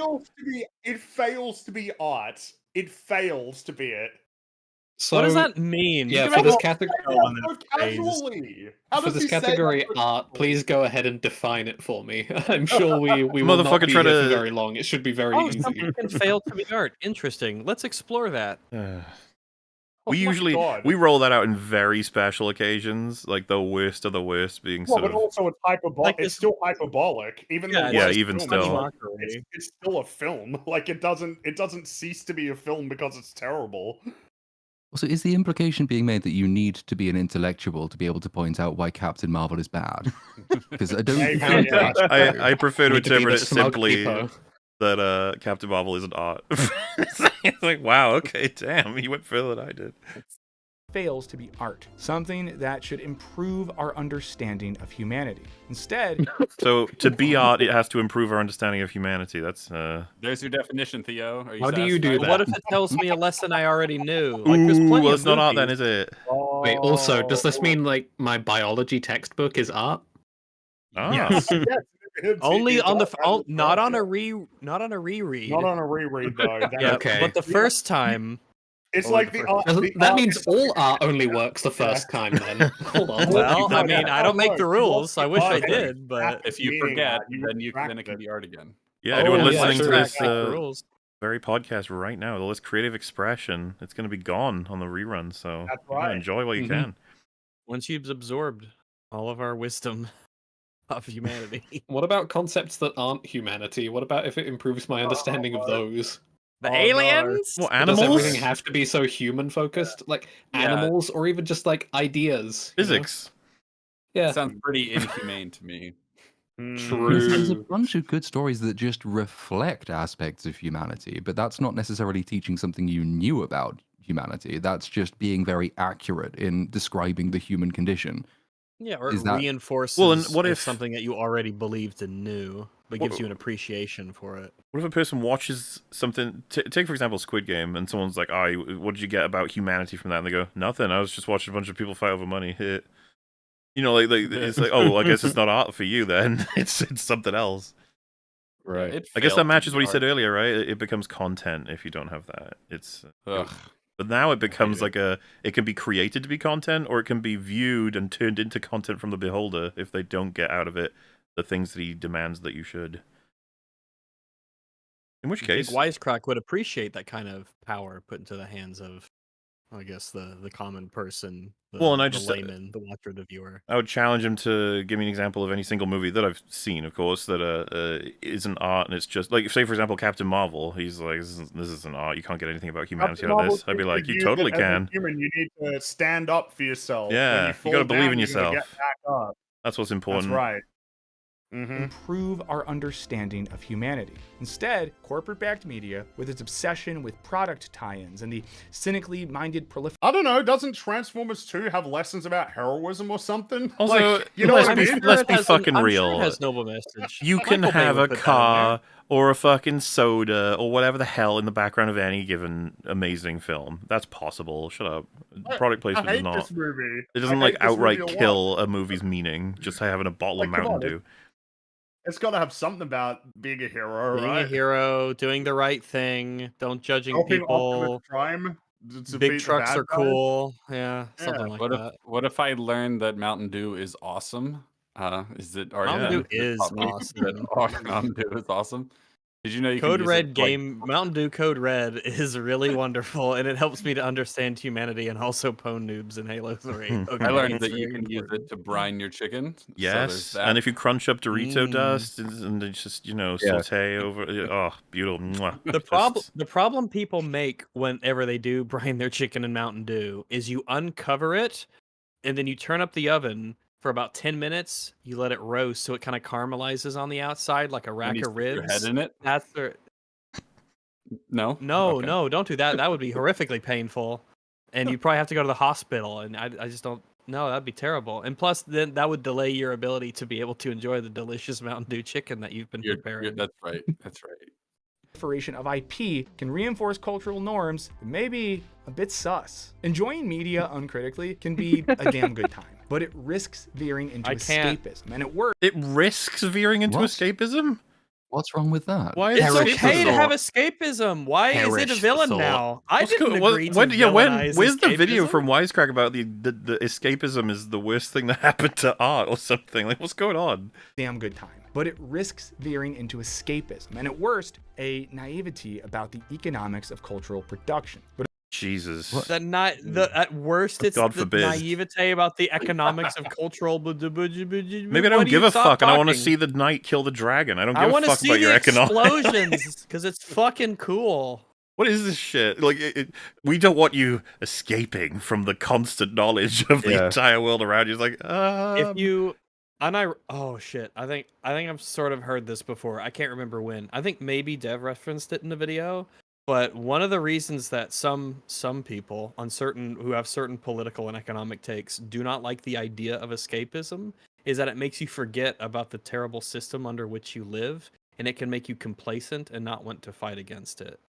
I thought you were going to go Unironically, I think that is slightly something that I've heard. more cynical direction and say that it would make you forget about the system being responsible for everything, and thus you might have to wrestle Well, with that's, the like, fact that part of you're, it. like, the one that should be taking more action. I mean, yeah, that's basically the gist. Is it makes you to be complacent in the system because you've escaped it through media. You don't have to think about it. You can disengage with it. Blah blah blah blah blah. Well, The imagine you framing of watch- escapism as risky territory is fucking ridiculous. Like, Yes, it's some it is. chasm you don't want to fall It's into. like oh like no, an evil escapism. dictator would And you- say, you should like books and knowledge are a terrible addiction that you cannot risk. The Lord of the Rings getting will take into." you to places Yes. you'll never come back from. Don't Yes, go there. you need to stay in the real world where I control everything. How could you just so casually fucking say, like, you don't want to be doing escapism? Like, come on, dude. You don't want any of that. About the economics of cultural production. But above all, appreciating art, developing good taste, and critically engaging with media. What's good taste? No, shut up. It's Yeah, fine. you This is the said- you said the conclusion words part. again. The conclusion part. sorry. We've seen all of what we needed to understand this part. You remember when he went over what it means to have good taste? Remember that part? He did that. He had the dead Remember guy when come up. he said Aristotle said stuff Yeah. about being good? Yeah, that was You good. think That was it's great. like I really like a horrible experience or a really nice experience to get to your conclusion and realize that you haven't actually defined any of the terms you're using, and so that you've got You to string haven't had anything something to together. conclude. It's actually like pop philosophy, right? That's what wisecracks become. And so they just say shit, they come across as though they're well read, and then by the once they've hit an arbitrary timer, they're just like, oh, wrap up. Yeah, so snobs can be good and bad. Good taste is good, bad taste is probably not good. Escapism bad. Bye everybody. So many video essayists do this. They'll do a big quote-unquote exploration of a subject, which usually means nothing. Then when it comes time to conclude, they'll essentially just walk back everything they said to try and like return to the status quo of our understanding from before. As if we've like somehow like deepened it, but you know the roadmap remains the same, instead of just a bunch of bullshit being said and then walked back with wishy-washy statements until we're left sitting there realizing our time has been wasted again. No. I guess the real snobbery was the Well, friends we we made had along the fun. way. Yeah, we had Yay. fun. Sort of. Parts Try to of make this it was somewhat fun. fun. You know, we try. Art, developing good taste and critically engaging with media continues to be a uniquely human project. As the future of AI-produced content looms, some say good taste will become a hot commodity. Cultural critic Daisy Aliotto argues that one of the We're doing few AI remaining- now. Is she AI? Really? All right. Looks She AI. looks like an AI person. Can't be The sure. depth of field ain't helping. competitive advantages going forward will be the ability to create media that can't be replaced by AI because it comes from a strong POV, meaning taste. AI's inability to exhibit standards of taste suggests that aesthetic appreciation may remain one of the last things only humans can do. But would it Fine even? Maybe, I don't know. difference. Would it how even do you matter, create a though? difference in an art object that was created with a sense of POV and one that isn't. Well, What's the the AI might difference? not be able to understand taste, so to speak, but it can like, oh, this is what humans say good taste is. This is what I will emulate. Yeah, it understands what human taste is. Like you say, wasn't there like last year a controversy when someone submitted an AI like classical themed painting to some art competition and it won because all the art critics thought it was amazing, and it turns out, oh shit, it was done by AI, and lots of people got very upset about that. But the fact is that taste can be a uniquely human thing. Okay, fine, but if AI understands what human taste is, it's not going to have trouble replicating it. It doesn't exist in the art object. You can't find it in the work anywhere. You can like roll the it back- sense of PVOV. Roll it back even further. We don't even have it down for people. Like he's pretending as though we all recognize what good taste is. It's like everyone's fucking disagrees. What do you mean? We don't even all recognize the idea of something that comes from a POV, in whatever that sense that is meant. Like this is just some wishful thinking as far as I'm concerned. It's like, yeah, AI will never be able to get to the point where there's an AI called just, Bill, and it's a movie recommender. And it's like, yeah, nobody's ever going to use a movie recommending AI because they don't have POV, they don't have it's like, you stupid, like, of course it's going to be able to do that. What about the recommended section of your if YouTube Wally video. shows up? Does Wally have bad taste? Wally's perfect. Well, yeah, we haven't actually got over the looking concept around of gathering all of his- actual of an artificial AI intelligence, person, yeah. like a robot that who is like a person like Bender or Wally or any number of robots in fiction who have their own little perspectives on the world. Wally finds joy in everything. That's what makes. Wow, no, I'm thinking about an intro. You remember in Wally how like he finds a ring that's in like a little container, but he throws Mhm. away the ring because he finds the container more interesting. Yep. That's such a little interesting thing in Wally. The idea that like Ring because because it's got a he's so hinge divorced on it. from It's a society- machine. It's a simple machine. Well, it's I feel like there's a lot of things you could go through with that. I'd say a big one would be that he's so divorced from society that like he doesn't really like the fact that the ring is something that everybody would consider to be valuable and significant is meaningless to Wally because he doesn't find it interesting compared to the little box. This box. It's like, Oh, it's yeah, I got like this utility box. use. It's so It's got cool. it's neat. It moves. I can open it and close it. Oh, The ring just Wally. sits there like an asshole. Wally, and he went into space. I and would he listen saw to the Wally's film universe. recommendations. I don't know how we would relay those film recommendations, but I would be curious. I mean, he has good taste. We saw it with the films that he was watching, Exactly. like all the classics. But I think Wally's looking at things in terms of function. He sees a box and it's like, oh, I can keep things in this that are useful to me. When he looks at a ring, that's it's just present. like, what is this for? But he's also. But funnily enough, like human beings also kind of work that way as well, where they look at objects and they kind of see function first in a way. That's true, but like you definitely get Wally's just developed a sense of beauty as well, right? In the way he looks at Eve, the way he looks at space, the way he looks at fire. It's like That's true. Yep. Yeah, like Wally going into space was like awe-inspiring, and he loved it so much that he needed to tap on the window to tell Eve to look out the window at all of the crazy stuff that's going on, even though she's like in stasis. And then him running his hands through the ring. That's one of those like, holy shit, this is like magic right here. This is magical, this moment. Oh, I love Wally. He's so good. The end of an era. Sorry, that's the Wally tangent over. I'm just gonna Feels like It's that comes up It's always good to have a semi-frequently Wally on these tangent. And if Yeah. the critics, and maybe even the snobs, can help us to continually develop and refine our own taste, then they can't be all bad. What a great fucking conclusion. If they can help us, they can't be all bad. Wow. Was the argument ever that critics might be all bad? No. I mean, I'm getting pushed in a direction with this video. I also feel like we can't expand out this principle. I am sure methamphetamine could help me do some things. So maybe it's not all bad. I guess so. Give you some energy, you know? Also, I'm very sorry to do this, but the title of the video is "Are We All Snobs Now?" Did that come up even once? I don't think Did so. everyone's a snob? Hold on. I didn't come up at all. They never asked the question. So, what can you do to not be a snob? Because for the last 10 minutes, I've been describing what that is in a succinct manner. Well, Yeah, let's explore. He started from a completely different sort of question in that regard. The question of like the proliferation of people's like perspectives on art and their ability to communicate them in mass media and blah blah blah or whatever, and you know, views on popular culture. That didn't come up at all. We said the rise of poptimism, which is entirely non-snobbery. Like, so how could we all be Yeah. snobs now if you're establishing that we've definitely got at least a group of people who aren't? Doesn't make much sense. I'm gonna tell you something for your own good, pal. That's the worst sweater I've ever seen. It's a Cosby sweater. Okay. Just pulls All right, into, sweater. you know, being careful. Yeah. It's all right. Gotta make sure. Cosby sweater. But what do you guys think? Is there a place for Oh, this part where you just try to bait us There we into doing go. comments on your video. What do you think? Now Leave it's comment. time to- That doesn't matter. That doesn't help me in the algorithm. The title of the video is just the question he will one day ask us. It's like, I don't know. Are we all slobs now? Tell me what you think, I guess. for snobs in our world? Is good criticism a necessary part of enjoying art, or should everyone just shut up and let you enjoy stuff like this?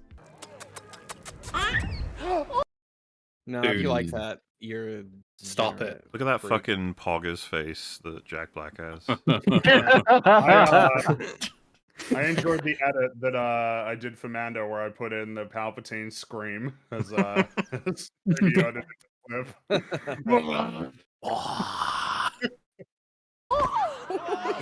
Let us know in the comments. I mean, that bit Think- does make me very comfortable being a snob, because in that situation, I can comfortably say, if anybody does like that, I do think I'm probably better than you, and I'm really sorry, I'm but better. it's fucking awful. I'm better than the scene itself. I'm better than the people who made it. I'm better than the people who enjoy it.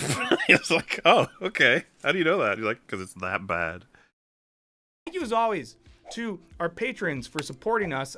If you like critical debate, Ooh. maybe join our Patreon community. You get on Oh. our Discord server What? Oh. where we talk about movies and games and books and shows and other stuff. It's fun. You also No, get you're probably videos just early, whining you know, about ads, extra capitalism audio and video Brown. content. Do you and you know, talk if you pay there? us enough money, I'll let you name my When you first say porn. we, Maybe. are And you thank there? you so much to everyone for engaging with our content, for watching us, for not Oh, you being hate so his Anytime. content. Are you, Dude, are you really thankful? He talks like about that? K-Vess, the fucking... Yeah. What if I'm just kind of aloof and ditzy, but like I'm trying to be like I'm relatable, slightly sort of, kind neurotic, of? But you know, hey, haha, I can poke fun at myself. I'll have a Discord, and you can I don't be have there. a We can talk about fragile movies ego and at stuff. all. Look at me, I'm making fun of myself. What if we went to Dude, I hate the whole TGI thing. Fridays Oh, for 10 Let us know $10 what you for think in the $2.99. comments. It's like, come on, you don't care. You don't give a shit. Like, who are you I feel like it would be kidding? better if they just said, leave a comment, it helps the video and the algorithm. the I'm not going to read them, algorithm. though, just so you know. It's somewhat funny considering that, you know, the video that we started with, or at least the first 2 minutes, like, oh, I feel like, you know, the algorithm is having an influence on the way that I create stuff. And then you watch this video and it's like, yeah, I can see how that's the case. There's like a very clear formula that you follow. And you're then doing you end the nothing. video with the standard, yeah, comment and let me know. And also that the video definitely... I mean, it's funny. Theo was mentioning that there's no way that you can actually cover this topic in 18 minutes, but there was a lot of fucking padding in this video. I will never stop being outraged at video essayists' entitlement to waste your time, and I need more people to, like, unironically take a stand against it. These people are so content to just waste your time forever I mean, there's a bit of an irony, right? Like, this video is nothing, but a lot of people will be sated by it in a like a faux intellectualism way. Just being like, I'm gonna put this on while I'm eating, and I will I feel listen to smarter some for it. words. I have For become a Aristotle, smarter. something is ethical if it's good. We learned that. That's an important piece of knowledge that we now have that we didn't have before. Man, I feel like a better person already. Wow. That means this video was art because I learned something About the humanities. Very different from humanity, but that's okay. Snobby when we go lowbrow. It means a lot. We appreciate you.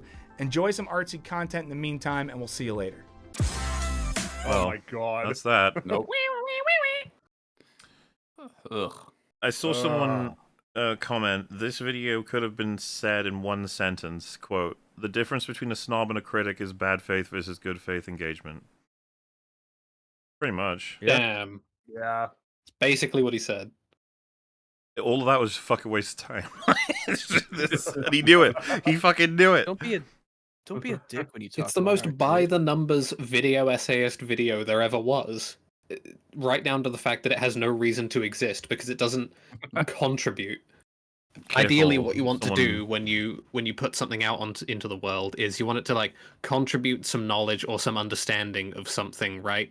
At least in the sense of video essays. What is this? What is anyone supposed to get out of this? It's To somewhat funny really that understand it, that's the we case. need to go back in time to when footage is we black ended and it- When white. time Back wasn't when time. Og and Grog first exchanged the words. I mean, it's pretty funny that he made the declaration that something isn't art if it doesn't teach you anything about humanity, and I certainly didn't learn anything from this video about humanity. Yeah, Absolutely. because this is content, not art. Got him. I mean, Maybe to he would ex- admit that. Maybe that he would admit yeah, that wait. this is just content and slop. I was about to say, like, well, I guess I did in the sense of, like, I've learned just how far humans will go to pretend as that, like, but then I was like, wait, what if you learn something that wasn't intended from a thing that's, like, slop? Like, a really bad, shitty thing, but you learn something about humanity. It's like, you've been elevated to art. Congratulations. I guess so. Almost as if Okay. the articulation of art in that regard isn't particularly helpful, considering that meaning is something that doesn't exist necessarily inherently within objects, due to, the very many number of factors around it, and the fact that it is born of like a synthesis between the person watching and what they are seeing. Well, that sounds pretty snobbish of you. I mean, yeah. Hope you, Call me a video essayist snob, I guess. Though it would be funny to see If you you call me rank that, all I of will the destroy worst you. preambles that we've ever covered, because it would be That one difficult, I wasn't think. too. This one wasn't bad. Wasn't that bad when of you a compare it to the other, preamble. this one was not nearly. It not even top 5. This one was. It We've was had mostly funnier just ones. a ramble in general. It's just more nothing Some- content. Yeah, some just like refused to even start to get into the topic that was sort of promised to us. This one just kind of meandered around it, sort of, for There about was- 20 minutes. There was that one guy, I think, on an anniversary who, like, the preamble was the whole video. I don't Was it remember who Hello that was. Future Me? Because that seems I like think something he would that's do. where Lewis. I think that's the video Lewis came from as well. I'm not sure though. Oh no, that's the guy who's like, I have to finish this game. Yeah, I remember I think that. it was him. Yeah, A lot of them blend together in my brain. so I remember and Understand- memory. we got to understandable. the end and Molly said, "Hey, look now, Theo, we're gonna get to the point," and then it went to his outro. Well, that's kind of like The Secret of Mario's Job. Classic. Mhm. Never quite got there. And he was asked on... I wish I'd kept the image, but I don't know where I fucking put it, but he was asked on Twitter if he's ever going to follow up and answer The Secret of Mario's Job, and Mark Brown pretty much said no. It's What a forbidden shame. knowledge, Mark, please. locked away in the darkest grimoires. You're not allowed access to something like that. It would change the It's whole too world. powerful. It's like the Ark of the Covenant. It would melt your face off. The Uh, arc of the jump, And so yeah, that's visiting Wisecrack again after some time. They're still didn't they used to have a good reputation? I've almost forgotten it now. Once upon a time, right? Could have Long time ago. sworn, like once upon a time they were seen as a decent channel. I mean, they have 3 million subscribers, so they had to earn them somehow. What's like, interesting is this video has like 117,000 views after a year, and they have 3.12 million subs. So they went somewhere. I think they used to do like, sort of meaningful dissections of games and films and stuff, or giving you like a "Did you know this about it?" and it's like a distant thing that connects to blah blah blah. But you can kind of feel that they've become a facsimile of themselves. Like, Did they start by doing media, or are they like a politics channel? Because a lot of like the videos that they made over the last 6 months are just like explicitly about politics, independent of media. well, I wouldn't want to Well, make a claim that they're non-political when they started, but I assume Okay. much Yeah, less. They became more political. Yeah, all their most popular videos are like the philosophy of Rick and Morty. Yeah. Ah, Stuff like right. that. Okay. The philosophy Their of last South video. Park. Okay. Yeah, the last video one day ago. Consumerism must stop is what the thumbnail says. The title is "What Happens If the Economy Grows Forever." Yeah. Got right-wing philosophy. Oh, they got a God's Not Why Dead Americans video. hate each other now. Oh, they Why got after Americans hate Jubilee as Christians and well. feel Yeah, so this is empty. way more hot button politics. Yeah, like that's what I'm saying. This doesn't even look like it's media related at all. Oh, and you know what is funny? You Like- go back to the 9th recent video. Changes at Wisecrack, a big announcement. I wonder if that's in there or not. Oh, it was probably more Yo, Maybe. personality tests are dumb and dangerous. dangerous. Dangerous. Yeah. Okay. Can Damn. video games make you a better person? How we all Uh, became forever rented. Like, yeah, this is just politics. Like this isn't even media related anymore. I just can't imagine operating a channel like this where, from my perspective at least, it is interchangeable with like untold thousands of other channels that are just doing this exact video over and over and over again about whatever the subject may be. I feel like with fucking Family Guy cutaway gags, you could like shuffle them and Yeah. give them each their subject matter, and you would get the same fucking videos. Pretty much. You probably would. It would be like It the did same feel- general formula. His ending for this video just felt a tad disconnected from whatever discussion we were even having throughout the whole video. It was hard to track it because it was all over the place. You just petered out. Yeah. You ran out of shit to say. Well, it You've got almost to the end broadened of down writing your essay to in Word. the good parts of it are good enough that it can't be considered all bad, which is one of the most like fucking hell. That's nothing. Profound, huh? But you know, we all Or we can benefited watch from this it. video about celebrity culture is breaking us, and it's capitalism's fault.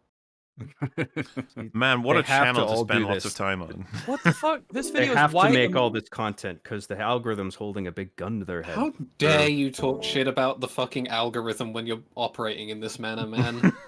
Not even trying to Well, do anything different. He admitted he's a victim of it too. He feels compelled to become the. Did he say sold his soul to the algorithm or something like that?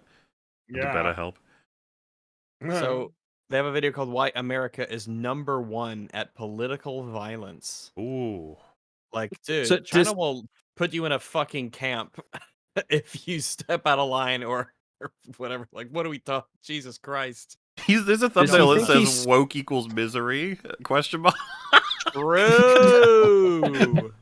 Are we in hell? Does he think that? Does he still think that he's selling his soul by making this kind of stuff, or is I dunno. it different now?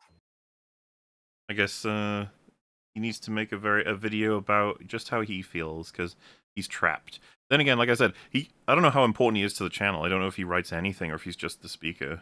Or he's not important to humanity. Therapy can't fix everything. That's Wow. I thought that it Wow. could. I That's thought it crazy, could fix dude. everything. That's crazy. What a crazy idea I for had a some video. creaky floorboards, and I was asking my therapist about it, and he wasn't giving me very good answers. And I guess now I know why. The Should art be creaking moral? is good. King of the Hill, what a Hank's real politics. On that wonderful note, I'd say Propane- we're and about propane related. wrapped up. I don't want to watch any more Wisecrack, nor does anyone No, else. not really. We need a cool down. We need to go check out some people we haven't seen in a while. You know what I haven't seen in a while? Movie Bob. Yeah, I said it.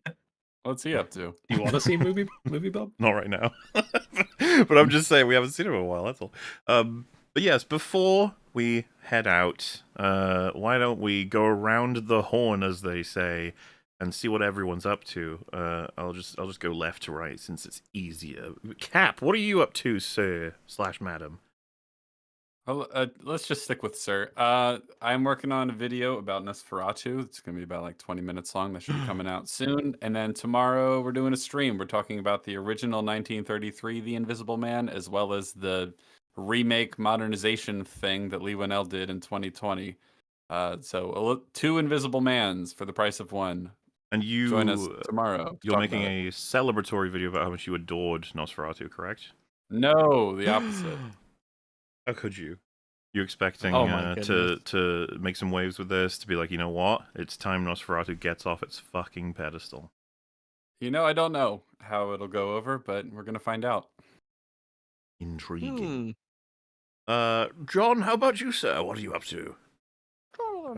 John Graham on YouTube. I write and direct machinima projects. I do Arby and the Chief. The last one I did was a Christmas special, a parody of Die Hard, but don't watch it because it's very low art. You wouldn't like it. So. Well, fair enough, I suppose. And of course, links are all in the description for these fellas. Little Platoon, how about you, sir? Yeah, I'm plugging away on the Arcane video, and I think I've run into the same problem that Random Film Talk has, in that I wanted it to be one video, but Act 1 is already like over 4 hours long, and I don't want it to be my God. like a 12-hour video. So Jesus. it might be multiple, or I'll find a way to shorten it, but at some point this year, that will get released. You, I don't know, come across something you didn't expect, like the realities about the writing or the meta or anything? Or is it just a big old project? It's just a big old project, and I mean that's the other reason, is that I want to do more on the writing process behind it, and I haven't even started on that stuff yet. So it could get twice as long when I delve into that. So yeah, it's just a big old project, really. Beautiful. And how about you, Mr. Theo? Same thing as when you checked in last year, I guess.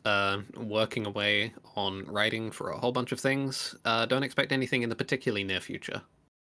All right. Well, excitement abound for everybody, I suppose. And like I said, you can catch all their channels links in the description. They have been here before, so you may know them, but you may not know what is to come, and you don't want to be jump scared by it or fear flashed. You want to be right there when those videos appear. Enjoy them. Fringy, Rags, how about you fellas? What are you up to? Well, I'm hoping to have a video out next week. No promises, but I think I'll probably be able to have it by then. And then probably somewhat shortly afterwards, I still need to do this Gollum stream. I'm not exactly certain when the best time for that would be, but it'll be soon, I'm thinking. Beautiful. I'm just working, you know the deal. All right, that's fair. That's allowed. We'll allow that, yeah. I myself, you could catch me on Thursdays with Drinker on Open Bar, Tuesdays with Az and Gary on Real BBC, and we should be regularly, like without interruption now, releasing catch-ups every Wednesday. We've managed to find some good slots for recording, as well as set up a whole bunch of other things. As you may or may not know, the quote-unquote comedy arc was supposed to have started in January, and it has not, because it's simply not ready, I'm afraid. It's still being cooked and created, so we'll get back to you on that as soon as it's done, and hopefully start releasing them with other things in the pipeline. And yeah, I myself am working on just lots of things. None of them are in the capacity to announce in any way, shape, or form yet. I've had a lot of questions about, can I give any information on anything coming up? It's just big projects, really, really chunky ones that take ages, and once they reach some level of to be released, I can start being more specific about why they took so long, and hopefully get more excited about releasing and showing them to you. But for now, I'm just writing, clicking, whatever have you, working, and that's about that. Thank you all so much for joining us for this episode, as well as thank you, Cast, for giving your time and your insight on snobbery. I feel like we really nailed the topic, Yeah. But for now, toodle pip, cheerio. Goodbye, everybody. Bye. See ya. Bye.